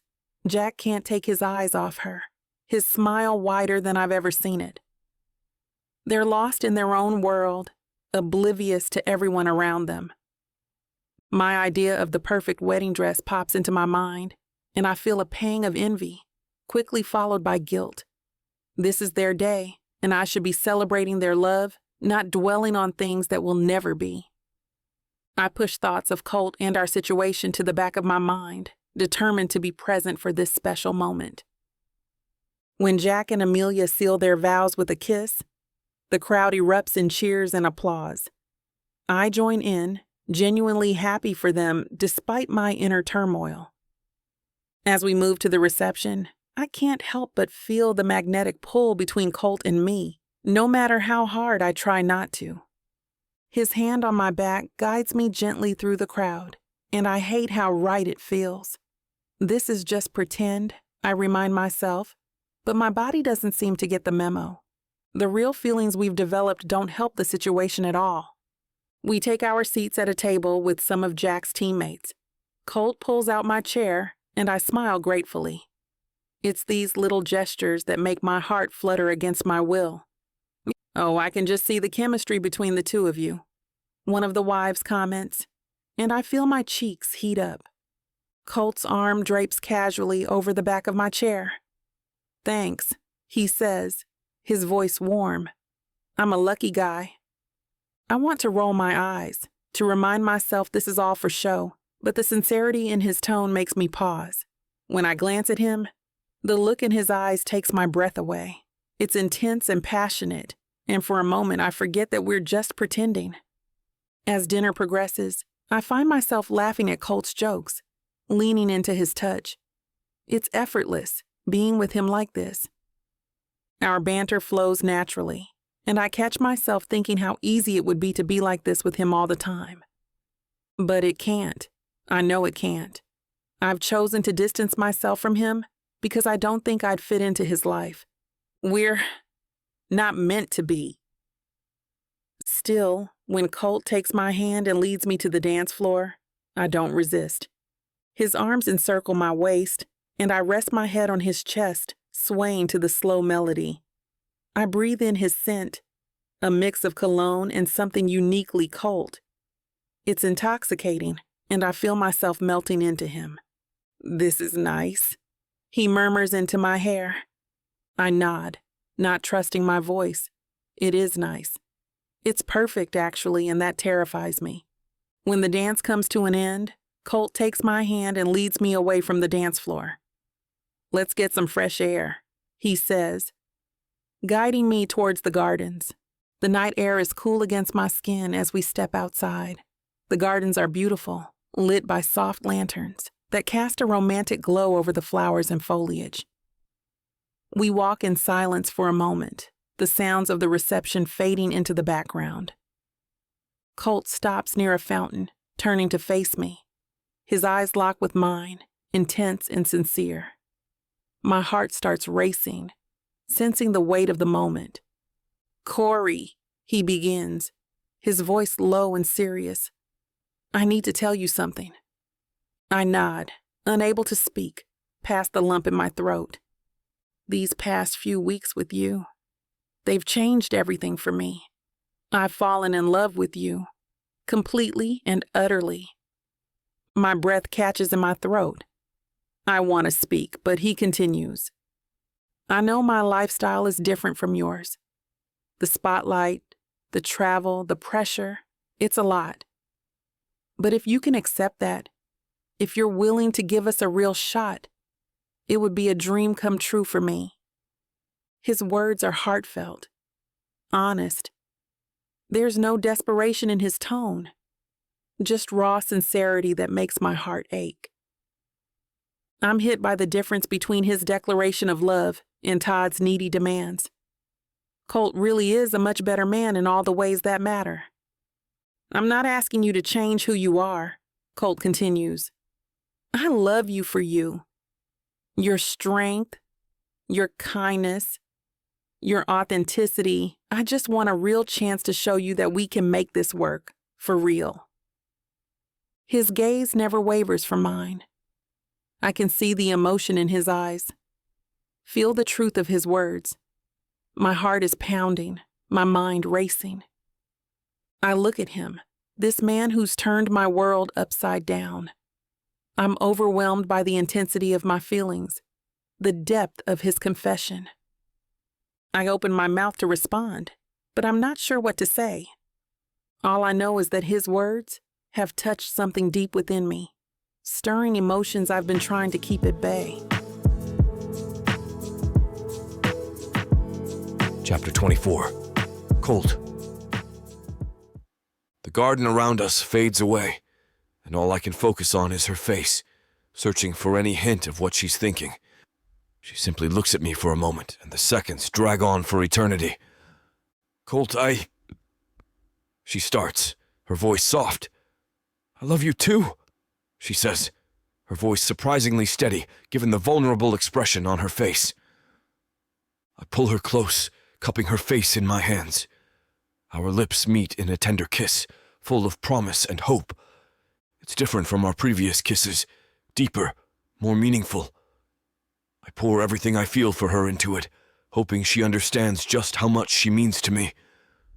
I want to kiss her with more passion, run my hands through her hair and taste every inch of her, but this isn't the time or place. The kiss ends and she gently pushes me away. "Colt, I heard what your agent said to you, about me being good for keeping you relevant. Do you agree with him?" The question takes me by surprise. I frown, realizing she must be talking about the meeting with Mark.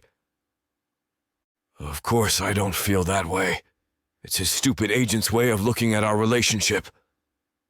She nods, her eyes unreadable. I grab her chin, forcing her to look into my eyes.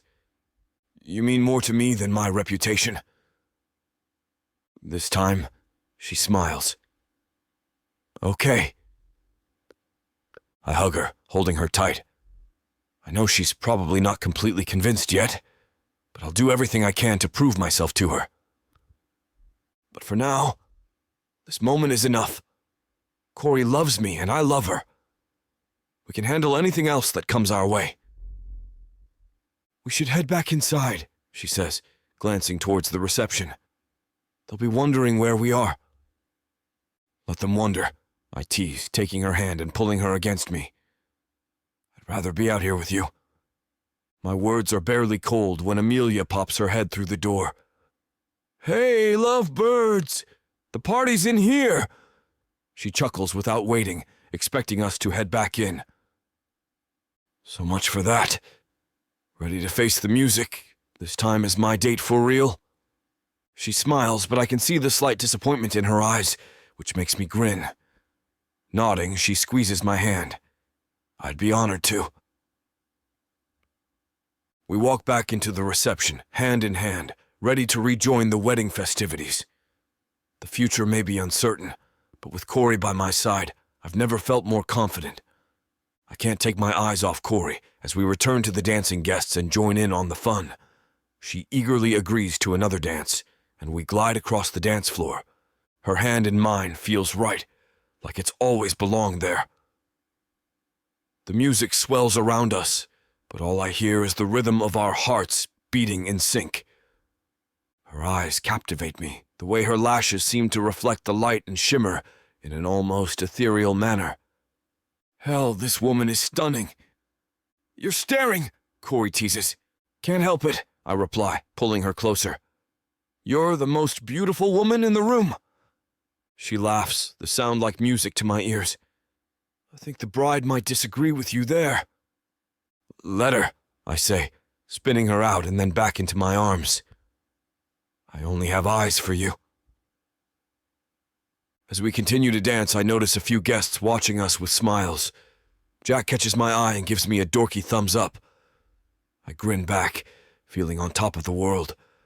The song changes to a slower tempo, and she rests her head on my chest. I breathe in the scent of her soft curls, savoring this moment.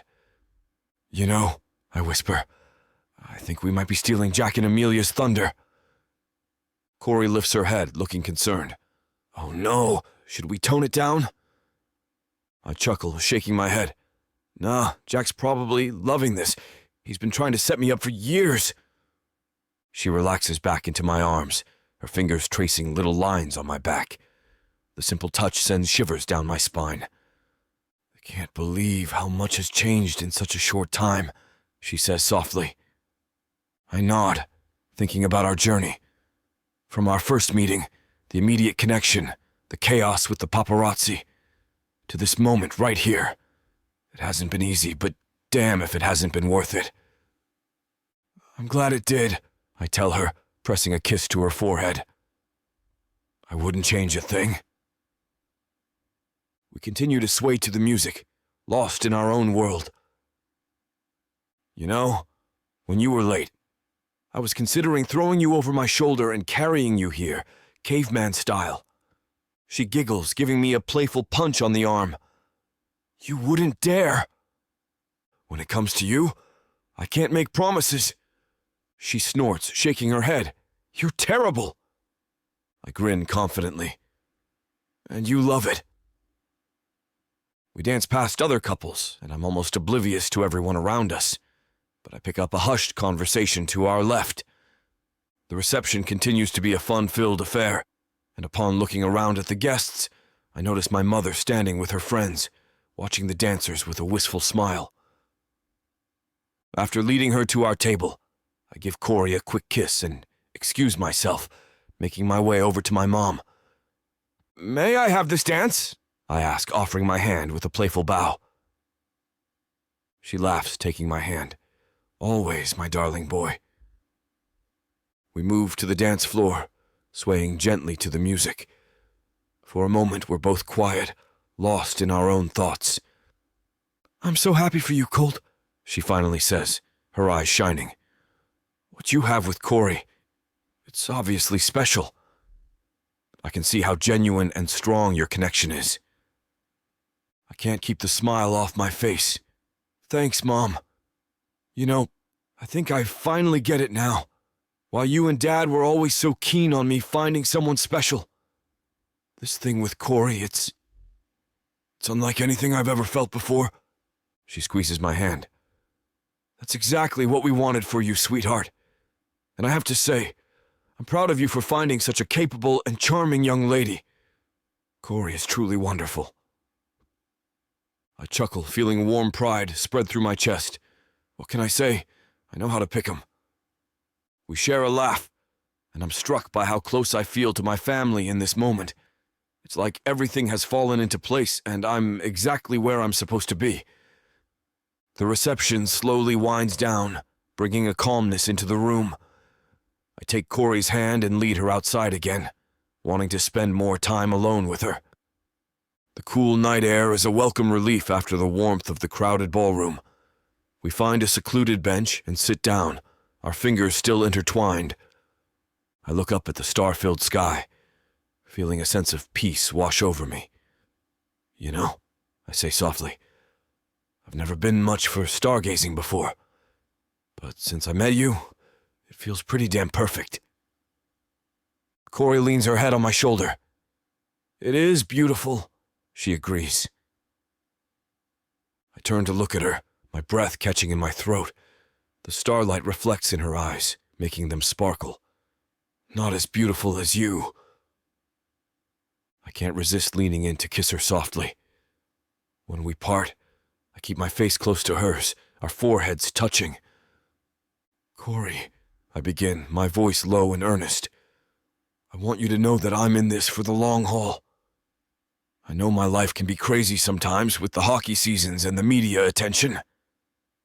But with you, I see a future that's grounded and real. I caress her hand, feeling her soft skin under my fingertips. I dream about waking up next to you every morning, about building a life together. Maybe a house here in Maplewood, where we can escape the craziness of my world. I want to create a home with you. My eyes lock with hers, and I see a mix of emotions swirling in their depths. Hope, love, and maybe a hint of hesitation. I understand her caution, given everything she's been through, but I'm determined to prove my commitment to her. I bring her hand to my lips, pressing a gentle kiss to her knuckles. The simple touch ignites a fire in me, and I long to pull her closer, to feel more of her. But I hold back, savoring this moment of connection and promise. I love you, Corey, I whisper against her skin, and I can't wait to see where this journey takes us. I pull her closer, feeling her warmth against me. Her lips curve into a smile, and I can't help but mirror it. There's a peace in her eyes that I've never seen before, and it makes my heart swell. Without hesitation, I lean in and capture her lips with mine. As I hold her, I'm struck by how right this feels. All the fame, the trophies, the accolades, none of it compares to what I found with Corey. She grounds me, makes me feel like more than just a hockey player. And the way she succumbs to me is intoxicating. I deepen the kiss, my hand cradling the back of her head. She responds with equal fervor, her fingers gripping my shirt. The world fades away until it's just us, lost in this moment. When we finally part, both breathless, I rest my forehead against hers. You're amazing, I whisper, my voice husky with want. You too, Mr. NHL, she replies, her eyes shining. As I gaze at her, I'm overwhelmed by how much I want her, not just physically, but in every way possible. I want mornings spent making pancakes, lazy Sundays curled up on the couch, and nights spent talking about our dreams. I want arguments and makeups, laughter and tears. I want it all with her, forever. I pull her back in for another kiss, pouring every ounce of my love and desire into. Chapter 25. Corey. We enter our room at the Maplewood Inn, and the weight of the day's events finally catches up with me. The wedding, the reception, the endless stream of well-wishers. It all fades away as Colt closes the door behind us. It's just him and me now, and the moment feels charged with a special kind of electricity. He looks at me, his eyes full of emotion and something more, desire. He steps closer, and the air between us crackles. This feels different, I whisper, my voice trembling slightly. It is different, he replies, his voice low and steady. I'm going to show you what it means to be my woman. He pulls me into a deep kiss, his hands cupping my face. My lips part eagerly, and he takes the opportunity to deepen the kiss, his tongue exploring my mouth. My hands find their way to his chest, gripping his shirt as if to steady myself. He breaks the kiss, his breath heavy. I've been waiting for this all night, he murmurs, his voice rough with want. Me too. With a deliberate slowness, he begins to undress me. He starts with my shoes, kneeling down to slip them off my feet. His hands move to the hem of my dress, his fingers trailing along my calves and thighs as he lifts the fabric. I shiver under his touch, and it sends a thrill through me. He stands up, his hands moving to the zipper of my dress. "Turn around," he commands. I do as he says, my back to him. He takes his time unzipping my dress, planting kisses along my exposed skin as he goes. When the dress pulls at my feet, he steps back, taking in the sight of me in my lacy underwear. "You're beautiful," he says with a husky voice. I turn to face him. "Colt." He closes the distance between us, his hands finding my waist. "I've got you," he whispers before capturing my lips again. This kiss is rougher, more demanding. I can feel every ounce of his desire. "We should probably try to get some sleep," I murmur, though I know neither of us is ready for the night to end. "Maybe," he replies with a chuckle, "but I kinda like just lying here with you." "Me too," I admit, snuggling closer to him. We talk quietly, our voices barely above a whisper. Colt shares his dreams about the future, and I listen intently, loving the sound of his voice. "You know," he says, his tone teasing, "you better prepare yourself. I want a whole hockey team of kids one day." I laugh, swatting his chest playfully. "You're crazy." "Maybe a little," he admits with a grin. "But seriously, I want a big family." As an only child, I've always dreamed of having a big family too, I confess, my voice softening. It would be amazing to have a house full of love and laughter. He kisses my forehead. "We'll make it happen then."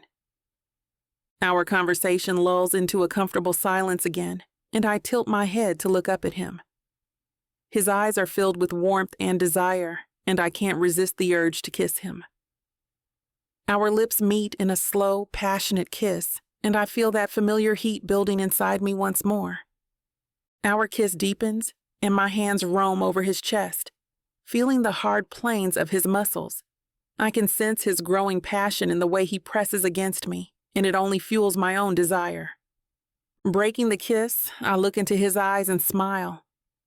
"I want to make love to my superstar boyfriend again," I say, my voice barely above a whisper. "But this time, I want you to be a little rougher." His eyes darken, and a wicked grin spreads across his face. "Ready for this?" he asks, his voice low and gravelly. "Yes," I breathe, feeling a shiver of anticipation run through me. He doesn't need any more encouragement. His lips find mine again, kissing me deeply before trailing down my neck and across my collarbone. His hands are everywhere, igniting a fire in me that only he can quench. He kisses his way down my body, taking his time to savor every inch of me. I hate to put a stop to a good time, but it looks like we've hit YouTube's limit for spiciness. YouTube's got some rules we have to play by if we want to keep giving you these stories for free. And trust me, this scene isn't something you want to miss. While we can't get into all the details here, you can still dive into the full uncut version at TylaWalker.com. Miss Tyla has an entire collection of unabridged audiobooks and ebooks waiting for you.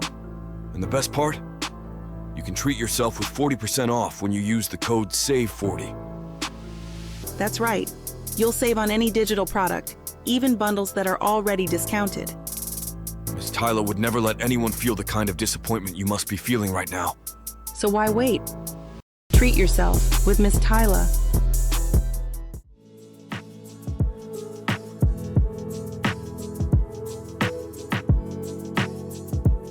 Chapter 26. Colt. I pull into Maplewood, the familiar streets welcoming me like an old friend. 6 months ago, this place was just another stop on my brother's wedding tour. Now, it's my second home. The wheels of my Audi crunch on the gravel as I turn onto Main Street. Old Mrs. Henderson waves from her porch, a kind smile on her face. I wave back, feeling a warmth spread through my chest. This is what belonging feels like. My Maplewood house looms ahead, a beautiful Victorian nestled among the trees. It's a far cry from my sleek city apartment, but that's exactly why I love it. Here, I'm not an athlete of note, I'm just Colt, the guy who helps out at the local rink and drinks too much coffee at Lila's. Taking a right turn, I head in the opposite direction from my home, loving the feeling I get when I can see it from the corner of my eye. I've never felt this at home in any place before. I push open the door to the Maplewood Inn, the familiar scent of fresh linens and Grace's famous potpourri greeting me. The place holds so many memories now, most of them centered around Corey. "Hey, Grace!" I call out, spotting her behind the front desk. She looks up, a warm smile spreading across her face. "Colt, what brings you by?" "Just picking up some dinner for Corey and me," I reply, leaning against the polished wood counter. "I ordered online, so don't worry about taking my order. How's business?" Grace's eyes twinkle. "Oh, same old, but I've got some news you might be interested in." I raise an eyebrow, intrigued. "Oh, yeah?" She leans in conspiratorially. "Heard through the grapevine that Todd's finally left the island. Apparently he's working on a cruise ship now." I can't help the laugh that escapes me. "You're kidding." She nods, chuckling. "Hard to believe, isn't it? But it's true. Guess he got bored over the winter." Relief washes over me. That bastard had been a thorn in our side for too long, always lurking around, making Corey uncomfortable. I'd been ready to throw down if necessary, but I'm glad it didn't come to that. "Well, good riddance," I say, unable to keep the satisfaction out of my voice. "Corey will be relieved to hear he's gone for good." Grace nods, her expression softening. She deserves peace. You both do. She hands me a paper bag brought in by the kitchen staff, the aroma of garlic and herbs wafting up. I thank her for the food and the information, feeling lighter as I head out. The thought of Todd gone, no longer able to make Corey uncomfortable, puts an extra spring in my step. I can't wait to share the news with her. As I park in the driveway, I spot my neighbor Tom mowing his lawn. He gives me a friendly nod. "Welcome back, Colt," he calls out. "Good to see you." I grin, my heart skipping a beat at the thought of finally seeing Corey after being apart for a few days. A few days too long, that is. Thanks, Tom. Good to be home. Home. The word feels so right on my tongue. Walking up the path, I notice the garden Corey's been working on. The roses are in full bloom, their sweet scent filling the air. There are a few new flowers too, but I don't know their names. All I know is that their colors are vibrant and perfectly reflect the personality of the woman taking care of them. It's these little details that make coming back here feel so damn good. I unlock the front door, my heart racing with anticipation. "Corey!" I call out, dropping my duffel bag in the entryway.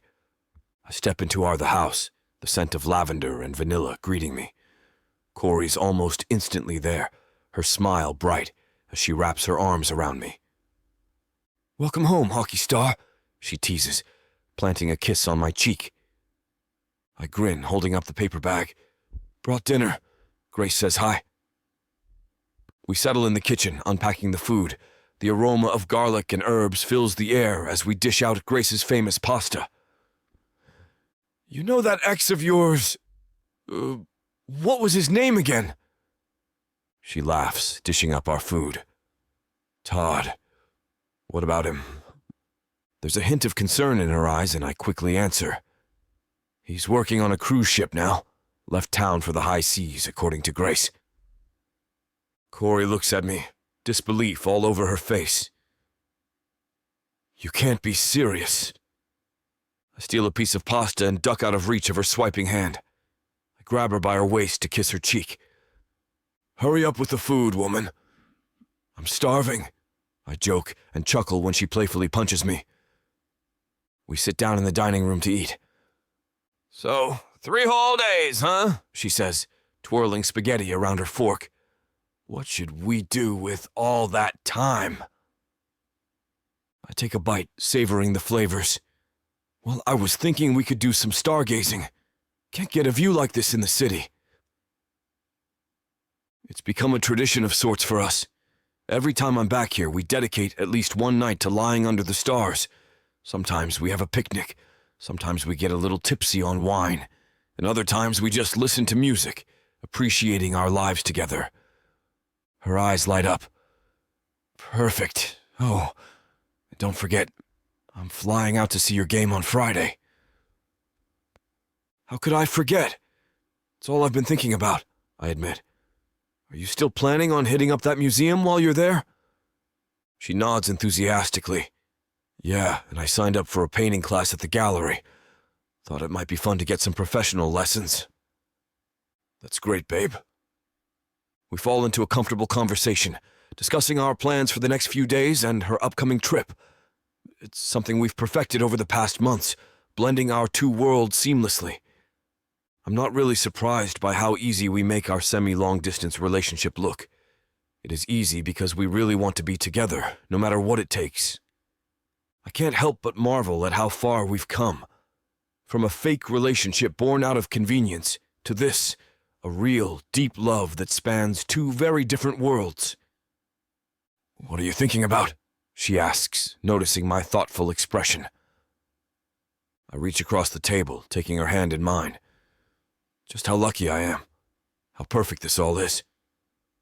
After we finish our meal, Corey starts clearing the plates. I help her, stacking them in the dishwasher as she wipes down the table. So, how's the event planning business going? I ask, genuinely curious. Her eyes light up, and I can't help but smile. I love seeing her passionate about her work. It's been amazing, she says, excitement clear in her voice. I never imagined it would take off like this. Just last week, I booked 3 new events for next month. I lean against the counter, giving her my full attention. That's fantastic, babe. What kind of events? She starts ticking them off on her fingers. A retirement party for old Mr. Johnson, a sweet 16 for the mayor's daughter, and get this, a vow renewal ceremony for Grace and her husband. Wow, Grace chose you over the inn? That's a big deal, I say, impressed. Corey nods, her smile widening. She said she wanted to be a guest at her own party for once. It means so much that she trusts me with it. I can see the pride in her eyes and it makes my heart swell. The whole town's been incredibly supportive, she continues. Lila's been recommending me to her cafe customers, and even Tom hired me for his son's graduation party later this year. That's incredible. I'm so proud of you, I say, pulling her into a hug. You've built something amazing here. She leans into me, sighing contentedly. It's been great. I'm just scared that I'll run out of events in a place this small. I kiss the top of her head, running my fingers through her soft curls. You know, your business is really taking off. Just move to the city already. It could open up even more opportunities for you. She looks up at me, her eyes thoughtful. I haven't really considered it. You think it would make a difference? I nod, excitement building in my chest. Absolutely. There are so many high-profile events in the city. With your talent and the connections you've already made here, you could really expand your clientele. She bites her lip, considering. It's an interesting idea. I'll think about it, okay? We spend the rest of the evening on the couch, catching up despite only being apart for a few days. Her lips are soft against mine as we make out like teenagers, unable to keep our hands off each other. Oh! Corey suddenly exclaims, jumping up. I almost forgot. I want to show you something. She disappears into her studio, returning with a canvas. My breath catches as she reveals a stunning landscape of Maplewood's coastline at sunset. Corey, this is incredible, I say, taking in the vibrant colors and intricate details. She beams at me. You really like it? Like it? I love it. In fact, I say, an idea forming. This needs to come back to the city with me. It would look perfect in the living room there. Her eyes widen.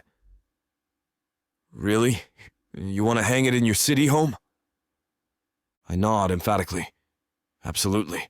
It'll be like having a piece of maplewood with me always.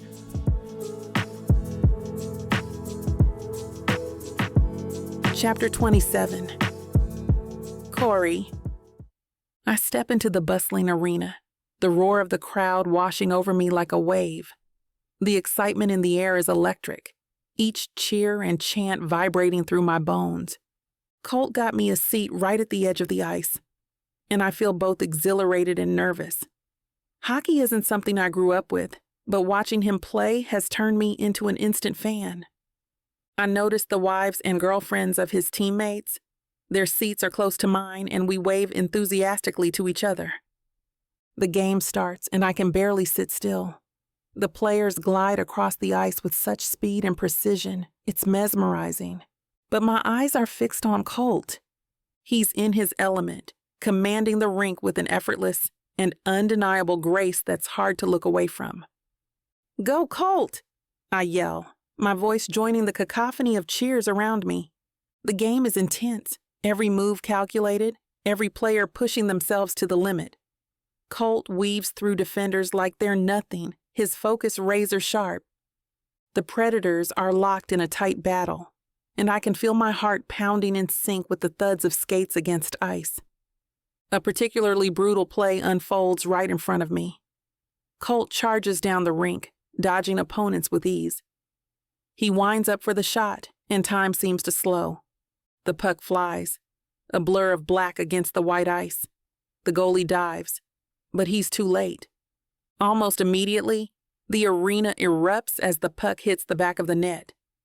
I'm screaming, jumping up and down with joy. His teammates pile on him, their excitement almost a living entity. As the final buzzer sounds, I can't wipe the smile off my face. Colt's eyes find mine in the crowd, and he grins, pointing at me. I feel like the luckiest woman in the world. "Yes!" I scream, jumping to my feet along with everyone else. The scoreboard flashes. Plymouth Predators 4, Pittsburgh Penguins 3. His was the goal that sealed their victory. I can't help but beam with pride as Colt raises his stick in triumph, smiling at his fans in the crowd. Colt steps off the ice and sees me waiting for him. He breaks into a grin that melts away all my nerves. "You were amazing out there," I tell him breathlessly as he wraps an arm around me. "And you were my lucky charm," he replies with a wink. Surrounded by victory chants and flashing lights, it feels like everything is exactly as it should be. Soon after, we're heading out with his teammates and their significant others to celebrate. The night is young, and the excitement of the win lingers in the air. We arrive at a popular bar, where a private area has been set aside for us. The music pulses softly in the background, and laughter fills the space as we settle in. Colt's arm wraps around my waist, his presence grounding me amidst the bustling crowd. "Hey, Corey." Jen, one of the players' wives, greets me with a hug. "You must be so proud of Colt tonight." "I am," I reply, beaming. "He played incredibly well." Everyone is in high spirits, and I'm welcomed warmly by the group. It's not my first time out with them. I've been to many of Colt's games and celebrations before. Still, it feels special every time. These people have become friends, almost like an extended family. Drinks are poured, and stories from the game are recounted with animated gestures and hearty laughter. I sit beside Colt, our fingers intertwined under the table.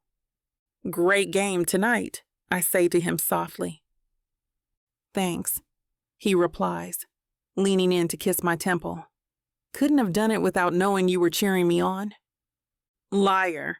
I playfully bump his shoulder. "You're a star athlete for a reason. You're always amazing out there." He grins and winks before giving me a quick, playful kiss on the nose. The night unfolds with ease and joy. We share appetizers, sip cocktails, and bask in the camaraderie that comes from shared victories. One of the guys starts an impromptu toast.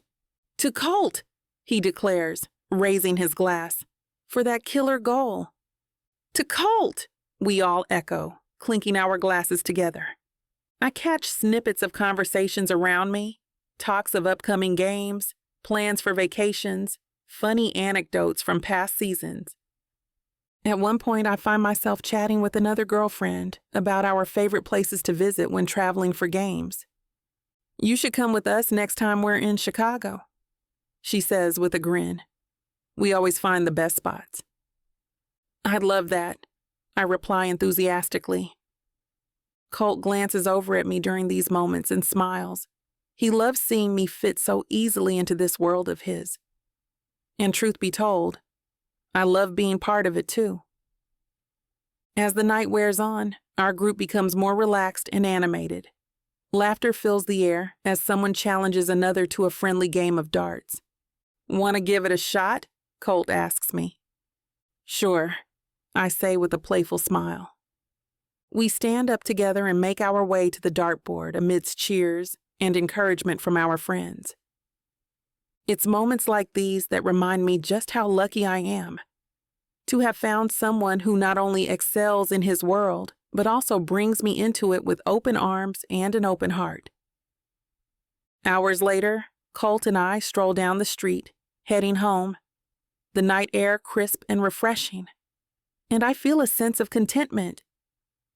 His arm is draped around my shoulders, and our steps sink naturally.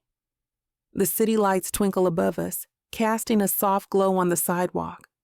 We pass by a building with a "For Rent" sign prominently displayed in the window. I pause for a moment, looking at the space with curiosity. "You know," I say, nudging Colt with my elbow, "that could make a great office for my event planning business." He stops and turns to face me, an eyebrow raised. "Are you serious? Are you actually considering moving to the city?" I shrug, a playful smile tugging at my lips. "Maybe I am." His expression shifts from playful to thoughtful. "What's making you think about it?" I glance back at the building, imagining the possibilities.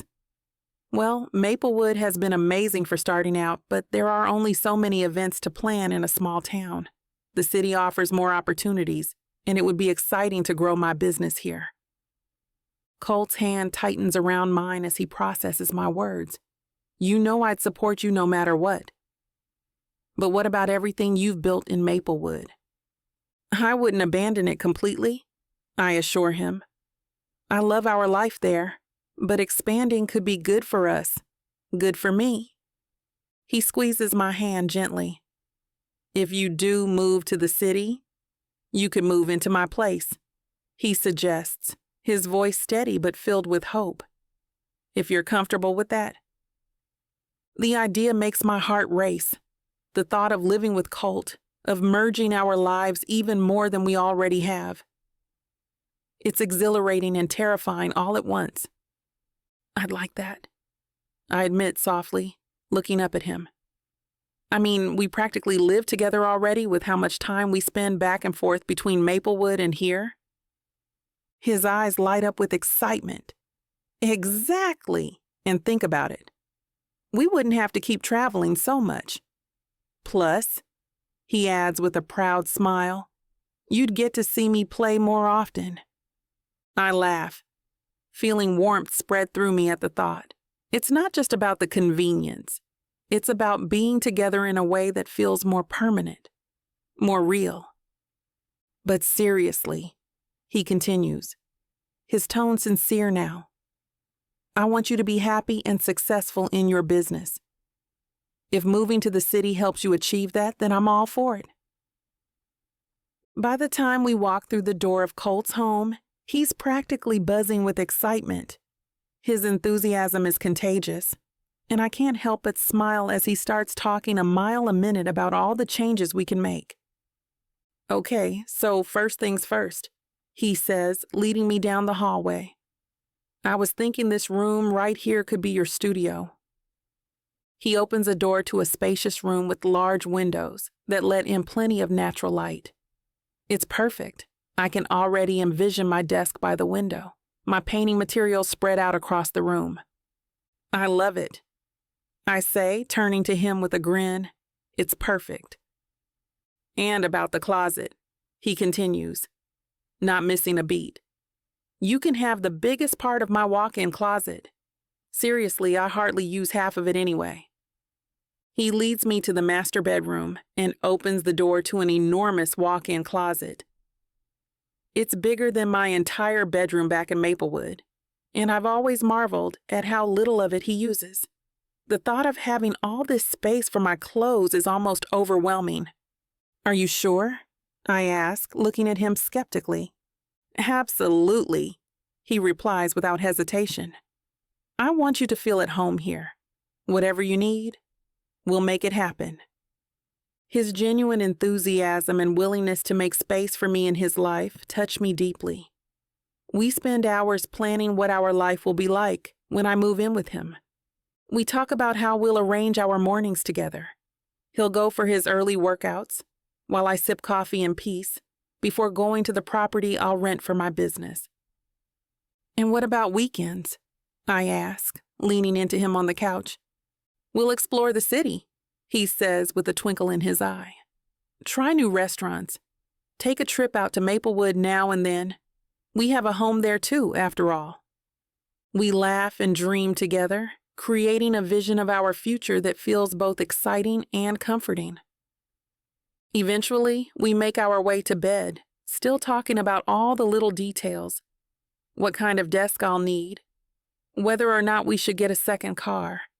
As we lie there, wrapped in each other's arms, exhaustion starts to catch up with us. Anything else you need?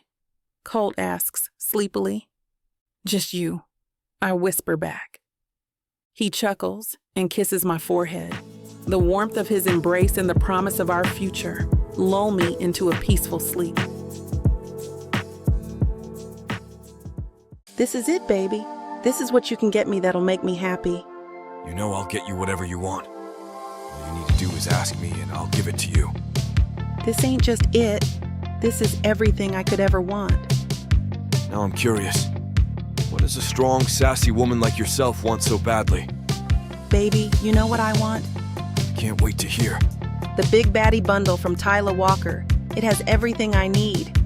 20 ebooks with over 1 million words of sassy romance and spice that'll keep you on your toes. 10 audiobooks containing over 60 hours of that seductive voice telling me naughty things all night long. You don't need an audiobook for that, baby. Right here. You may be fine and all, but no one tells it like the way Miss Tyler does. And I need her in my life. The Big Baddie Bundle is everything you need. You can get it for 80% off. Go to tylerwalker.com to browse the bundles that earn you the best deals. It's time you treat yourself. Because you deserve it. Escape your life with Miss Tyler.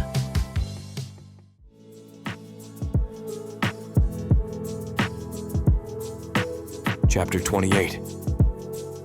Colt. Returning to Maplewood always feels like coming home, even months after Corey moved to the city to live with me. The air is fresher, the pace slower. The two of us step off the ferry, greeted by familiar faces and warm smiles. It's good to be back. We head straight to Lila's cafe for lunch. Lila greets us at the door with her usual enthusiasm. Well, look who decided to grace us with their presence, she teases, giving Corey a tight hug.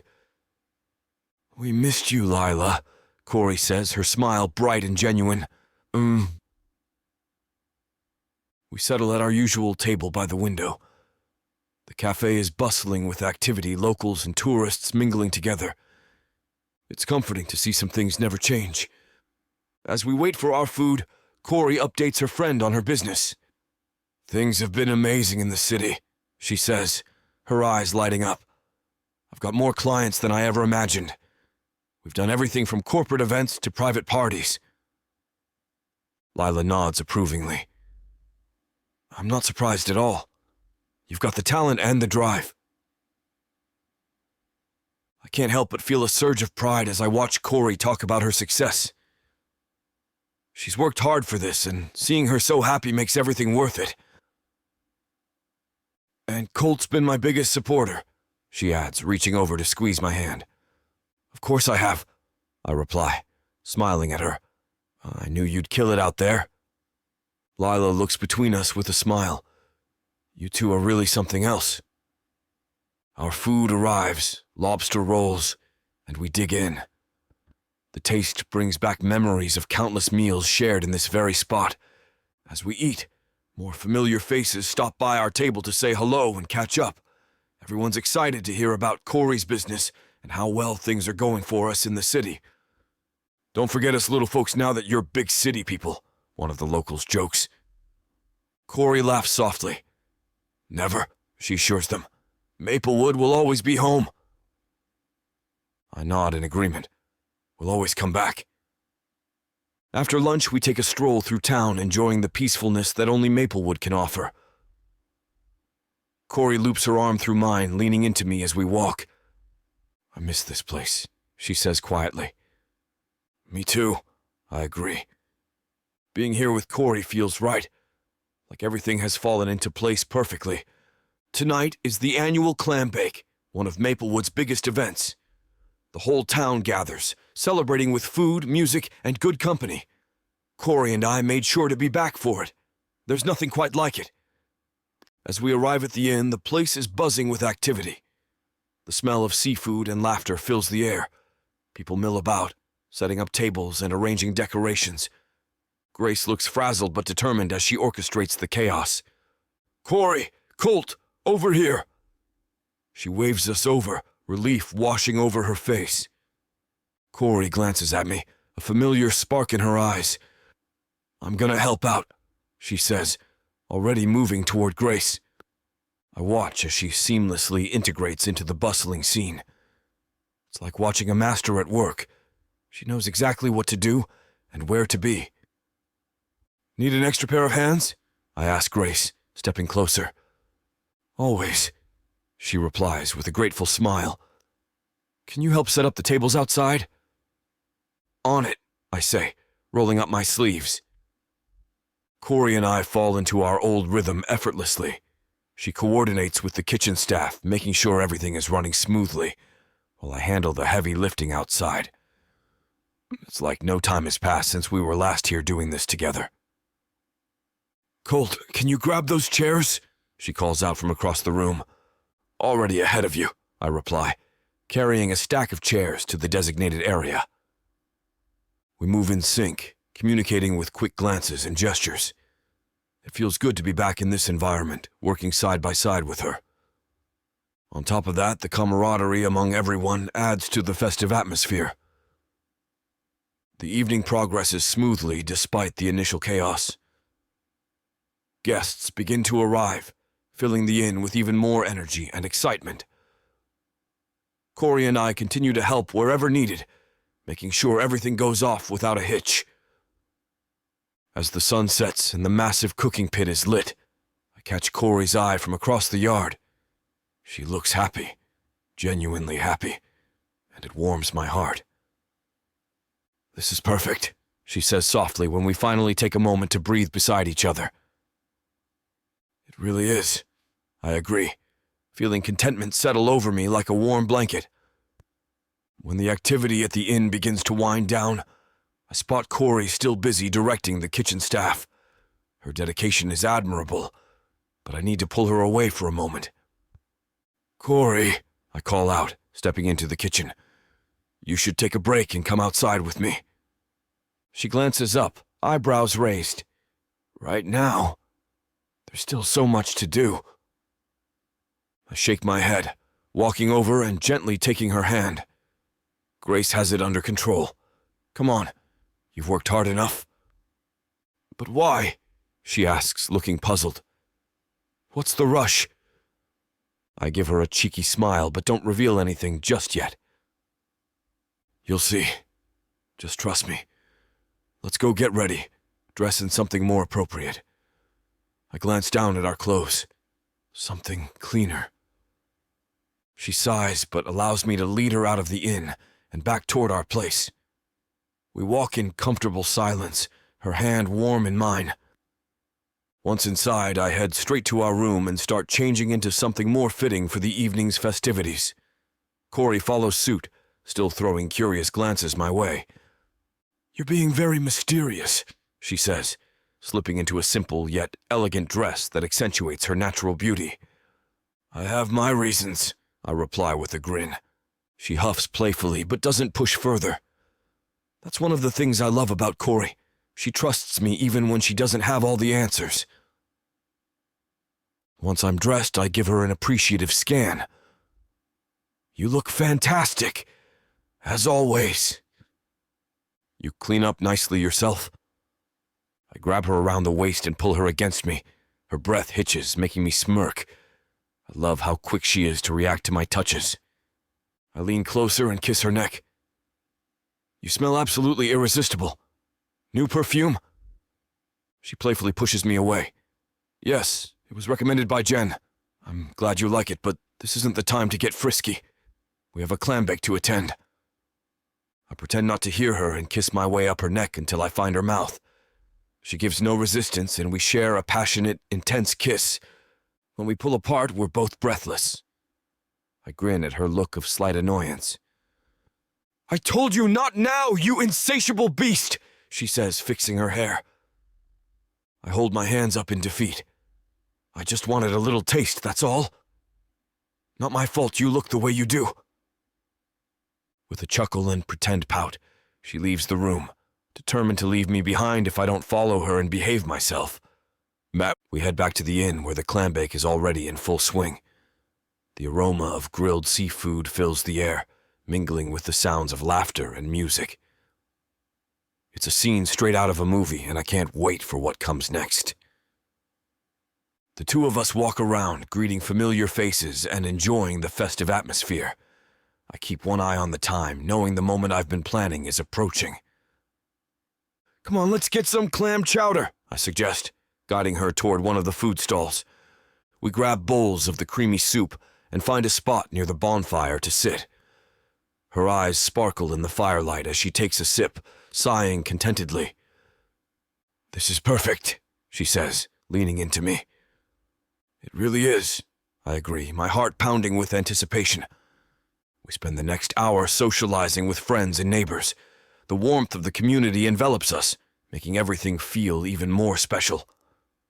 As the stars twinkle brightly above us, I know it's time. I stand up, hitting my glass lightly with the side of my knife.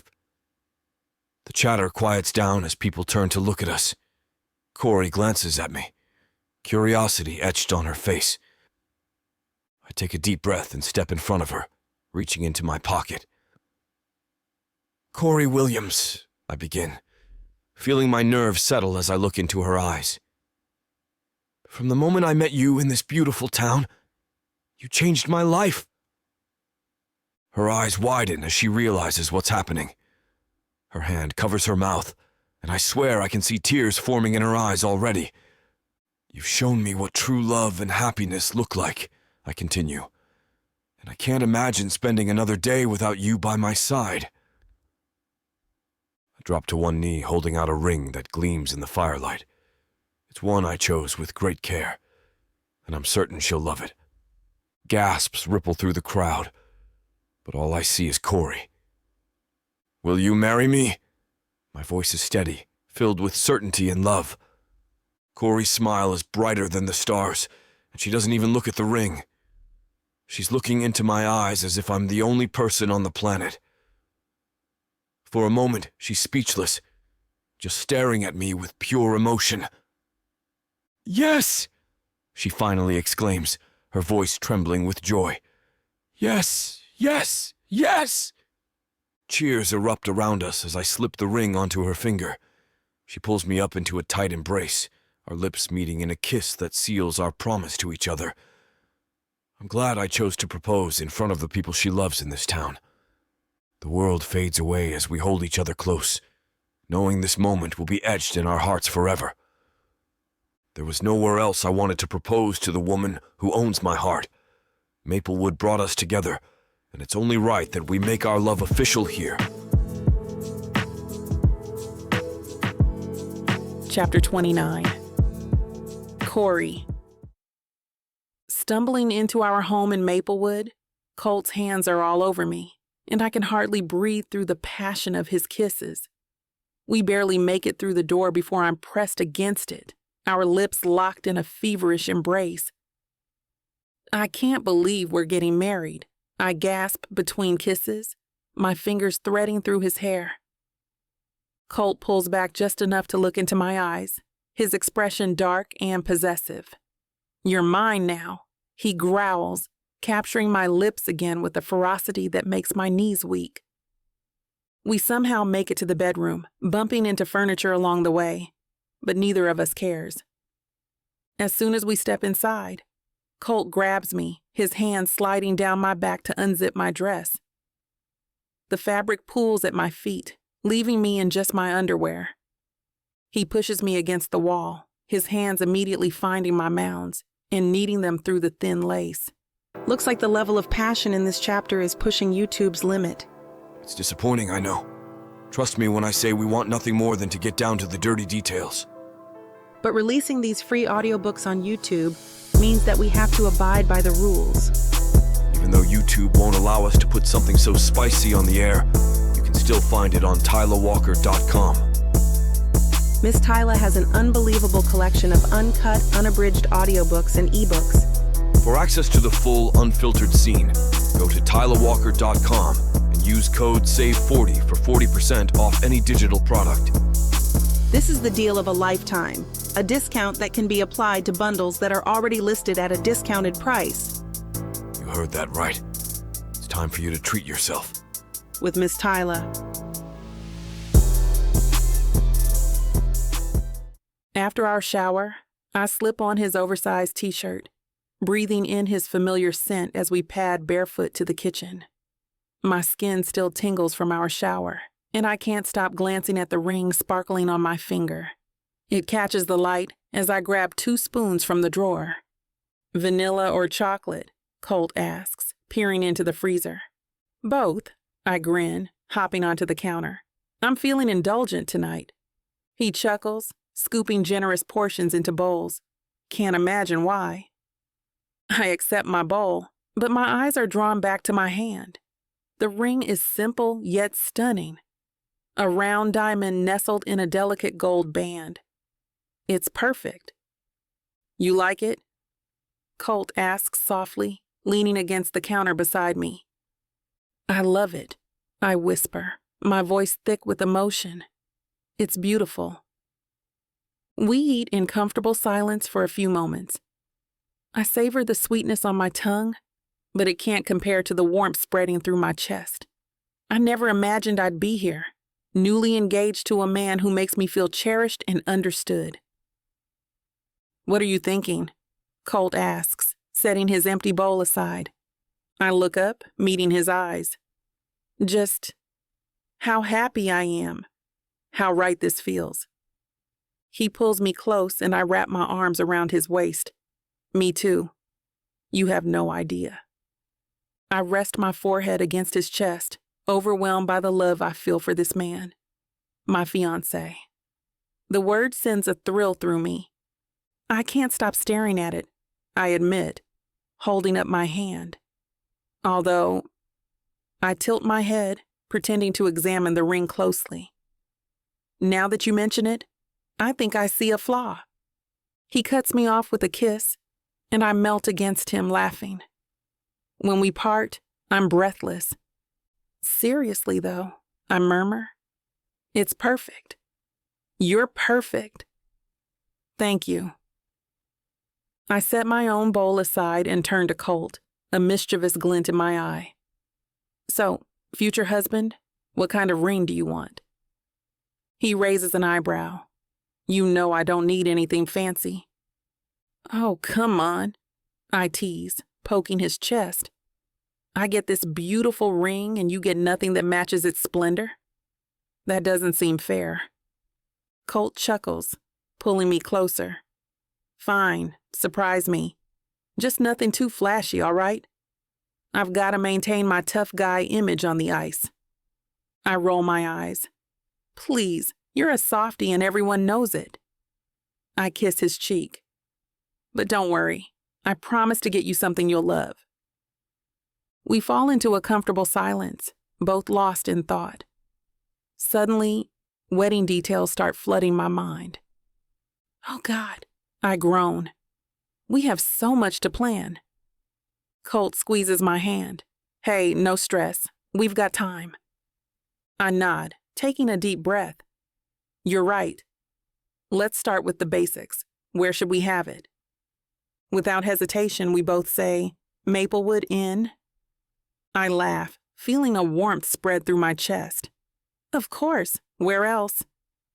It's perfect, Colt agrees. It's where our story began after all. I lean into him, smiling. Grace is going to flip when we tell her. She'll probably insist on planning the whole thing herself. As long as you're okay with that, Colt says. It's your day, babe. I shake my head.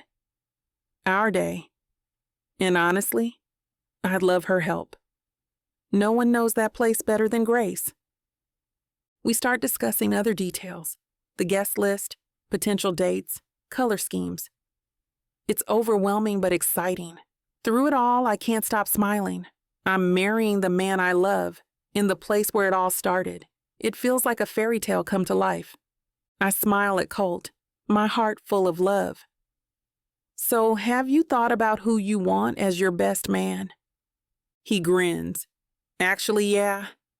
I was thinking Jack would be perfect. That's a great idea. He'll be thrilled. What about you? Who's going to be your maid of honor? I don't even have to think about it. Lila, of course. She's been there for me through everything. We fall into an easy conversation about our wedding plans, the excitement building with each detail we discuss. What kind of flowers do you want? He asks, playing with a strand of my hair. Peonies, I reply without hesitation. They're so romantic and full of life. He nods approvingly. I like that. What about colors? We spend the next few hours bouncing ideas back and forth. We talk about everything from the cake flavor to the music we want to be played during the reception. As the night wears on, I feel my eyelids getting heavy. He notices and pulls me close. Come on, bride-to-be. Time for bed. We make our way to the bedroom, still chatting about wedding details. As we settle into bed, Colt wraps his arms around me and I snuggle into his chest. I can't wait to marry you, I murmur, already half asleep. Me neither, he whispers back, placing a soft kiss on my forehead. As I drift off, I feel completely content, wrapped in the arms of the man I love, dreaming of our future together. Chapter 30. Colt, today's the day. I'm standing in the hallway, peeking into the large dining room where Corey and Grace are deep in conversation. The room's filled with the warm scent of freshly prepared breakfast and the soft hum of chatter. Corey's wearing a simple dress, her hair tied back as she leans over a table, discussing last-minute details with Grace. Her hands move animatedly as she talks, her passion for event planning clear. I just want everything to be perfect, she says, her voice steady but tinged with excitement. It will be, Grace assures her. We've got everything under control. Just focus on enjoying your day. Corey smiles, a mix of relief and joy washing over her face. Watching her like this, I'm reminded of why I fell in love with her in the first place. She's strong, driven, and incredibly caring. Guests start to filter into the room, many of them familiar faces from Jack's wedding. They greet each other with hugs and laughter, filling the space with an air of celebration. It feels surreal to see so many people who were here for Jack now here for us. Hey there, star player! Jack's voice booms from behind me. I turn to see him grinning, Amelia by his side. Morning, big bro! Ready for your big day? Amelia asks, her eyes twinkling with mischief. More than ready, I say with a smirk. Jack claps me on the shoulder. Good to hear. Let's get some breakfast before the chaos starts.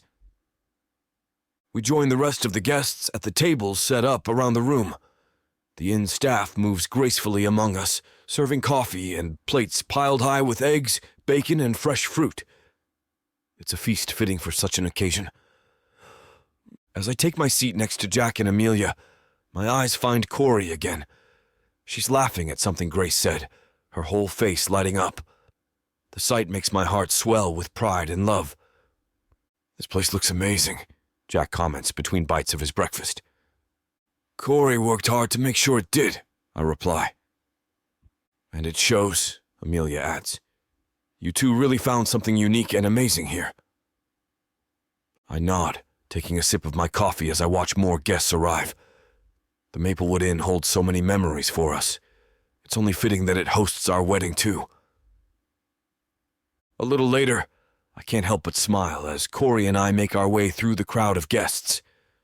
The room buzzes with excitement, and everywhere I look, I see all the familiar faces beaming at us. Can you believe this is actually happening? She whispers, squeezing my hand. Honestly, sometimes I still think I'm dreaming, I reply, pulling her closer. We stop to chat with my old teammates, their wives and girlfriends. It feels like yesterday when we were all here for Jack's wedding, and now it's our turn. It's surreal, isn't it?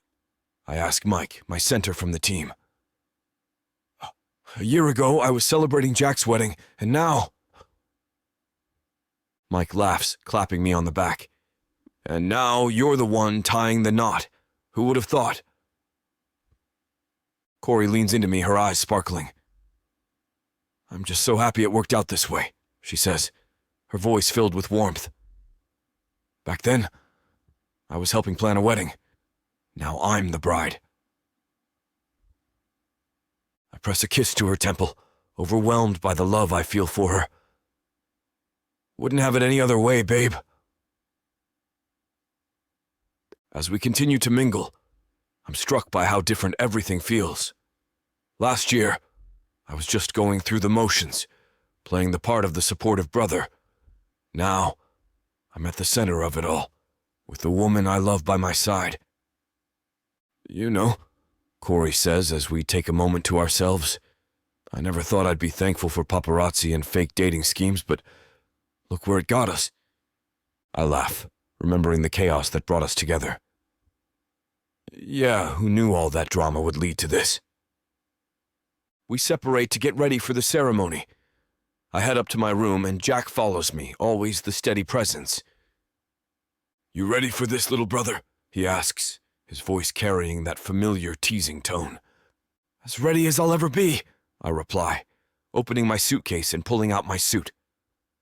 Jack lounges on the bed, watching me with a smirk. Remember when we were kids and you swore you'd never get married?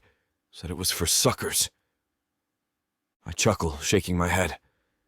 Yeah, well, guess I found someone worth being a sucker for. He laughs, standing to help me with my tie. Good answer. As we finish getting dressed, he starts giving me advice, classic big brother style. You know the key to a happy marriage? What's that? I ask, genuinely curious. Never go to bed angry, he says, straightening my tie. And always keep chocolate in the house. I raise an eyebrow. Chocolate? Trust me, he says with a wink. Amelia swears by it. Makes everything better. I laugh, shaking my head at his simple wisdom. I'll keep that in mind. He steps back to admire his handiwork. Looking sharp, bro. Thanks, I say, adjusting my cufflinks. He gives me a serious look then, dropping the jokes for a moment. But seriously, Cold, just love her. Really love her. That's all that matters. His words hit home more than I expect. I do love her, I say quietly. I know you do, he replies, pulling me into a hug. And I'm damn proud of you. The weight of his words sinks in as we stand there for a moment. My big brother, my rock, telling me he's proud. It means more than anything.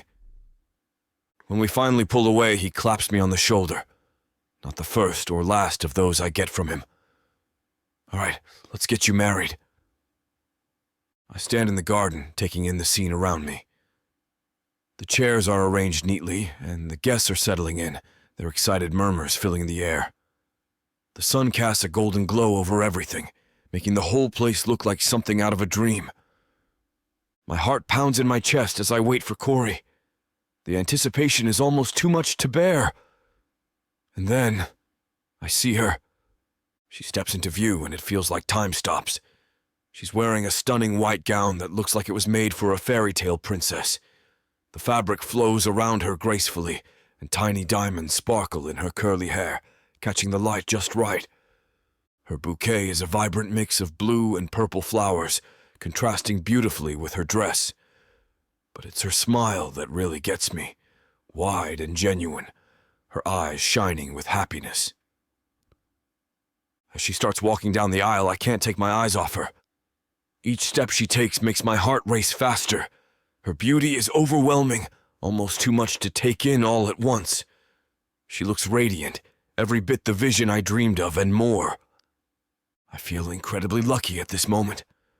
Lucky to have found someone as amazing as Corey. Lucky that she's chosen me to spend her life with. Lucky that despite all the chaos and drama we went through, we ended up here together. Her gaze locks onto mine as she approaches, and for a moment it's like we're the only two people in the world. Everything else fades away. The guests, the garden, even the nerves fluttering in my stomach. When she finally reaches me, I can't help but whisper, "You look absolutely breathtaking." Her smile widens even more, if that's possible. "Thank you," she whispers back. The officiant begins to speak, but my mind is focused entirely on Corey. This woman, my bride, has transformed my life in ways I never imagined, and standing here with her now feels like the start of an incredible new chapter. As we prepare to exchange vows, I know one thing for certain. This moment will be etched in my memory forever. I take a deep breath, feeling the weight of this moment. This is it. Everything we've been through has led us here. "Corey," I begin, my voice steady but filled with emotion. "The day I met you, I had no idea how much my life would change. You've brought a light into my world that I didn't even know was missing. Your strength, your kindness, and your unwavering support have shown me what true love really means." I see tears welling up in her eyes as I continue. "I promise to stand by your side through every challenge and triumph, to support your dreams, and to be your biggest cheerleader, to love you with everything I have, today and always." Corey's hand trembles slightly in mine as she begins her vows. "Colt, you came into my life when I needed someone the most. You showed me that love can be real and deep and honest. Your patience and your unwavering belief in us have given me strength." Her voice cracks with emotion, but she keeps going.